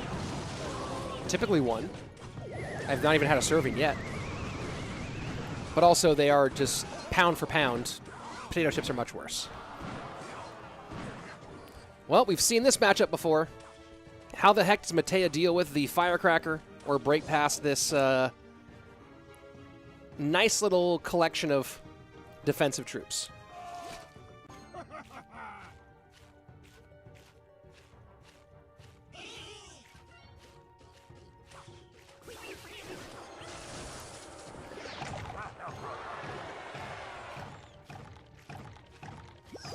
Great advice about health, eating, and touching your keyboard. I don't know what that kind of advice is, but sure. Mortar down on defense. This is Michifu's matchup, says Max Muster. I must be trash. I also struggle with this matchup, but I think pros usually win this against RG. Because watch that. I mean, that was even a bit of a misplay there. Michi should have nailed it a half step earlier. But between the log and the NATO, Michi can always knock back or control the RG. The firecracker typically is going to require a fireball to get to it. The spears are if Michi misplays the spears, that's a place where Mateja can take the lead here. Musketeer does make things more interesting.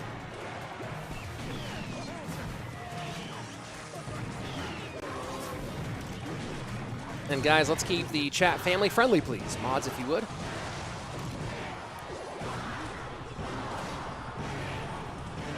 EQ cycle in.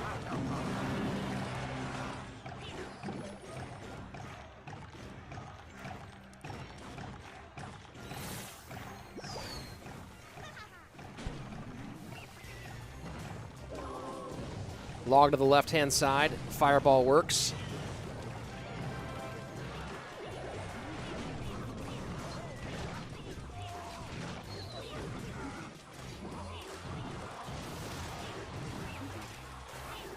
Do I have any mods left over on YouTube?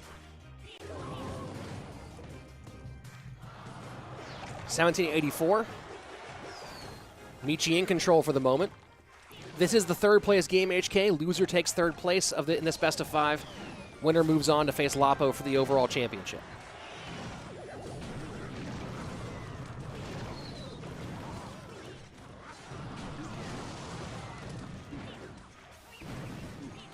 RG to the left-hand side.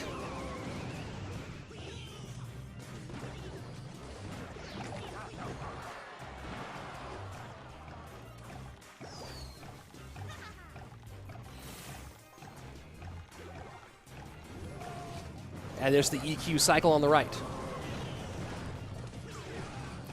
It's a BO5 for third place. Well, it's not a third place match because the winner can still be in the first place match. So it's kind of it's the loser takes third, but second place, the winner here goes on to play for first. That's why it's a BO5. Lapo is currently awaiting the winner of this matchup, who should be Michi. RG to the left-hand lane. NATO should pull all this back. Fireball gets in. And GG, well played. And that's how you play this matchup, guys. That's how you do it right there. Michi evens that up.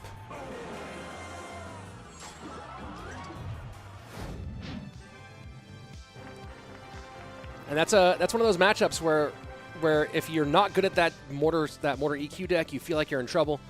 But you have to be patient. You have to be very patient, and that's a nice patient game.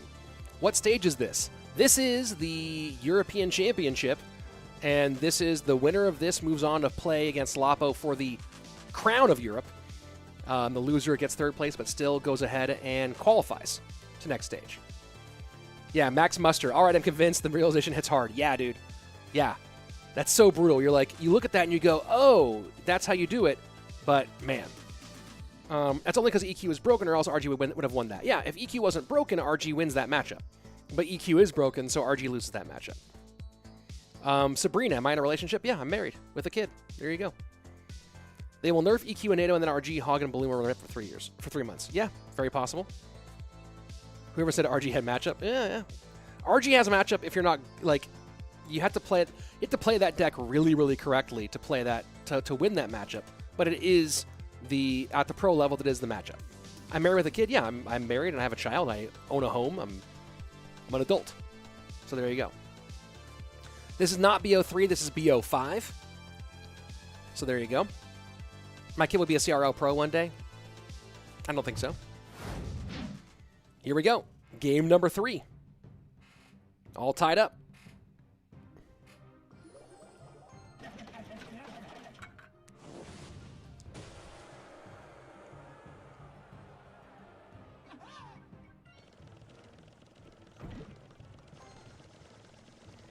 Can I send a link for the Asia bracket? I don't have it right now.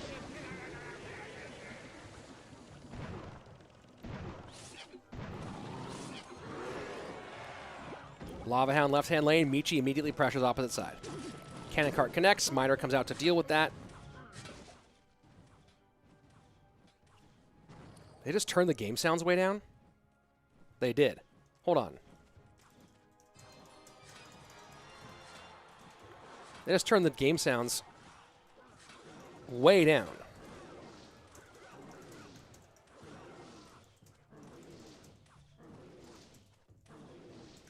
Hold on, guys.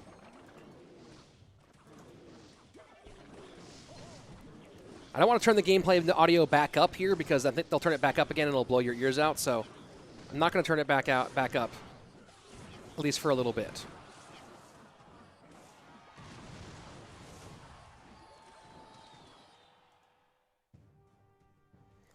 So sorry, we'll have really, really low game sounds.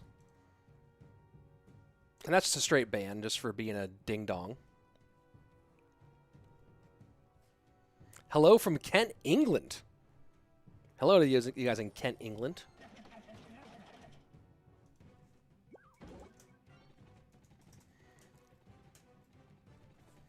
Well, I'm messaging with League Ops to figure out what the heck's going on with the sound. Why they? I don't want. I seriously. I would turn it up. I don't want them to blow out your ears though.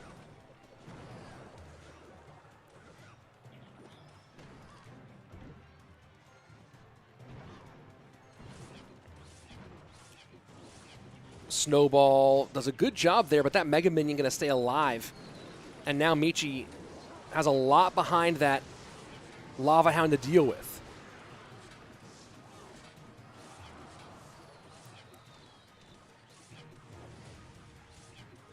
Michifu having to spend more and more here on defense. Healthy Mega Minion opposite direction, and it can tank for a Graveyard, and he's going to go Graveyard here. Knight in. Does he poison? It's a lot of poison value. Goes for the Flying Machine and the Skeleton Dragon rather than both Skeleton Dragons. That Flying Machine will get a shot, though. No, Mega Minion comes down just in time.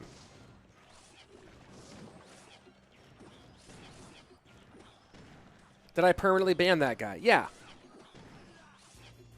Why not? 512 to 490.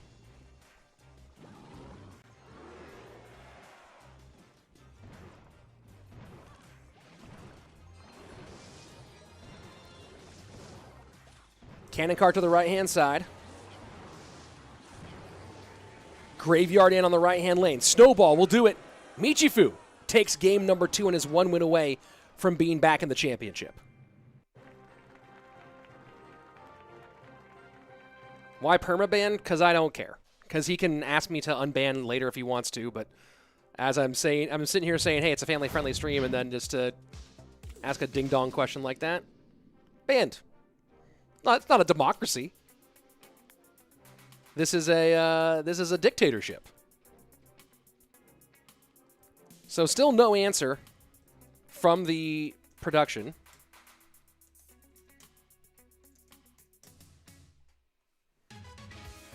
Have I ever been to Ohio? No, I have never been to Ohio. How much are they winning? Simplest GOAT, great question. The top 3 who we already have, all 3 of those have qualified for the World Final, which has a $40,000 prize pool and, of course, 15,000 euro top prize. The third place match, third place player will get $250. Second place gets $500, and first place gets $1,000 plus 1,000 euros plus a plus a first round buy.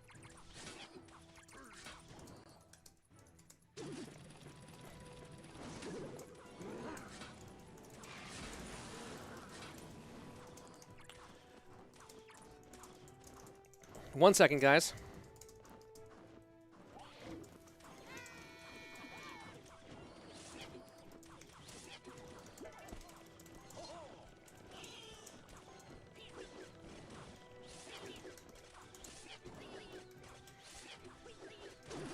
One second.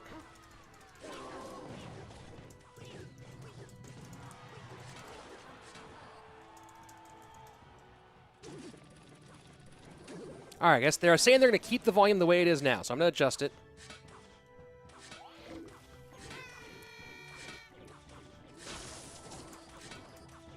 And this is the loudest it's going to get.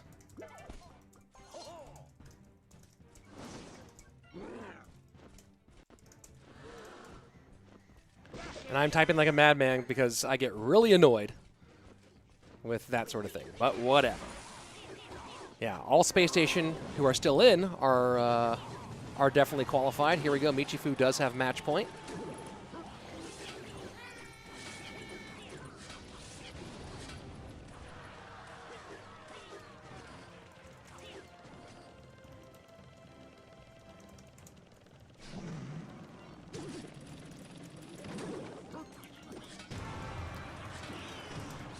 And sorry for the delay here.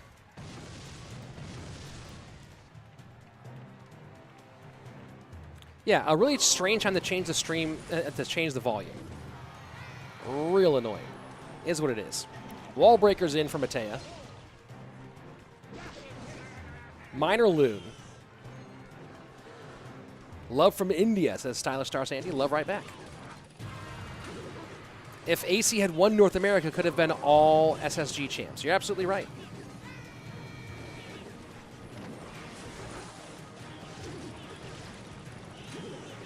Minor into the right-hand side.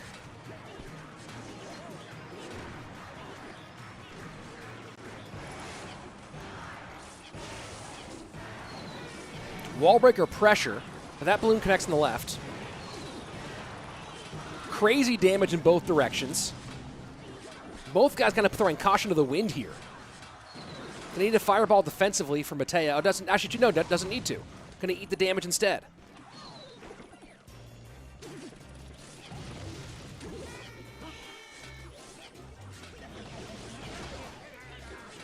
Left-hand lane, Minor working. Balloon to the right with the Mega Minion behind. Mateja in control here in game number 4. Minor not quite there at the exact time.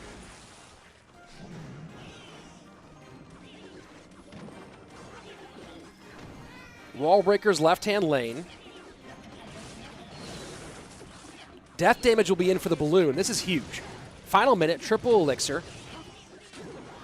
No one really going for minor catches right now. Kind of playing a base race here instead of going for minor catches. Very interesting choices. Wall breakers opposite direction. Mateja really splitting his damage right now between the two different lanes. I'm not sure about that at this moment. Minor to the front here. Fireball works on defense. Fireball back on offense. Now Minor opposite direction. Minor goes to the inside. Wall breakers go for the catch. No wall breaker catch works. That log didn't do its job. And Michifu now needs to fireball to win this game. GG, well played. Michifu going back to the final.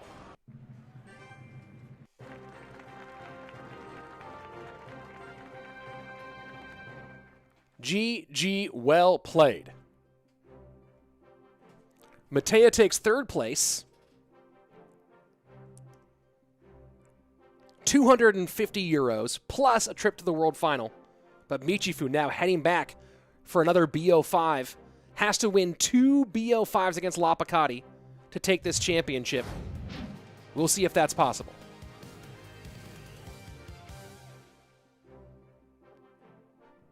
Absolutely crazy. And they're just staying on the screen forever.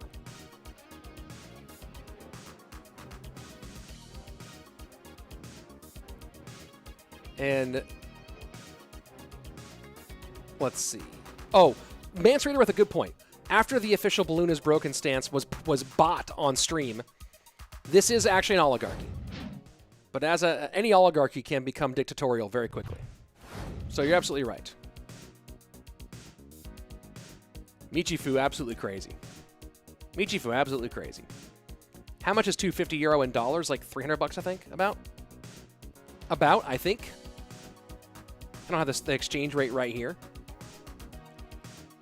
And here we go looking at the bracket. And now since we're going to the championship glasses, guys. We've made it all this way. And now it's time for the grand finale. The grand final. Lapo versus Michi. So it's time for the championship classes. Let's go. Is Morten still in? No, he's not. Josh Morten lost a few rounds ago. Lapo's going to win tonight, says Ashad Hussein. What sweep did to him in CRL was really affected him, maybe. Ooh, my throat's starting to get a little bit tingy here, casting this much by myself. So we're going to go with some Fisherman's Friend to help out. And time to make your bets, guys. What do I think is the strongest region? I don't know. Nice glasses. Thank you. Towards the end, over only minor wall breakers. Yeah. Who did Morten lose to? RUBÉN. Grand final. Guys, can we get to 800 likes? We are at 762. That'd be cool. Yeah, guys, let's see if we can hit 800 likes. That's 38 likes away. Waiting for my bet. What bet? What bet am I going to? Are you good at CR? I'm okay, but not good. The princess is cute. Yeah, I think that's kind of the idea of her design. Bring the old glasses back. The old glasses will be back, just not today. Right now, we're wearing the championship glasses, the finals glasses. And here we go. An aggressive play from Michi. Lapo cycles Skellies, hits Fireball on the Royal Hogs.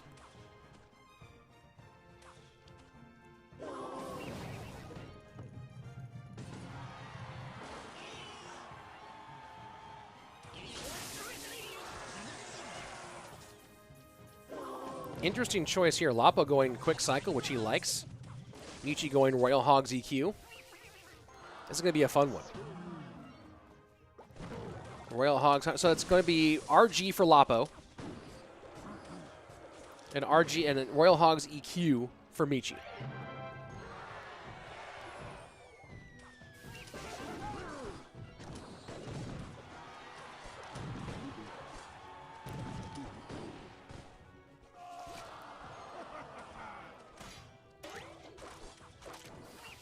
Lapo gets around very fast in this deck. It's so deceptive for a Royal Giant deck, right? But you have 2 1 Elixir cards and a 2 Elixir card. So right there, that's 4. The Fish Boy makes it 7 to get all the way back around. But you don't really want to cycle Fisherman as much as you want to play Fisherman correctly. So let's call his cycle 7.5. Because he's going to want to cycle the Ewiz or the Hunter more often than he wants to cycle the Fisherman. Although there he goes, proving me wrong. I guess in this matchup, there's not really a good Fisherman target, so the Fisherman cycle is fine. Now I think about it. Mateja has qualified, guys. He's the 3rd place player. Lapo, if Lapo wins this best of 5, the event is over. He's number 1, Michi is number 2. If Michi wins, they have to play another BO5 after this, which is crazy. Have you subbed yet? Don't forget to.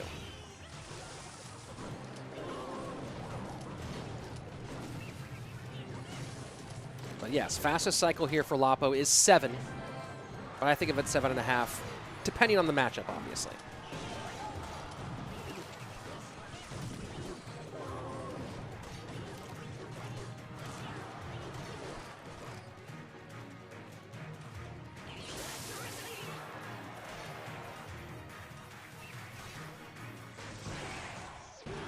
Pigs to the right-hand side.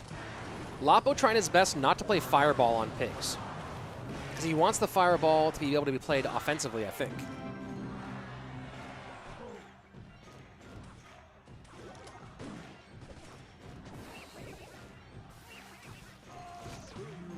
Now going to Fireball here, I believe. No, not going to do it. Log. Man, he is really just saving that Fireball to play on offense. Knows he's against EQ cycle.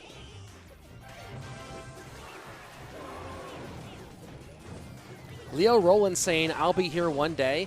And that's the best way to put it, in my opinion. And I'm excited, Leo. I hope that you are here one day. FLG, make some noise, says Max Muster in the chat. And just like that, Lapo back in the lead. 9-10 to 10-74. He doesn't want to get out cycled, says Killa.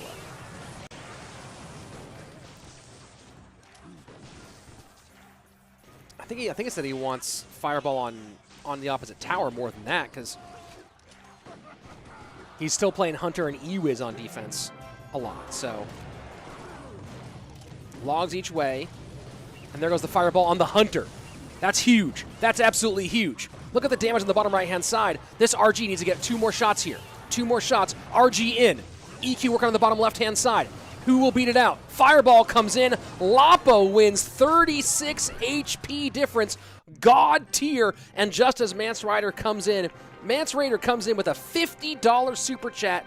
OP on both sides. Both RUBÉN and Morten are God tier. Gods amongst legends, albeit immutable truth.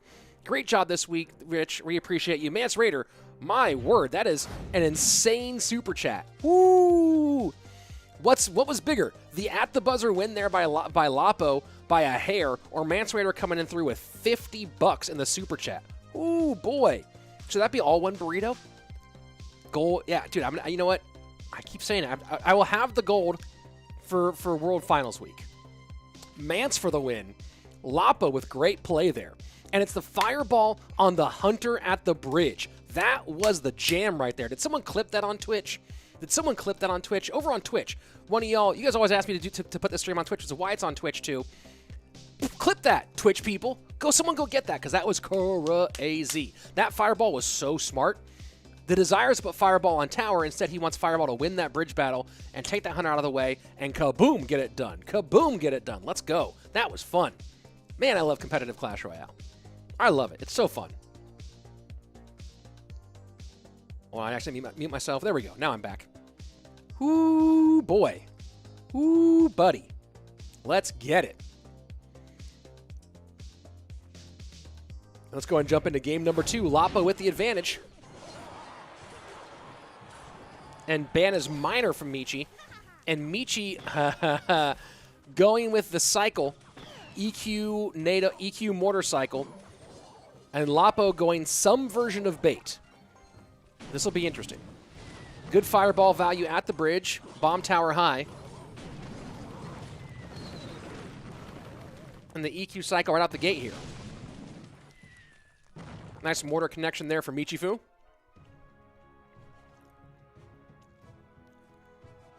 Mance Raider, OP.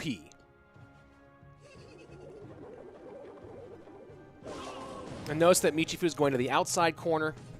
That is the safe spot. Knows he's up against NATO. Ill-timed log cycle there, but he wants to outcycle the damage.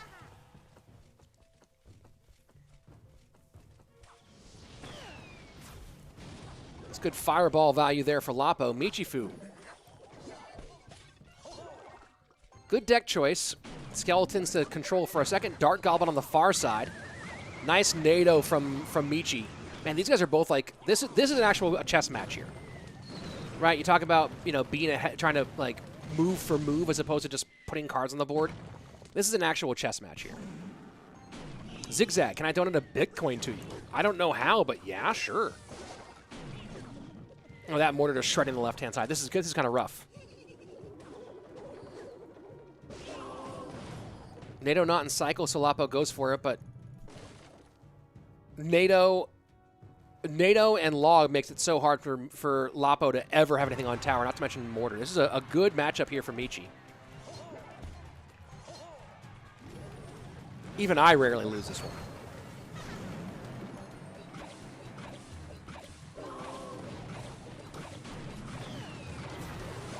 Log going to go ahead on that.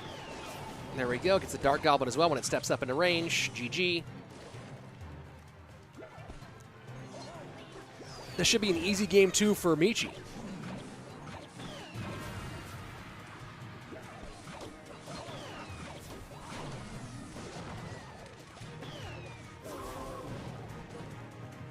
And a well played there from LaPoKaTi. He's calling the game. He's calling it. All tied up. Here we go. Tied 1-1. Jason Palambaro, there are no deck restrictions other than the ban cards. This is not a dual mode event, although CRL 2021 will be dual mode. Chess match, but your opponent only has queens and you have pawns. Yeah, Alexander, fair point. Fair point. Michifu gets credit, says Mance Raider, Rich and Intro to tell us during CRL that Michifu was a beast. Yeah, if you don't know Michifu's a beast, I don't know what you've been watching. Michi's been killer in CR for a long time. Great ladder player. You know, he might be some people might view him as a bit of a villain or as a heel, you might say, in Clash Royale. But Michi's a great player. And man, that $50 super chat from Mance Raider still firing up there in the chat. Very, very cool. Guys, if you haven't yet, don't forget to like. We are 13 likes away from 800. And of course, there's the sub link as well. Why the villain status? He's a heel, is a better way to put it. Not villain, but heel. Michifu is known for some snipes and known for some trash talking. And, you know, there are some guys who are known as like, this is the nicest guy. Michifu is known as kind of a bad boy, if you will. But is a great player. Ruslan, Don't think that would be viable necessarily, but I understand your point. Lemon Tree is 39-0 in the global tournament. Man, he's crazy. He's crazy. Oh, look at this. There's the matchup data. That has it as 70-30. And 70-30 is only because of the sample size and because people who are not good are playing it. But in my opinion, that's much bigger advantage for Michi than 70-30. Ban NATO, says Jason. Maybe. We'll see. My prediction here, man, Michifu's been so good at deck picks today.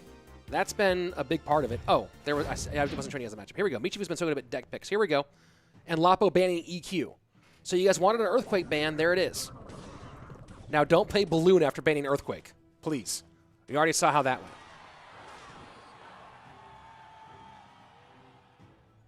Hey, 802 likes. There we go. Oh, 801. 801. Someone took their like back. How dare you?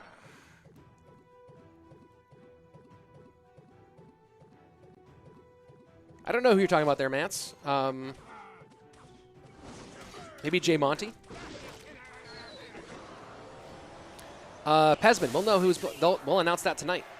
But you can figure it out by the standings because it's already prearranged based on your finish. All right, so Michi going, it looks like Loon Freeze here. 813, pushing higher. Let's go. Mega Knight to the right-hand side, Inferno Dragon behind. The Bowler to finish that thought off. And LOL at Michi playing Balloon after the EQ ban. Yeah. Lumberjack in, and Michi just loading up. Michi just going hard right here. And kaboom. And no freeze. Didn't have the elixir for it. There you go. Although this could be a bit more burn here from Michi. And the freeze there, Michifu messes up. And now it's going to be a lot of damage the opposite direction. Iwi is going to reset everything. Michifu misplayed the freeze here, and that might even be tower down. What a misplay from Michi. Unbelievable. Had this game pretty much sewed up, and he knows it. Wow. Absolute wow. Could Michi still win this? Absolutely. But what an error. What an error, that late freeze. Greedy is the best way to put it. That was greedy gameplay. 4 elixir ill-spent. Bowler gets pulled over. Barbell tries to stop it. E-Wiz low. He has to protect this E-Wiz, but he can't. Balloon in, and Lumberjack in a shred. This is a crazy game. This is a crazy game here.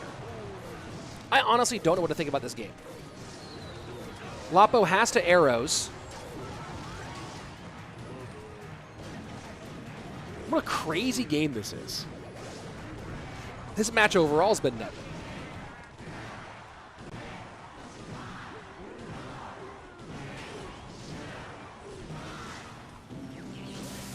So Iwiz sets up. This one not going to get hurt. And that Bowler doing nothing here. Fishboy will pull the board to the opposite lane.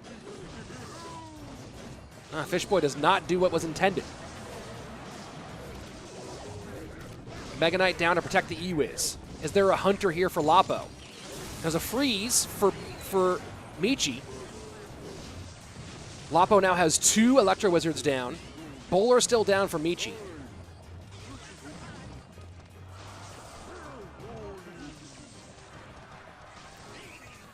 Does Lapo go Graveyard here? No, Lapo's not. I don't think he'll even play Graveyard. I don't think he'll do it. He might in triple, but it's such a commitment when you have to play this kind of defense. Hunter down.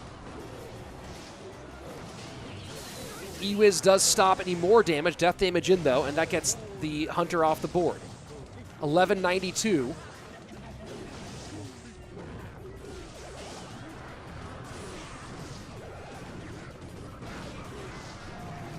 Balloon down left-hand lane. Can the Hunter stop this? Good NATO. And the freeze, Ewiz comes down to stop the connection. Will it stop the connection? No, the baby dragon. Oh, the baby dragon. That baby dragon was absolutely huge. This Mega Knight, not going to get there in the pocket. That's a GG. Graveyard down, but NATO will do it. Michifu takes the lead here. This is crazy. This is just pure insanity, folks. Pure insanity. Michifu up 1. And if he wins, we do another best of 5. And guys, I have to be open here. I have 25 minutes left that I can actually cast. I got to take care of baby boy Slaton here in 25 minutes. So if we go beyond that, I will leave the stream up and running so you can watch, but it'll be no casting if we go beyond 25 more minutes. So, is what it is. So crazy. So if you want to have all the matches, all the gameplay cast, you have to either root for Lapo to win or root for a quick 3-0 in the second match. Man, having Ewiz and Hunter, but that raged up balloon can get right on by. Just nutty. Here we go, game number 4.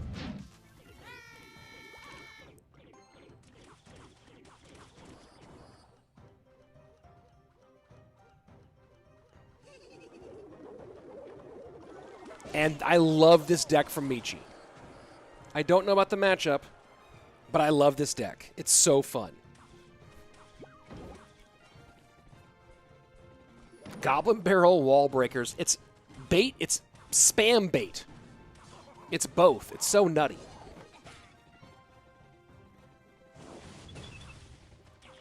Nice snowball there from Lapo. That's just knowing the interactions.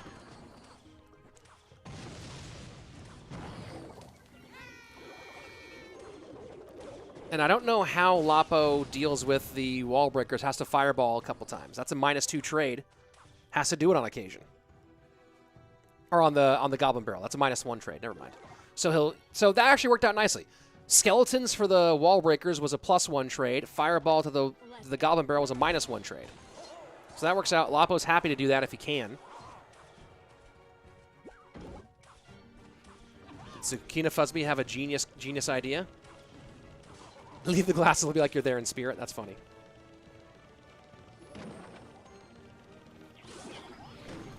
Wall breakers to the right. Takes 1 shot.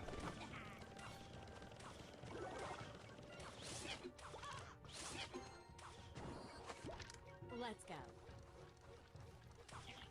Archers split nicely. Knight up front.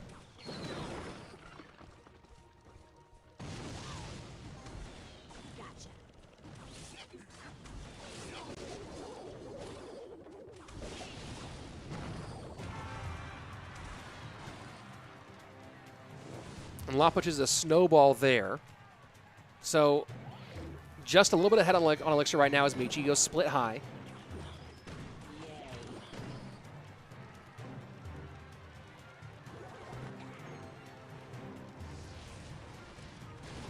And now does permaban. I don't even care. Bye. Vamos. Or vamoose in this case.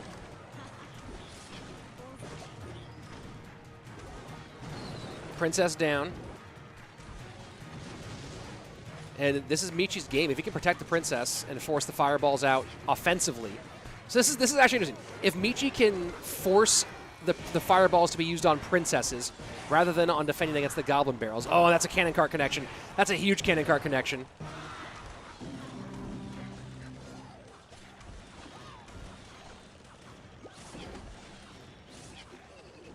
Cannon cart not going to connect this time. Lapo really just has nothing he can do about these princesses.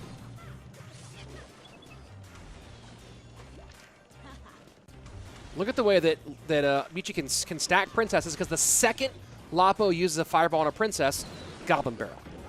He has no great, and he has to here. Goblin Barrel going to come in, waiting for the cannon cart, I guess.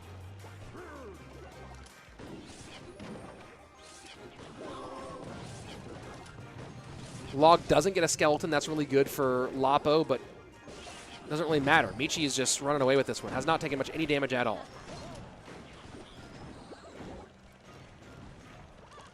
Princess to the right. Hunter up high. Graveyard finally in for Lapo. Fireball working on the Princess. Cannon Cart goes down. I don't know what Lapo does here. Snowball. But not a full counter. There is no big spell for Michi, so keep that in mind. That is very important.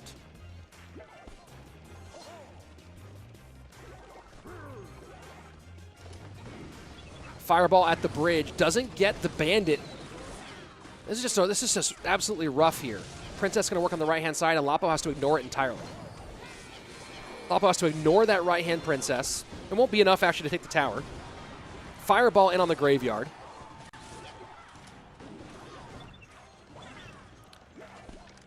And that's a good Knight there, and opposite lane. I don't know if it'll do anything, though. Lapo doing what he can here to try to win this one. But what he can is not going to be enough. So Michifu wins the first of 2 BO5s against LaPoKaTi, and now we go to another super final. BO5 one more time between these two. Lapo versus Michifu. We ain't done yet. Everyone cross your fingers and pray for a quick BO5, because I am a pumpkin in 20 minutes. GG, well played. And again, guys, if it does go long, I'll leave the stream up so you can watch the games. They'll be uncast for the last couple of games. Crazy. Crazy. What a day. What an event. What a day. Silent stream pog? Yeah, maybe.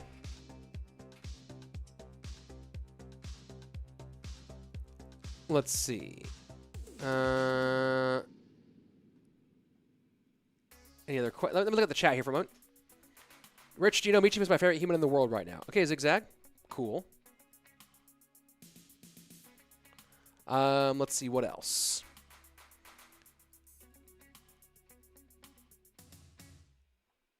Yeah, weird. Weird. LaPoKaTi stands for living as pro on killing all towers instantly. Okay. Interesting acronym there. Show the tournament. Here's the bracket link. There you go. There's the bracket link in chat, guys. So if you guys want the bracket, there you go.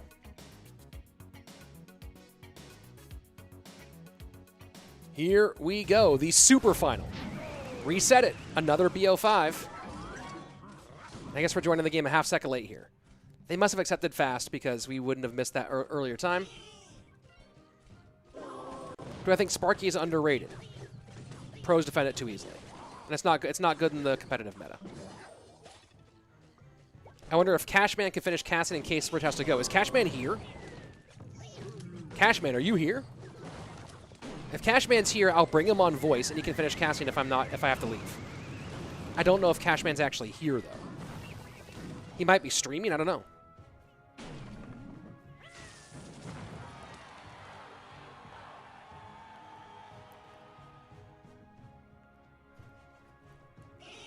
Cashman often does watch in silence.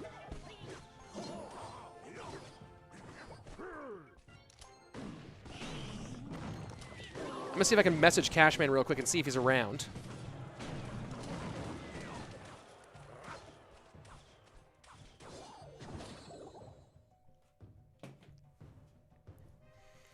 So guys, this is a double elimination tournament. So you guys can understand. LaPoKaTi was still undefeated in the bracket. So Michifu has to beat him twice. You get 2 losses no matter what, and Lapo just took his first match loss. So this is the super final.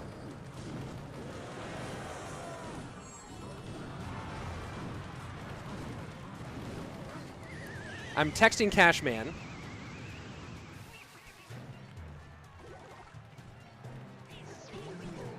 He might come join us. But this is the super last game.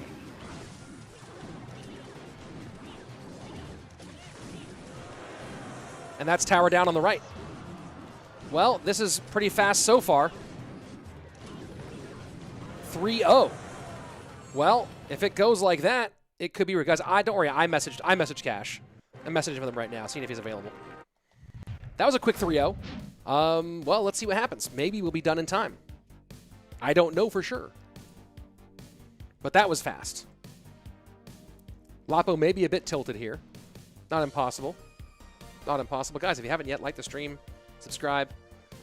We've now been here for 4 hours and 45 minutes. I've had nothing to eat but apple slices and veggie straws. I'm out of water. By the way, in my very cool AMG cup. Shout out AMG, Aftershock Media Group. Here's the matchup data for you. Lapo had a terrible starting hand. Yep, absolutely. That person on screen is Revel Amar. He is the Spanish caster / producer of this event. He's casting there from the Team Queso house, from their studio. Here we go, game number 2.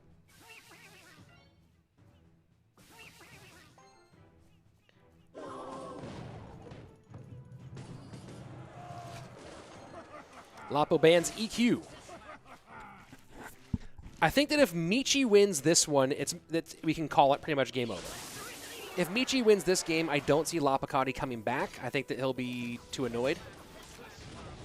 If Lapo wins this one, of course, all bets are off. But if Michi wins this one, I think it's over.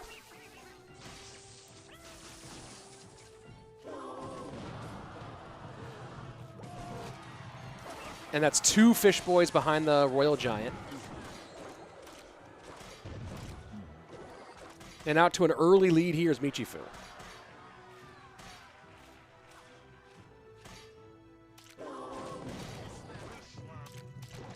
Fish slap.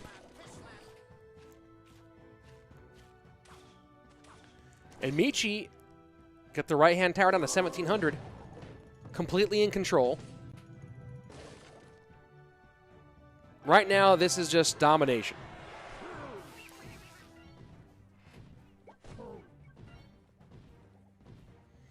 Eduardo Torres. This event has nothing to do with CRL. CRL is based on ladder, but the winners of this tournament qualify for the finals of this event.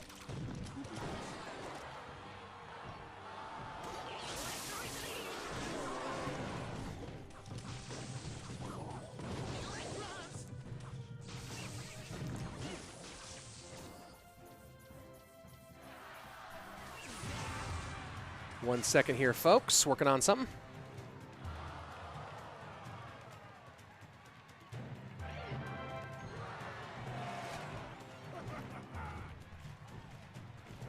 RG to the right-hand side. Fish Boy cycled in the back.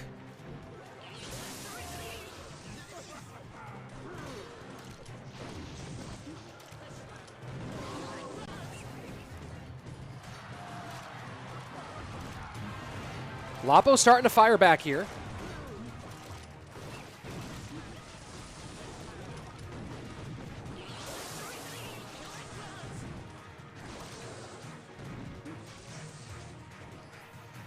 And here we go, 15-18 on the left-hand side, 15-56. Lapo might get back in this one. If he can stop this RG, he's going to log it back. And does that log go over to the Fish Boy? It doesn't. And that's going to be a GG here. There we go. I think so. I think now it's just going to be log and fireball cycle. And that'll be it.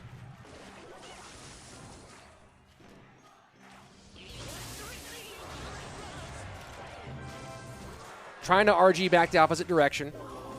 Log does it, fireball does it, and Michi's going to be one away. GG, well played. Michi going to be one away now from taking this thing.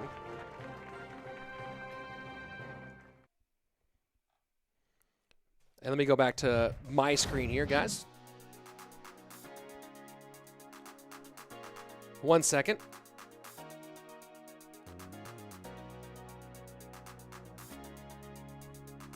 Michifu is, Michifu's doing his thing. One away from $1,000. Yeah, Michifu with match point here. With triple match point, in fact. Let's see if we can get it. Let's see if we can get it done.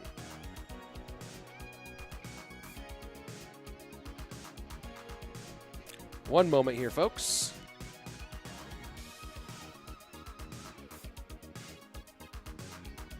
There we go. All right, we're jumping in to what might be our final game here.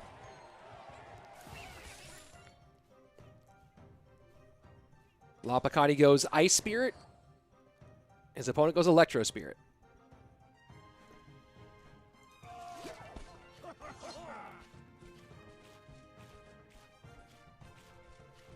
Oh, here we go.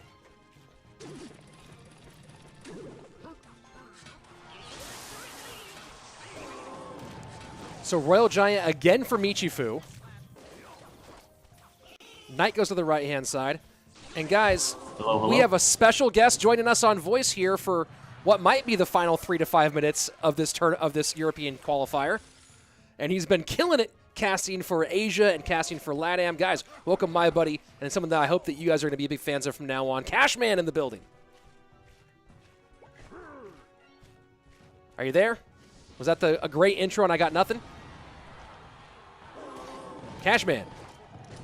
Cash. I heard him. I feel like I'm hearing him. Well, I thought he was here. I heard his voice for a second and then lost it. So, what a big rip. What a big rip there.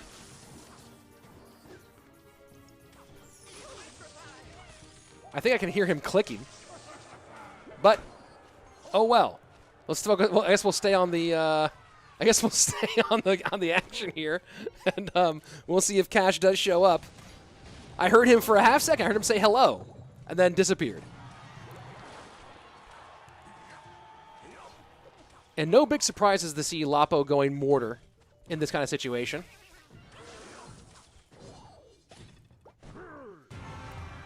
Sets up Hunter on the bottom left, on the bottom right-hand side. Hey, Rich, can you hear me? Hey, I can hear you now. Hey, what's up, what's up? How's it going? It's going great. And do you have the clean feed up? I do. I am watching it as we speak, and I have to be honest, I was a little behind. I took a nap, so I was trying to catch up to the live feed, and then my brother called me, and I was talking to him. But these are actually the exact two people I expected to be in this final, so you know what? Maybe I didn't actually have to watch. And well, we're possibly. I think that Lapo's going to get the win on this one. This is the super final. They already played their first best of 5, and with 19, 18, 17, 16, 15 seconds left, so you know where I am. LaPoKaTi does have the advantage in this game, although down 2-0 so far in the match. Can you say your time again? 6, 5, 4, 3, 2, 1. We're in sudden death overtime. So now at 57? 56, 55. Perfect. I was like 15 seconds ahead. I had that pause. I had to pause that for about 15 seconds. Everyone is. Hunter on the right-hand side, working on the Royal Giant. And Michifu has had... This feels like the first time we've seen Michifu get a bad matchup today. Yeah, this is one of those matchups where you see Lapkins play this deck, or LaPoKaTi. I'm gonna keep calling him Lapo. I can't call him Lapkins. I agree. It just I agree feels with you. weird. It feels weird, but Igor, Lapkins, LaPoKaTi, and also Legolas, they play this deck, and this is a deck that I think if you, me, or any of the viewers played, we just wouldn't be able to play it the exact same way. The outplayability in this deck, the way they play it, and it makes it look so easy, but it truly isn't. Yeah, I mean, yeah, Dreaming fly to that same cohort, and you know those guys work and train and play so much together. This and then of course it shows. Well, we also earlier today, I don't know if you saw that game or caught up to it, but Michifu running the Mortar EQ cycle deck against Royal Giant Skeleton and showing the masterclass and how to win that matchup. I have seen that matchup way too many times, and it's insane because all you do, and it's weird that why did of all people LaPoKaTi ban Earthquake? I don't. If anybody, it's the same thing. I saw Igor do the same thing today, where we saw Igor dominate with Earthquake, be pretty much the player that was you want to make sure didn't have Earthquake, but they're the ones that are banning Earthquake. So I don't understand if there's a strategy. You said they're players that play together, they've been practicing, so maybe there's a plan, but I don't understand what the plan is. Maybe. I think part of the plan also is I think that Michi has been kind of hurting Lapo with the Earthquakes today. Might just be part of it as well. Fireball into the right-hand side. Oh, I wonder if Michi DC'd or is just given up here. I'm not sure which one it is. but Lapo does get the game back, and we're going to number 4. Now, Cashman, I have to give you some good news and some bad news here. The good news is we're going to a game number 4. The bad news is that in 6 minutes, I have to take care of baby boy Slaton, so there was an ulterior motive in bringing you on here. You might have to carry the final game if we go to game 5. Hey, you know what? I'm ready. Let's do it. I'm always ready. I'm born ready. Guys, I hope you guys, if you guys haven't yet, here's Cashman's Twitch link. I'm going to link that in the chat one more time. Been doing a great job casting Asia and Latin America. And, you know, I told the people who organized the tournament that I couldn't do all 4 regions. I didn't have the time for it, and they were asking for people who I thought would be good for English. And Cashman was one of the guys I thought would be phenomenal. And turns out I was 100% right. So hopefully you guys have been enjoying his casting a whole bunch. Subscribe to his YouTube channel. Subscribe to him on Twitch as well. Or also sub to him, but follow him and sub to him on Twitch if you want to throw that in there. But yeah, dude, I'm glad you're enjoying yourself, and glad we get to talk together for the potentially last 5 minutes or so. No, this is perfect. I think this is a perfect ending to, I think, probably the craziest Clash Royale tournament. Is that crazy to say? Craziest solo Clash Royale tournament we have ever seen? Yeah, no, it's absolutely nuts. It is absolutely insane. Hold on, I'm telling Mrs. Slaton that I am going to be ready. And I might have to dip out here before, but like, you know what? Let's just see if this game goes quickly. I might have to dip out here 1 minute before and let you carry the torch here over the line. Hey, no worries. But one more time, guys, and of course, if you're watching this on replay, the description for the link to his channel is in the chat, and I'll pop back in here to end the stream when it's over.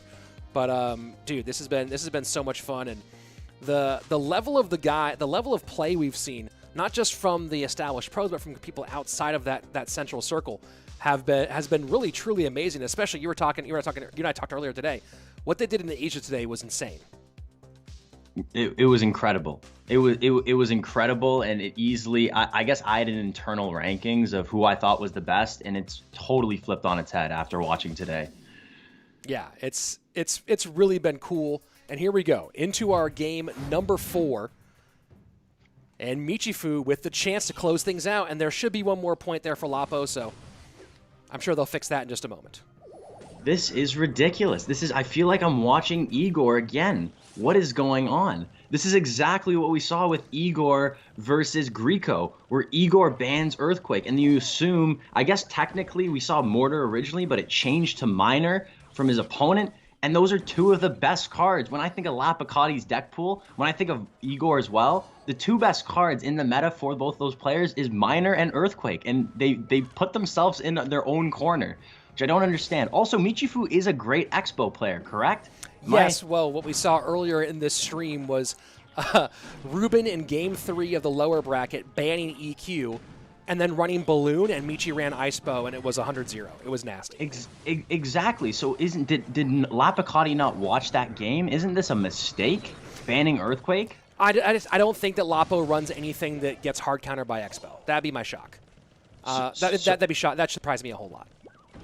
So, like, I guess quickly looking at this matchup, if Michifu has, if this is the deck I believe it is, and I think this is Graveyard Mortar, if it is, I've seen some crazy things out of Igor today, so I don't expect anything less coming out of LaPoKaTi. But if it is Graveyard Mortar, we've seen this matchup go every single time pretty much for Graveyard, the Graveyard Mortar player, just because usually, technically it depends on the spells that Michifu's using. If he does have Poison, it's going to be very beneficial. But if LaPoKaTi and they both have Fireball, the Graveyard and the Fireball usually just kind of counteract each other, and this Mortar can be a huge difference maker in this game, getting that little bit of extra damage and usually closing out the game. Well, I think they're actually both going Mortar GY here with 102, 101, 1 minute left as we go into sudden death overtime. I think they're both going Mortar GY, just different variants, right? Lapo showing a lot of those same Mortar Cannon Cart Graveyard pieces. Then it comes down to those defenses. And am I watching the same game? I think so. Lapo hasn't played his last 2 cards yet. Yes, but Michifu does not have Mortar. Doesn't have Mortar. Doesn't have Mortar. Does have Cannon Cart Graveyard. Sorry, Cannon Cart Graveyard. Gotcha. Oh, sorry, yeah, my mistake. I thought I was going crazy there. Yeah, no, just, you know how it's been. You actually know exactly how it's been now when you do 4 hours of this. And you know what, guys? Tell me about it. I'm exhausted right now, I have so to peel off. You you guys couldn't be in better hands. Cashman, it's all you to take us to the finish line. Sounds good. No problem. No pasta nada. So hello, everybody. Later, everybody. First off, just to throw it back to my own stream, Sam G, I saw you in the chat, so what up, what up, what up? How are you doing today? And right now, this is not looking good for LaPoKaTi. He's on his last life, and he's got to figure out something really, really quick. He has to go more aggressive with these graveyards. This isn't a matchup where he's going to get one graveyard, he's going to be patient, and he's going to win this game. He's got to figure something out, and he's got to figure something out quickly. And this is not what you want to do if you're LaPoKaTi. Focusing all on defense because you know the graveyard's going to get chip damage. You know that Snowball's always going to go in for the Spear Goblins, and that's going to be just more and more and more damage coming in. So right now, LaPoKaTi trying to go for a big play on the right side, but that's going to be easily picked up. Not only that, but if you look at the spell of LaPoKaTi, he has a poison. What does poison do against archers? It deals with archers, but not quickly. The archers still deal a lot of damage. So in this situation, we don't know what the last spell of Michifu is. Most likely it's going to be a fireball, and I like what Michifu's doing. Not playing the fireball, realizing that, wait, I can play other cards, get more value out of these other cards, use the snowball on these spear goblins every single time. And most likely I'm going to win the game. And most likely, I think Michifu is going to win this game. This is going to be GG, well played. I don't know what LaPoKaTi can do in this last minute, but I do have a piece of paper here from earlier. If you haven't, I guess, I don't think the VOD's up yet, but from watching Igor and watching players like KK, great players you can never count out. You can never count out great players, and I don't think I can count out LaPoKaTi. From what he's done today, what I've watched, he has been phenomenal. It doesn't look good, but you know what? Anything can happen. If anybody can find a way to break through, it is going to be LaPoKaTi. So now he's going in with the mortar. This is where we're going to see mortars and graveyards coming in, and these cannon cards. All cards that potentially, with one lock, could win him this game. So graveyard, we got the poison coming in on offense, the poison coming in on defense. That isn't going to be enough to take it, and most likely Michifu is going to go with his own graveyard, and LaPoKaTi needs to figure out a way to deal a little bit more damage, and I think he figured it out. It's not going with these graveyard, not going with the mortar, maybe trying to get a cannon cart lock, trying to figure out something, going with a naked graveyard, but that's not going to be enough damage.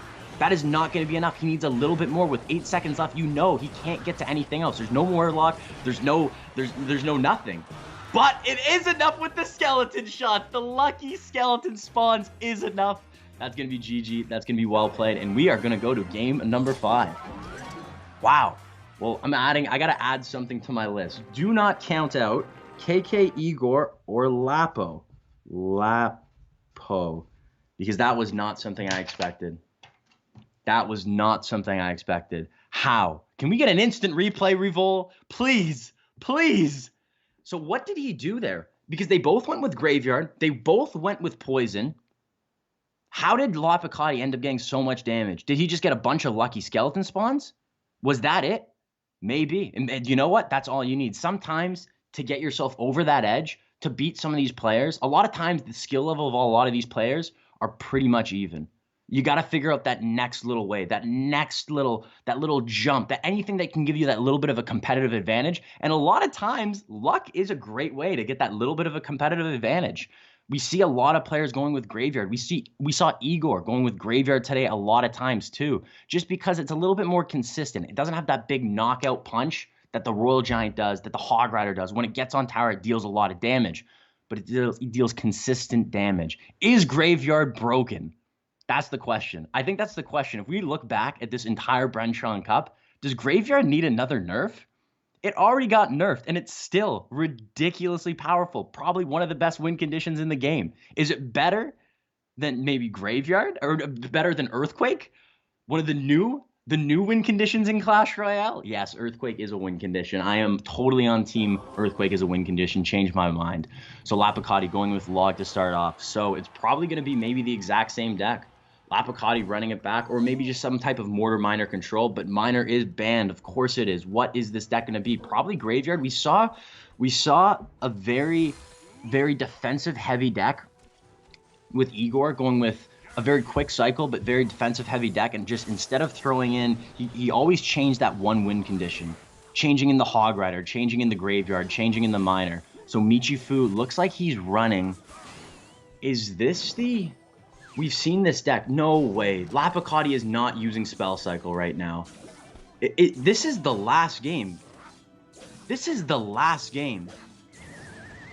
This is all or nothing. Do or die. And we see LaPoKaTi, his $40,000, technically not 40,000, I think it's 1,000 euros to the winner here. His 1,000 euro deck, when everything's on the line, is Spell Cycle. So this is interesting because this is a deck that we saw dominate the meta and is part of the reason why we saw, I guess, the change with the spells, where all the spells had decreased damage to Crown Tower, decreased damage to Princess Tower. And the reason why is because it was a little broken. This deck works really, really well, except it's not. It's Ice Bow, but with Fireball. Wow.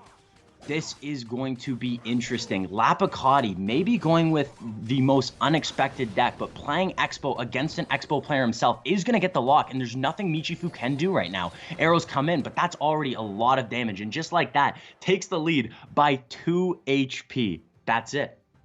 That's it. 2 HP difference. So this doesn't look like a bad matchup at all for Michifu. He doesn't have a big spell, but he does have a lot of ways, a lot of bodies to pick up this Expo. So most likely a Mega Knight coming down, goes with the Fisherman, goes with the Balloon instead. And if you're LaPoKaTi, easy Tesla, and you could potentially just cycle right back to another Expo, get this down, and this seems like a really good matchup for LaPoKaTi. If you really think about this matchup, no big spell. The last card for Michifu is... What is the last card for Michifu? We saw this deck today, too. We didn't see it in any other region. We didn't see this in Latin America. We didn't see this in North America, but we've seen this a couple of times today in Europe. And having just so many answers for the balloons. Not only that, but having an efficient way to deal with it with the Fireball, with the Tesla, using the Tornado, just absolute control. And LaPoKaTi most likely is going to win this. And I don't think this game is going to go the distance. I think LaPoKaTi will most likely win this game before this 2 minutes is up. We're going into, now we're a minute into double elixir, a minute away from triple elixir. And it looks like LaPoKaTi's setting up a defense. And I don't know if this is what you want to do if you're LaPoKaTi. He has a lot of answers, but there's also, he had a really good rhythm on offense. Lightning comes in, and that's correct. Lightning is the last card. Tornado, always have that safety net in your back pocket. Tornado pulls the balloon away, and that should be A-okay. Death damage potentially, but still, LaPoKaTi is in a very, very substantial lead. Right now, if you're LaPoKaTi, most likely defensive Expo, going in with more chip. If that takes out the Hunter, that's a really good fireball, but the Hunter is still alive. Probably going to have to go with a Log. Log comes in, and Tesla up high has to defend this push, and most likely he's going to be able to do it really easily. Potentially activating King Tower here. This is a good opportunity to do so. Lightning comes in, activates King Tower. No, pulls the balloon back. You know what? I think that's a safe play. With 1 minute left, what's the point of activating King Tower? There's not really a point. There's already, you know, if you're LaPoKaTi, you most likely can defend this, and most likely you can win by just spell cycle alone. Throwing in these logs, throwing in a couple of fireballs at the end. I think LaPoKaTi will be able to close this out as long as he plays perfect defense. And we've seen LaPoKaTi do this many times today. Really good Tesla playing it so high where the Lightning didn't get on tower, but he still has to tornado this balloon away and make sure no death damage. That's the biggest thing right now, and it does look like the death damage is coming in. No drop, but death damage. This game has got very, very, very close. The spell cycle coming in, the fireball coming in, the log coming in, Tesla up high, prediction archers to help chip away. Lightning comes in, tornado to make sure there's no death damage, and right now, if you're LaPoKaTi, you know there's going to be most likely another lightning. So going in with the spell cycle, I think Michifu will be able to win this. Lightning will come in. Will LaPoKaTi be able to get to another fireball, get to another tornado, get to another log? It doesn't look like it. Fireball comes in. Is that going to be enough? Arrows, log. Log will be enough, but the log doesn't get there. Michifu wins it. Wow. Wow. Did not expect that. Did not expect that. And I think the problem in that matchup was just the death damage of the balloon. I don't know how loud this music is for you guys. I can't control this music, so if it is very loud, I do apologize. Still an insane game, and please let me bring this back a second. Let's look. I hope the bracket appears because I do want to point out who Michifu beat. Giving a little background on Michifu. Michifu was a great player. He played on Pain Gaming and had a little bit of controversy in the past, but since then has overcome, worked his way up, was on the semi-pro team of Cream Real Betis, has been dominating in CRL East, worked into the main roster being a crucial component of Cream Betis Real Esports. Dominated last season in CRL East, and I'm excited to see what Michifu is going to do this season. As a solo player, he's one of the best. and he had a dominant performance in this Bren Chong Cup. A dominant performance. He beat the likes of, correct me if I'm wrong, did he not beat RUBÉN? He beat RUBÉN. He beat Morten, correct? And when I look at my rankings, originally, before today at least, RUBÉN was number 1. Morten was number 2. Mugi was number 3. Well, where is Michifu on this list now? If we're talking about great, this is going to be interesting. I think CRL 2021 is going to be interesting, and I think there's going to be a lot of changes to who we think is the best, who we think is good, who we think is bad. And Michifu, I think, proved it today, and he did so very, very well, playing a lot of different decks and definitely showing that he knows the decks. Definitely showing that he knows the decks, playing each deck very, very well, all these different archetypes very, very well, and I'm excited to see Michifu in CRL 2021. Michi, Mini, Wallace, RUBÉN, Morten, top 5. Told you. Cashman, also OP streamer. CR. Thank you. Yeah, Mini has to be up there. Muchi has to be up there. Wallace. But, if we're talking about Wallace, where is Samuel Basoto? CR. Where is Samuel Basoto on that list? Also, shout out to LaPoKaTi. He played phenomenal. Absolutely phenomenal as well. La Bren Chong Cup, con nada más y nada menos que $40.000 en premios y abierta a todo el mundo. La competición estará dividida en 4 regiones: Norteamérica, Asia, Latinoamérica y Europa, y a su vez en 4 fases. La primera fase será de clasificatorios abiertos. Entre el 27 de diciembre y el 4 de enero se disputarán 7 días de clasificatorios por región y será a través de torneos de 1000 personas en los canales de vuestros streamers favoritos. La segunda será la fase de grupos regional. A partir del 9 de enero, los 16 jugadores de cada región que consigan su pase a la Bren Chong Cup en los qualifiers pasarán a la fase de grupos, donde medirán sus fuerzas a 16